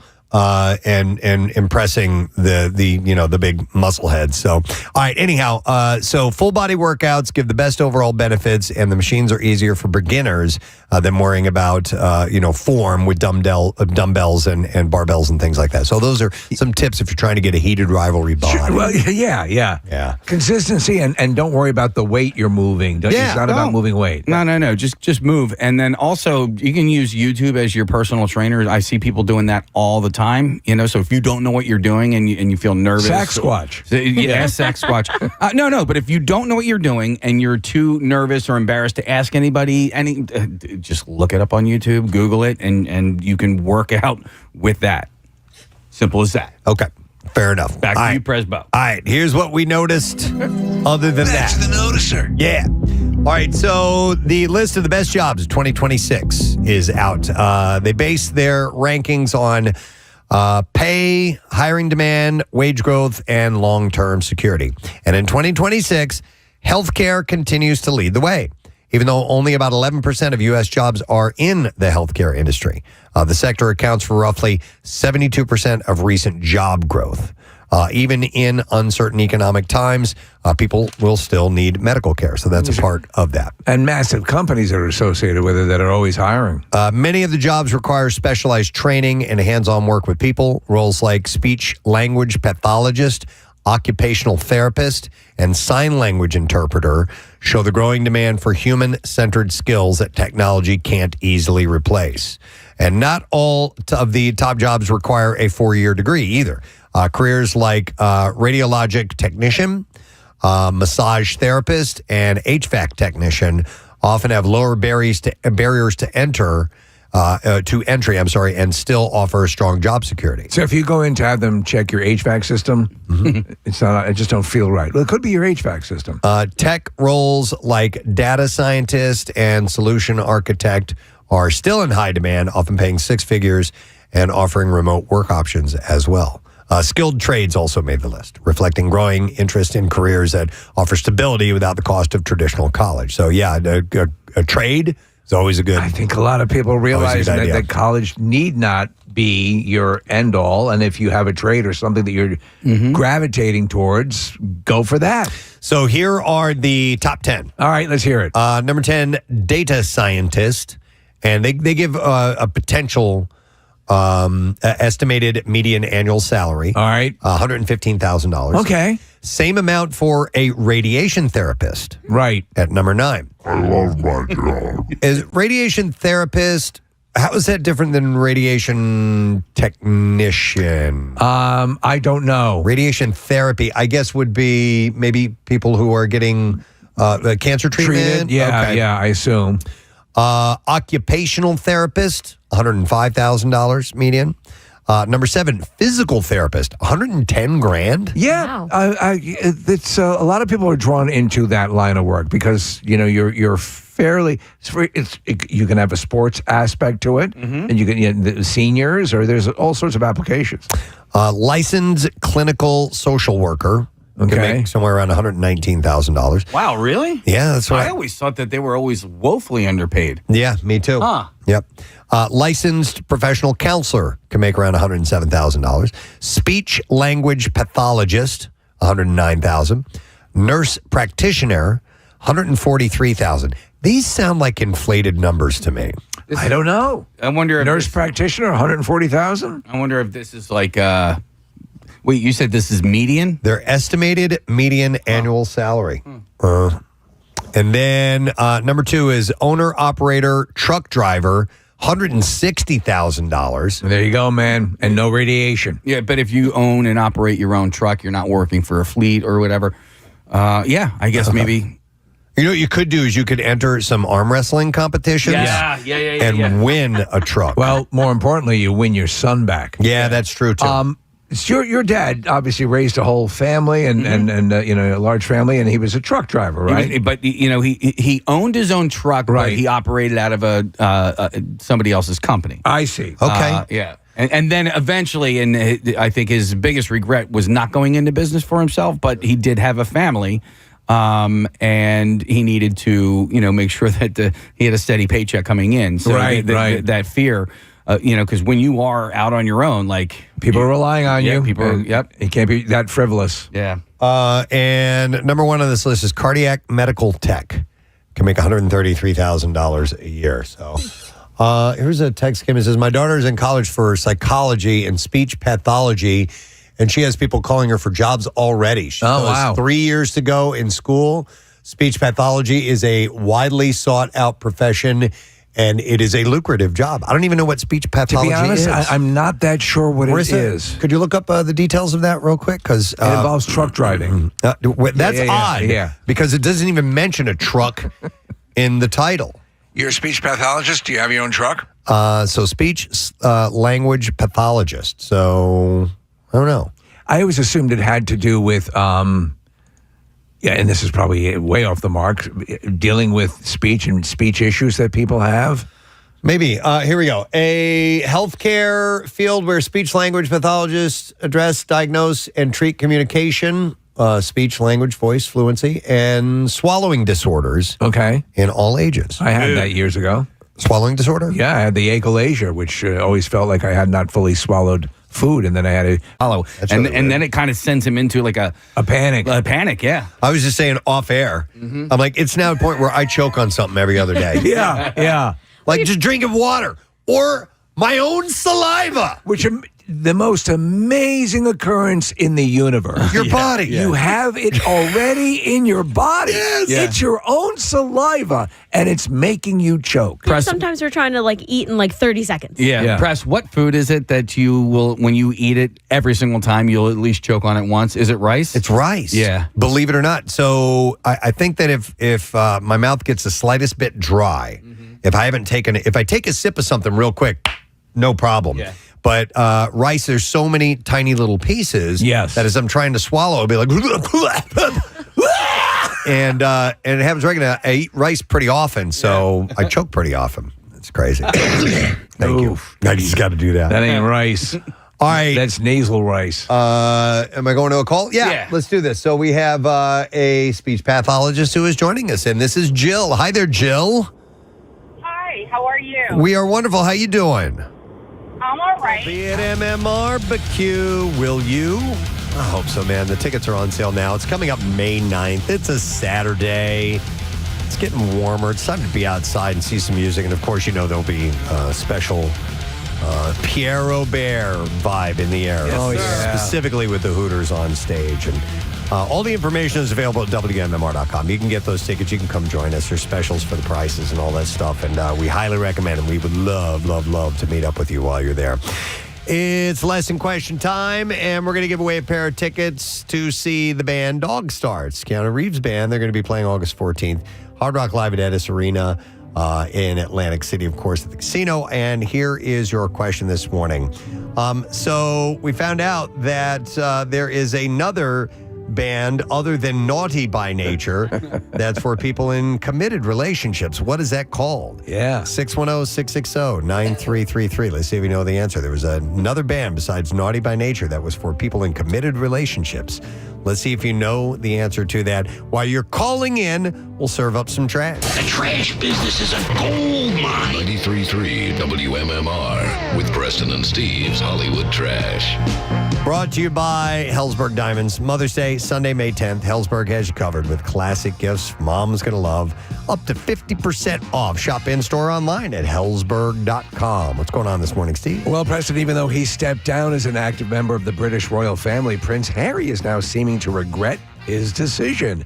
Harry apparently had a change of heart when he visited his former Buckingham Palace bedroom, only to find his stuff replaced with a Peloton and an air hockey team. Hey! Justin Bieber posting some pics of him and his 1-year-old son, Jack Blues Bieber, fishing on a lake.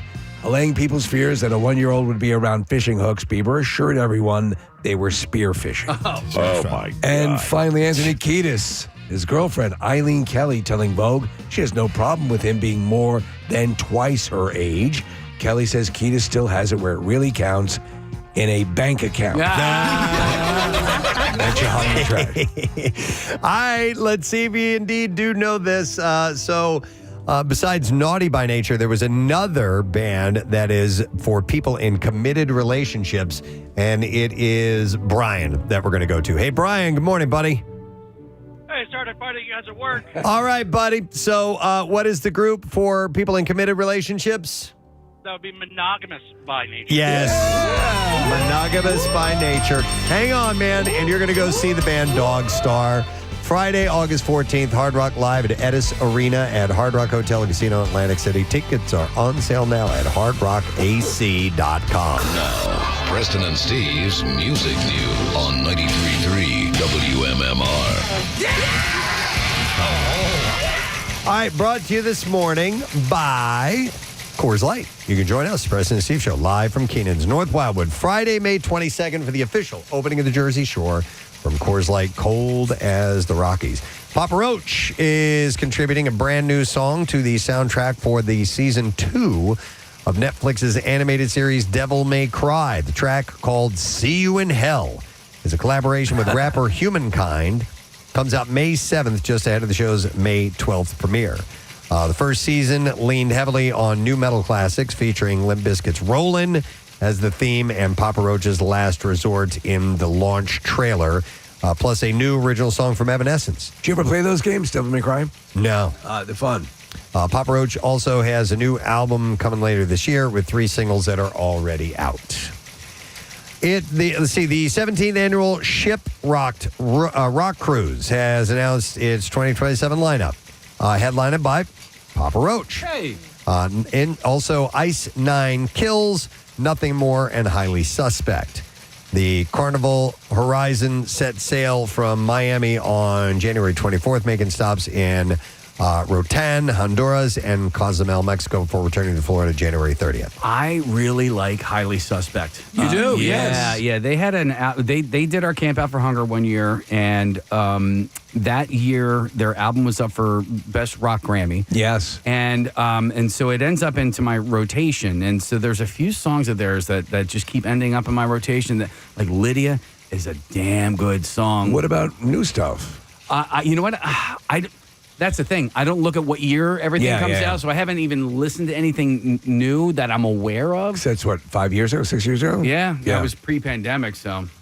The full bill also includes Bad Flower, Set It Off, Magnolia Park, and more than a dozen other acts. An all-star cover band called the Stowaways will also perform with the lineup to be announced at a later No date. sludge? No sludge, Not sorry. yet. Hey, I want to mention this. This will be the second annual event taking place tomorrow night, hosted by Steve Morrison. Yeah. It is Acme Idol. What? Yeah, tomorrow night from 6 to 8 p.m. at the Acme in Roxborough.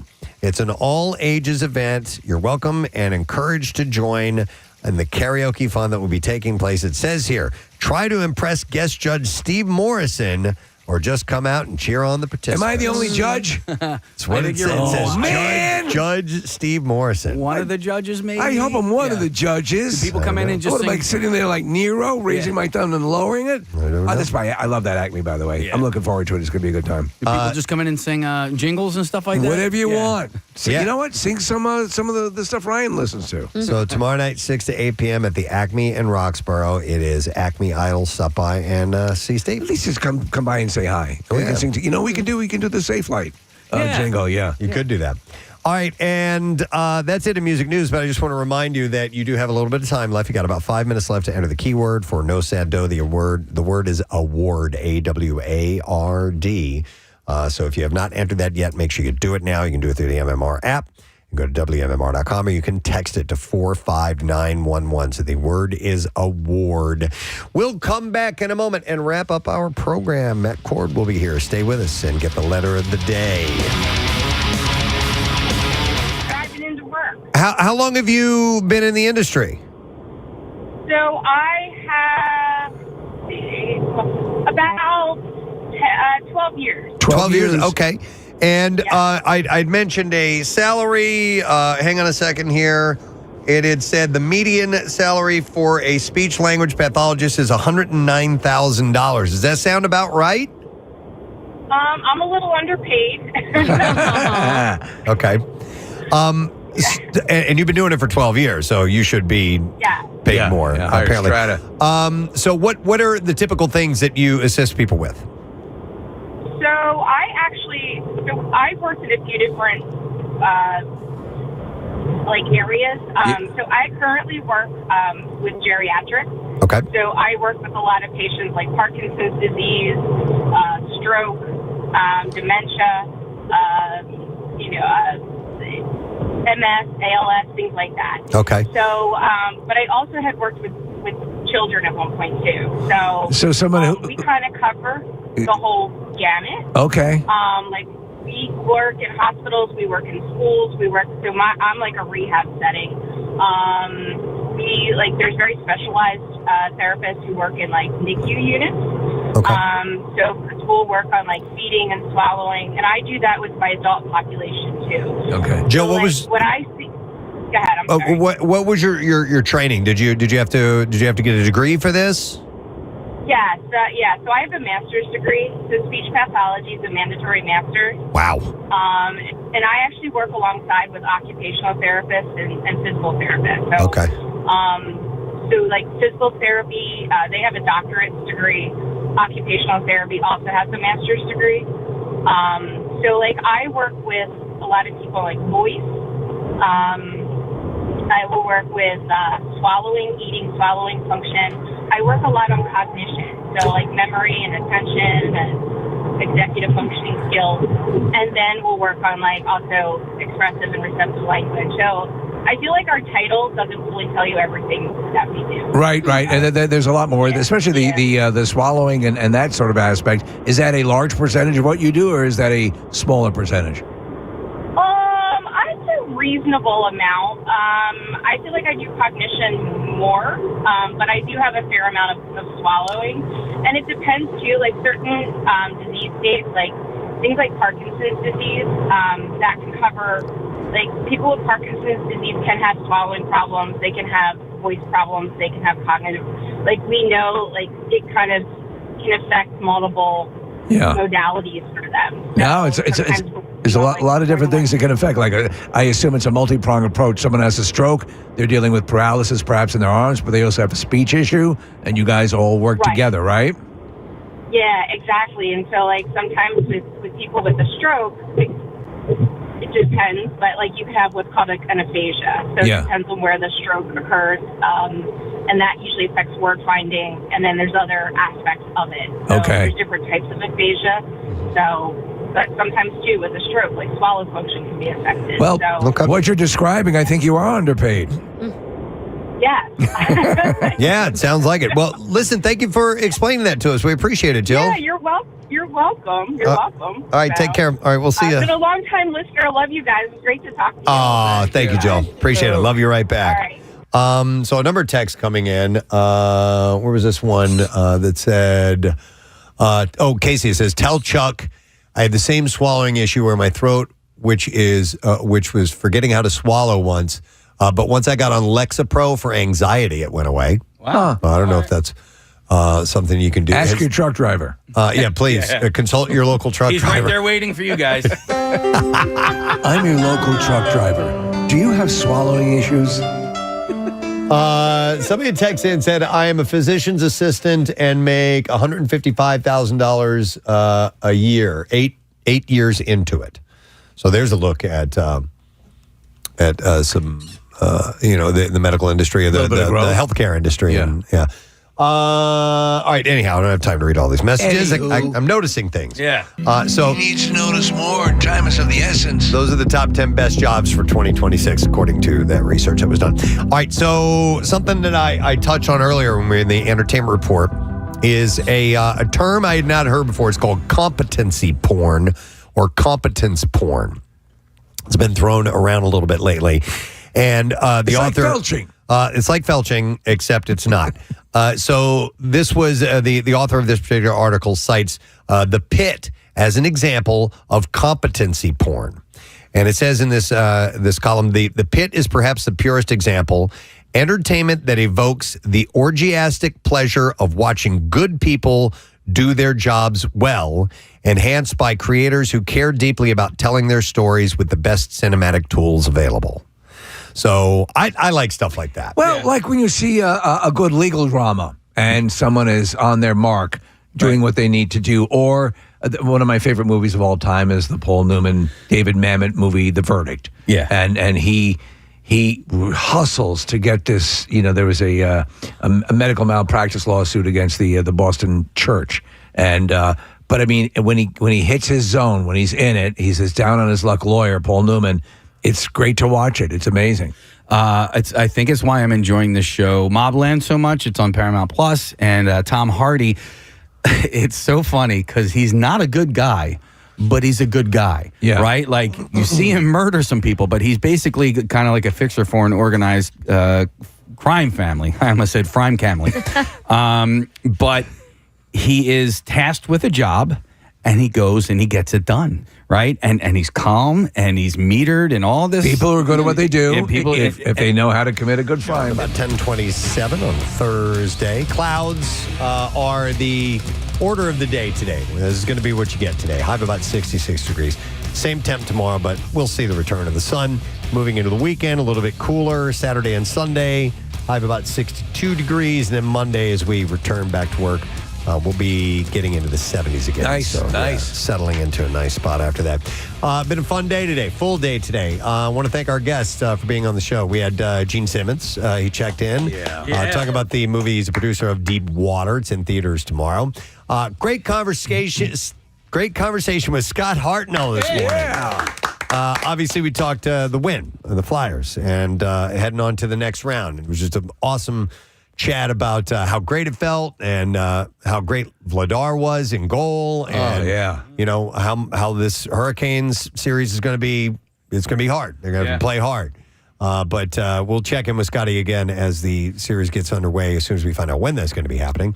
Then we had John Michael Higgins on. Great actor, funny guy, host of America Says, weeknight 6 p.m. on Game Show Network. So it's a good time today. Matt's here. Hey, man. Love listening to Hartsey. Yeah, he's like the best. The definition of a hockey guy. It's all nicknames, and he's got terms. I think last night when who scored the goal and threw the stick in the crowd? No Cates. No Cates. He's like, that's a heck of a celly. Yeah. He's the kind of, I know Boucher's more X and O's, But Hartnell would be like the guy you want to hang out with. Yeah, there's a heart. There's a have a beer with, and the video of him with JJ when the wind comes through is just terrific. He's like looking at it like it's yeah. So anyway, So obviously they're excited, and so are we. And just, dude, looking forward to it. It's excellent. Could be a long run. Yep. All right, Matt, we're gonna get the letter from Preston and Steve on 93.3 WMMR. Now, the Daily Letter. And the Preston and Steve Show is brought to you today by The Letter. S as in Silvertide. Local homegrown band. Walt Laffey. All right, we are going to give away the prize tomorrow. A pair of tickets to see each of these concerts, part of Live Nation's summer concert sale.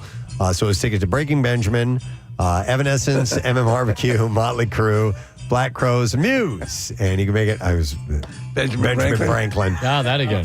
So make it a summer of live from today through Tuesday, May 5th. You can head to livenation.com/summer of live and see what participating shows are selling for just $30 a ticket. All right. Matt, what's happening today? Well, Presbo, lame ass trivia at 11:40. We got more tickets to see the Struts. It's Thursday, so we'll do D student trivia at 1:40. The prize is a tomahawk steak from Wild Fork. Ooh. Our blocks today, they are in town tonight. Steel Panther. Oh, boy, I think they're playing the Keswick. Oh, man. What was your name when you were the drummer? Tommy Tom Thompson. Satchel gave me that name. Yeah. Mm-hmm. I'm surprised we should have gotten him in. Yeah, I know. I dropped the ball. I should have reached out to Stick Zadinian, but I forgot to. And Mike Starr is the singer, right? Yep. Yeah. The guy Starr. that used to be in a Van Halen band, right? He was in a Van Halen tribute band. So Mike's real name is Ralph. And when he played for the group, for this Van Halen tribute band, his name was David Lee Ralph. I love that, man. But he could sing, right? Oh, he's great. Phenomenal. Dude, yeah. He's excellent. Yeah. So that, Three Doors Down, I think it's their guitar player's birthday. And then a block of the Rolling Stones. And Pierre's vinyl cut today, Zappa, Zappa, Zappa Cool. Oh, Frank wow. Zappa, overnight sensation. Wow. There's some like daring songs on this that I can't really play, like Dynamo Hum, but I'm going to play Montana. All right. You hear that one? Nice, yes. Move into Montana. And it's nice and scratched up. So Yeah. All right, let's thank our sponsors. The Preston and Steve Show brought to you today by Duncan. And the Preston and Steve Show runs on Duncan. Also brought to you by Family Jewelers and Family and Company Jewelers. You can get the perfect gift for mom, and they're at Route 70 in Marlton or at FamilyJewelers.com. Tomorrow is nothing but No Sad Bro. Folks, it'll officially be No Sad Bro Friday. And we have a few guests joining us as well. Aries Spears. Love Aries will be on the Spears. program, one of our favorites. And comedian Philippe Esparza will be in the studio. We'll check in with our friends at 6ABC. We'll have the Connoisseur. And if we got stuff to give away, we will give it away tomorrow. That is it. We are done. So rage on. Have yourself a great day in the morning. And we'll see you tomorrow, friend. Bye-bye.